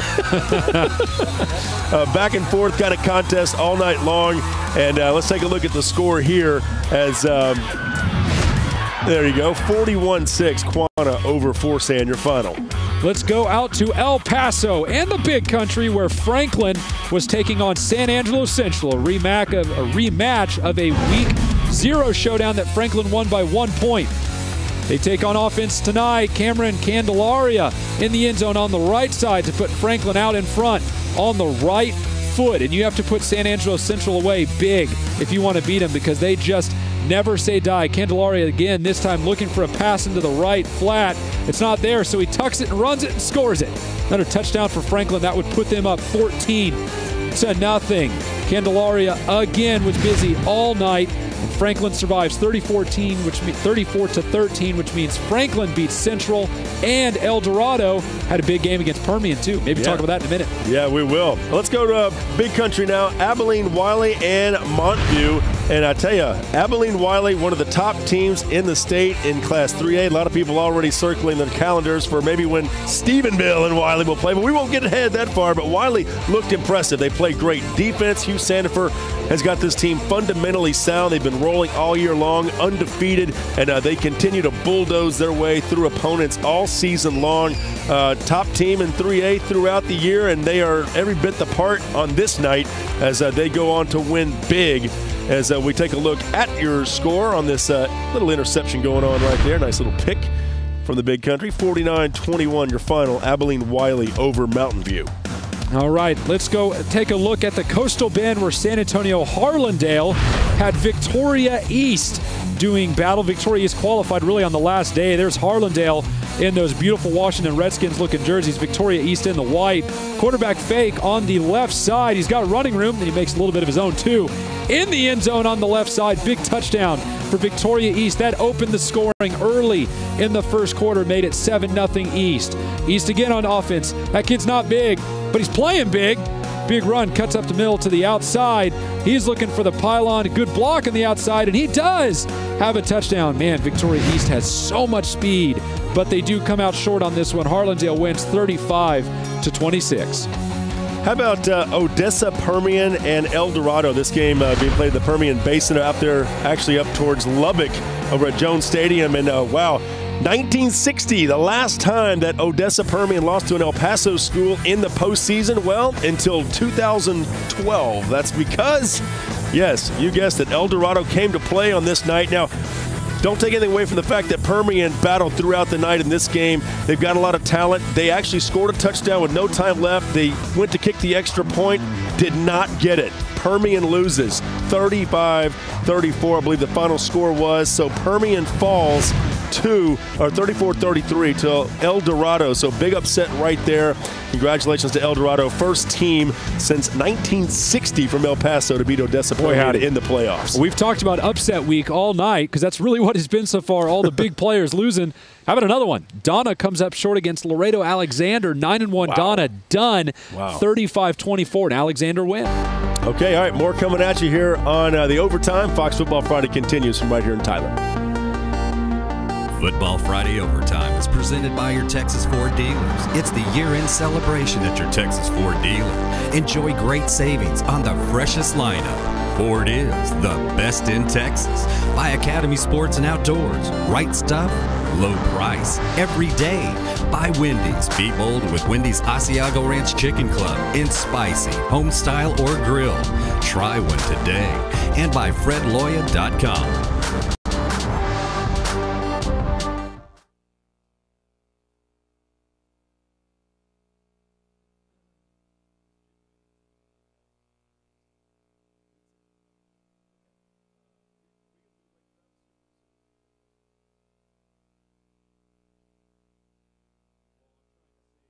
Trying to save the Academy play of the game for the last play of the Lake Travis game. So as soon as we have those highlights good to go. Well, I know he sent like some halftime highlights or something. I'm still waiting. I already sent him a message saying, give us that last play. We'll see.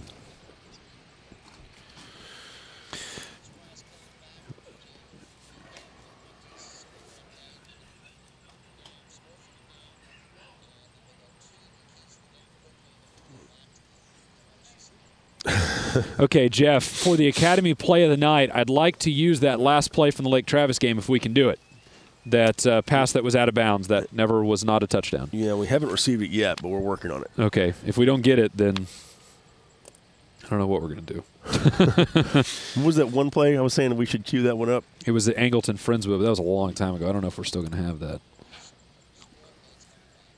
Okay.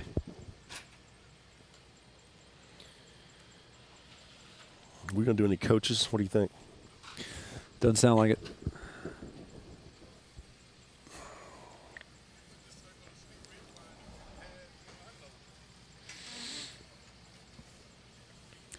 Seems like Lake Travis's luck just kind of ran out on them, all those injuries and stuff. They were just too banged up at the end of the year. There's not a lot you can do. No doubt, buddy. No doubt. All right, so we're doing all Wendy's here, right?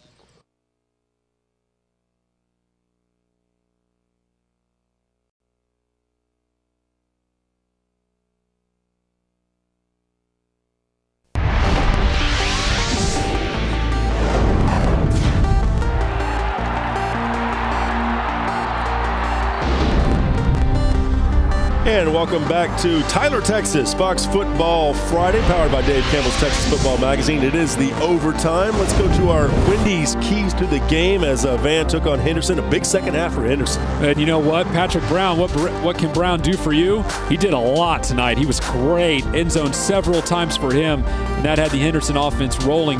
Sid Moore, the defensive tackle for Van, heard his name called a couple times over the PA, but Henderson limited his impact. Garrett Smallwood, the quarterback for Van, versus Bo Brady, the defensive end for Henderson. I think Brady won that matchup because the Van offense struggled very much in the second half. And then practice makes perfect. Yep, Henderson looked prepared for these big games after that tough regular schedule. Henderson 48-21, your final score. Big win for them. We're going now to Brandeis head coach John Campbell. They had a big win tonight over Corpus Christi King. Coach, you guys, you had your running back was out early on in the year, but he's back now. Y'all look like you're peaking at all points. How good is this team playing right now? We've been very pleased with our performance the past couple of weeks. Feel like we're just kind of like what you had mentioned, that we're starting to peak. But at the same time, the exciting thing is we've got some things that we can get fixed and improve upon as well, which we're going to have to do in order to be competitive next week against Smithson Valley Rangers. I was just about to ask you that. Smithson Valley looks like a team without a whole lot of obvious weaknesses. How do you go about attacking that Ranger squad? Well, that's you basically summed it up again. They're very, very efficient on both sides of the ball, and in the kicking phases, they don't make a lot of mistakes. So in addition to doing what you would normally do, you got to be pretty close to playing some mistake-free football, because they do an excellent job of taking advantage of when you make mistakes, and at the same time, you're not going to be able to count on them making their own mistakes. All right, for our Fred Loyal Live Insurance Quote of the Night, it's John Campbell of Brandeis. Thank you, Coach. Appreciate your time tonight. Thank you. All right, John Campbell, thank you very much. We do appreciate that. Let's go up to the Dallas-Fort Worth area. This Cowboys Stadium here, this game being played over there in Arlington. It's Arlington versus Keller Timber Creek, and it's still going on. It was a late kick tonight because it was part of the doubleheader with South Lake Carroll and Arlington Martin. You can see it was a great game. Still in action right now. Arlington 14-10 lead right now over Timber Creek in the second quarter. All right, and a quadruple header going on over there tomorrow at Cowboys Stadium, so it's going to be busy over there. All right, more games. El Paso, we got Montwood out in the El Paso area taking on Palo Duro, I believe it is. Yeah, I'm actually not sure what we're seeing here. This may be Lubbock Monterey and Palo Duro. Yeah, that's what we have. Monterey there, and the Baby Blues playing great football as of late, playing in memory of their departed defensive coordinator, Reese Fleming, who died recently. And they are playing exceptionally good ball, though. Deep ball there from Palo Duro from quarterback Malik Sims down the middle of the field. Got to pull your shorts up, son. And then Monterey coming back offensively. Their ground game. Pull your big boy pants up. Right. Monterey's ground game knows how to do work. 38-9. Monterey a winner over Palo Duro. All right, let's check in. We had Cal Allen down in the Coastal Bend, and they had themselves quite a battle with Medina Valley. Check out this play right here. Very interesting. Special teams, of course, a huge part. Almost a clip up there at the beginning of that play, but one of the highlights here from Medina Valley on the night, this nice return for a touchdown, but in the end it was Phil Danaher's boys from Cal Allen that would have the last laugh. And this one, as we take a look at your score, 27-14 the final. Cal Allen advances. All right, let's check in the Permian Basin, where Iran under new head coach Mark Kirchhoff had Bront tonight in the 1A playoffs, and Iran got started off in a big way. Pass down the middle, a bomb for a touchdown. Iran on the board first, Jeff. Yeah, that's right. That was a Zeth Hernandez to Devin Griffin. Then the ensuing possession, Thorne Charles, 79-yard touchdown run. Look at the tiptoe down the sidelines for Bront as they were looking good. It was 7-7 after one. Iran, 4th and goal from the Bront 2. Check out Hernandez. Stop at the 2 by Glenn Crowder. Trust me on that one. Iran goes on to win it 35-14 over Bront. Let's take a look in Dallas Fort Worth Metroplex, where John Tyler butting heads with Waxahachie. Greg Ward for John Tyler. A laser to the right side, and then broken tackles down inside the red zone. The JT Lions digging it. Cujo still in action. Handoff up the middle. Untouched for the touchdown. Those white numbers on white jerseys. Dude, that does confuse me. Waxahachie back on offense. A touchdown of their own through the passing game. John Tyler can't catch up. Waxahachie is in the end zone, but Cujo was your big winner tonight, 56-20. Actually, I think that one got even higher. I think they got into the 70s, but John Tyler, regardless, a winner. All right, Brazos Wood and Fort Bend Dulles in the greater Houston area. Of course, Fort Bend Dulles, the Vikings in the red uniforms, the Buccaneers, and Brazos Wood coming on the other side here. Great action from the greater Houston area. And Dulles is a loaded team. We've had a chance to see them a couple of times this year. They can put up a lot of points. They can score with the best of them. Here the Vikings on the move through the air, but they can also get it done on the ground as well, as Dulles would go on to win this game by rather handily. Big win for Dulles tonight as we take a look at your final score. 42-34. So Brazoswood did make a bit of a comeback there towards the fourth quarter. If you're going down to the hill country, we'll go with you and take it to Leander. LBJ. LBJ starts off with an onside kick. A lot of chaos ensues, and LBJ has it. And they're fired up because they know that Leander's one of the top teams in the hill country area. It didn't last long, though. Leander back on offense. Caleb Woodward, the Texas Tech-bound Woodward from the quarterback spot, takes it all the way down to the right side into the red zone. Now look, the media types. It's too cold for short sleeves, son. Leander back on offense. Woodward again, but LBJ this time has him cornered. tackled. This was a low-scoring game for a long time before Leander pulled away late, 35-13 over LBJ. Yeah, Leander with a big second half there. Final there, 35-13. Okay, down the greater Houston area. You want to see some offense? How about this one? This was Angleton and Friendswood. And I tell you, these two teams can score with the best of them. Look at this play right here. This is one of the plays we were looking at as a top candidate, right? Yeah, Truck, mark that one. I think we may be revisiting that here in just a minute. And quarterback Jordan Wood for Friendswood, however, would not be denied himself. He was very busy. Angleton back on offense. Short run right up the gut that put them on the board. There's a lot of those touchdowns. Here's Jordan Wood. He's looking left all the way. It was never there. Well, how about I make a little my own magic then, huh? Takes it to the right, dives from the pylon. He's got it. Touchdown, Friendswood. But Angleton comes out ahead 48-41 and knocks out the Mustangs from the playoffs. What a finish. How about Carroll and Martin, DFW area? This is, of course, South Lake Carroll. They had a monster night. How about their quarterback? Oh, Kenny Hill was just money in the bank. Busted coverage there. Gives you a big touchdown on the post route. They started out well early. Kenny Hill and the South Lake Dragons back on offense. This time a short little screen route. And that wide receiver is going to leave everyone in a black jersey behind. It's a big touchdown run from about midfield. That's about 50-yard touchdown strike. Kenny Hill this time on the quarterback keeper. Right up the middle, breaks a tackle, gets a great block from his wide receiver. He's got the right sideline, makes two guys miss inside the red zone. Touchdown Kenny Hill, touchdown South Lake. There was a lot of them, 65-7. Hey, we got a big upset coming up right after this break. We'll tell you about it when Fox Football Friday continues.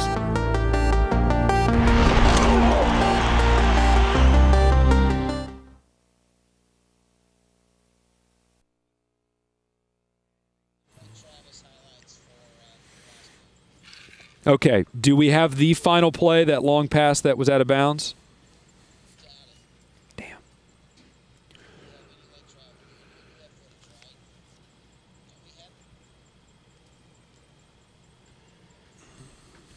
Man, like half the highlights on my phone were reading sending for some reason, so I had to just shut it off. Yeah, I don't know what the deal was. Every time I went into a highlight trying to get the read, it was like sending. I'm like, why are you sending?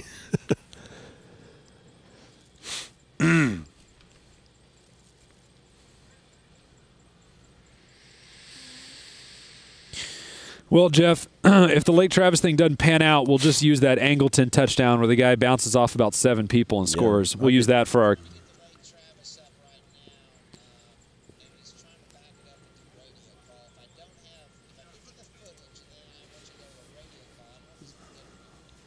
Okay, we'll make do. Let me see if I can get you at least that name. See, I'm stuck on sending for some reason. You mean the guy who caught it out of bounds? The Angleton kid. I'm sorry, the big play you were talking about. I was trying to get his name. I may be able to help you with that. Early tonight when he sent us some stuff, I noticed that I bet it's this player right here. It says it's probably Richard Cooper.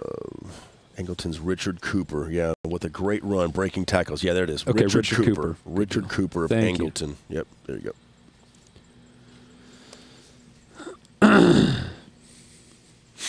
We ought to mention Lance Morris one more time since he broke the all-time rushing record. Yeah. 52-43. They beat. Is it?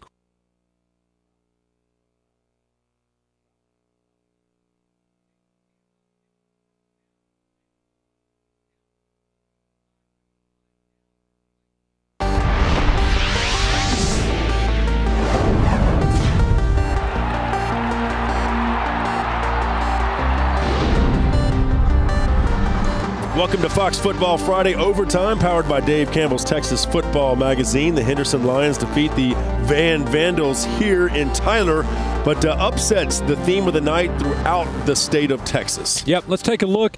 And at Ford for the player of the night, I don't have a vote on who I would pick. In the pregame, we talked about maybe being Henderson defensive end Bo Brady. I think it's actually probably his teammate I would look at the end of things, Patrick Monster Brown. 2 big touchdown plays tonight, both at key times to put Van in a bad situation. Henderson goes on to win, and Patrick Monster Brown lives up to his nickname. All right, so no doubt about it, some big plays and some big players all night long here in the state of Texas. Now, of course, the big upset of the night, we talked about this earlier. In fact, let's just go to the highlights and we'll kind of break it down for you. This game being played over in the Hill Country. Of course, the Pflugerville Panthers, we saw them. They fell to Westwood about a week ago. And tonight they were taking on Lake Travis, and their defense is top-notch over there for the Panthers, and that's the one thing that we thought that could keep them in the game. Here's Baker Mayfield up the gut.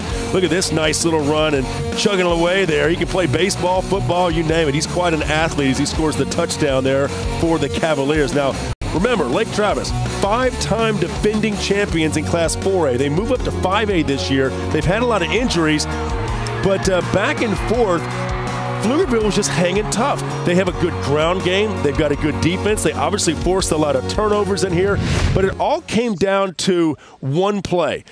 So without any further ado, let's listen in on the final call. This is from 104.9. Mark Honing with the play-by-play call. This is Lake Travis and the final play as they were trailing by 3 points. Here you go against Pflugerville.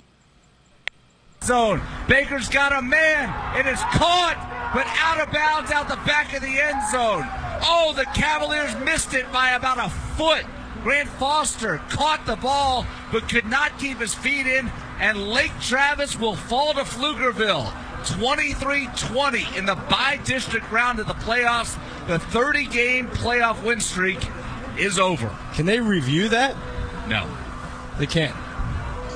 I wouldn't mind seeing that again, though. Folks, it's the joy of victory for Pflugerville and the agony of defeat for Lake Travis. That's what it is. It's a game of inches. And you know what? Lake Travis, they're going to say they didn't protect their tradition. They're going to be bummed they couldn't get back further into the playoffs after 5 straight state titles.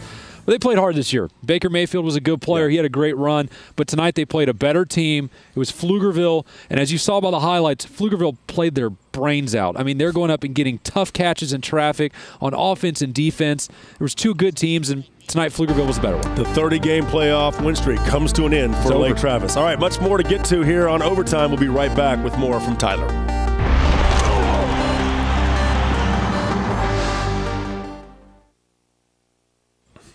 All right, Jeff, play of the night. Well, let's go to Angleton. Running back breaks like 4 or 5 tackles, touchdown. Even the Baylor women lost to Stanford tonight in basketball. Oh, weird. The upsets continue. What?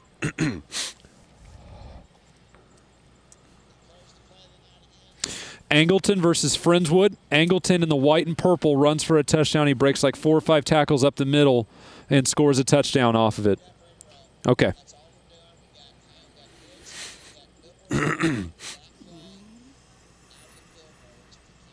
Okay.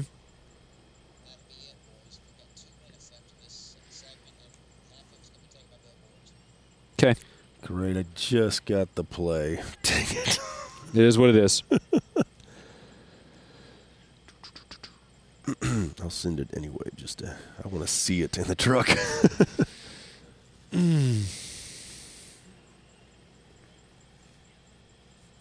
Golly, touch the desk with your bare hand. I mean, it's frozen. No, thank you. Gee whiz, it's cold.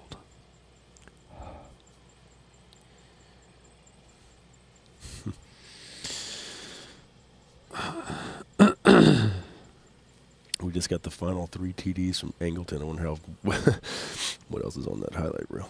Yeah, it is what it is. We've had a very good overtime show.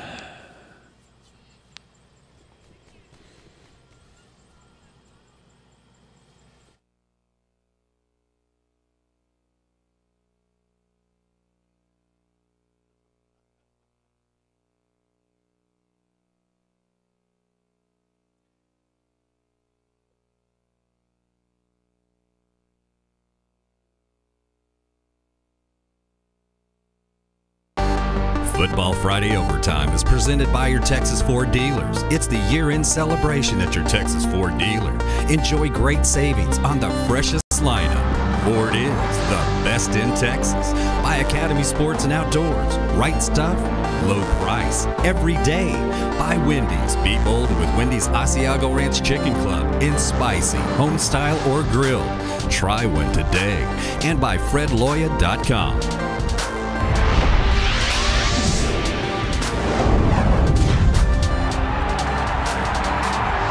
All right, let's take a look, folks, as we hit Fox Football Friday Overtime at the Academy Right Stuff Play of the Night.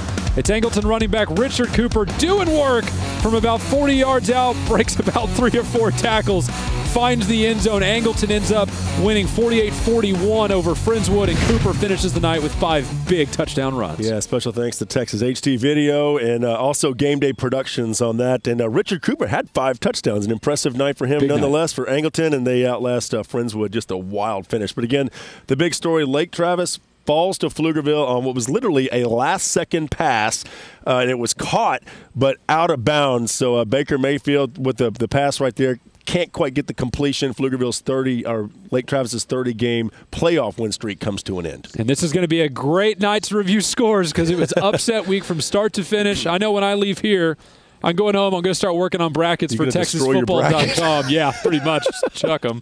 We're going to get home, work on brackets at TexasFootball.com. That's going to be the place to be for the playoffs, folks. All right, and we will see you next week on Fox Football Friday right here. Same bat channel. Congratulations to Henderson tonight with their big victory over Van.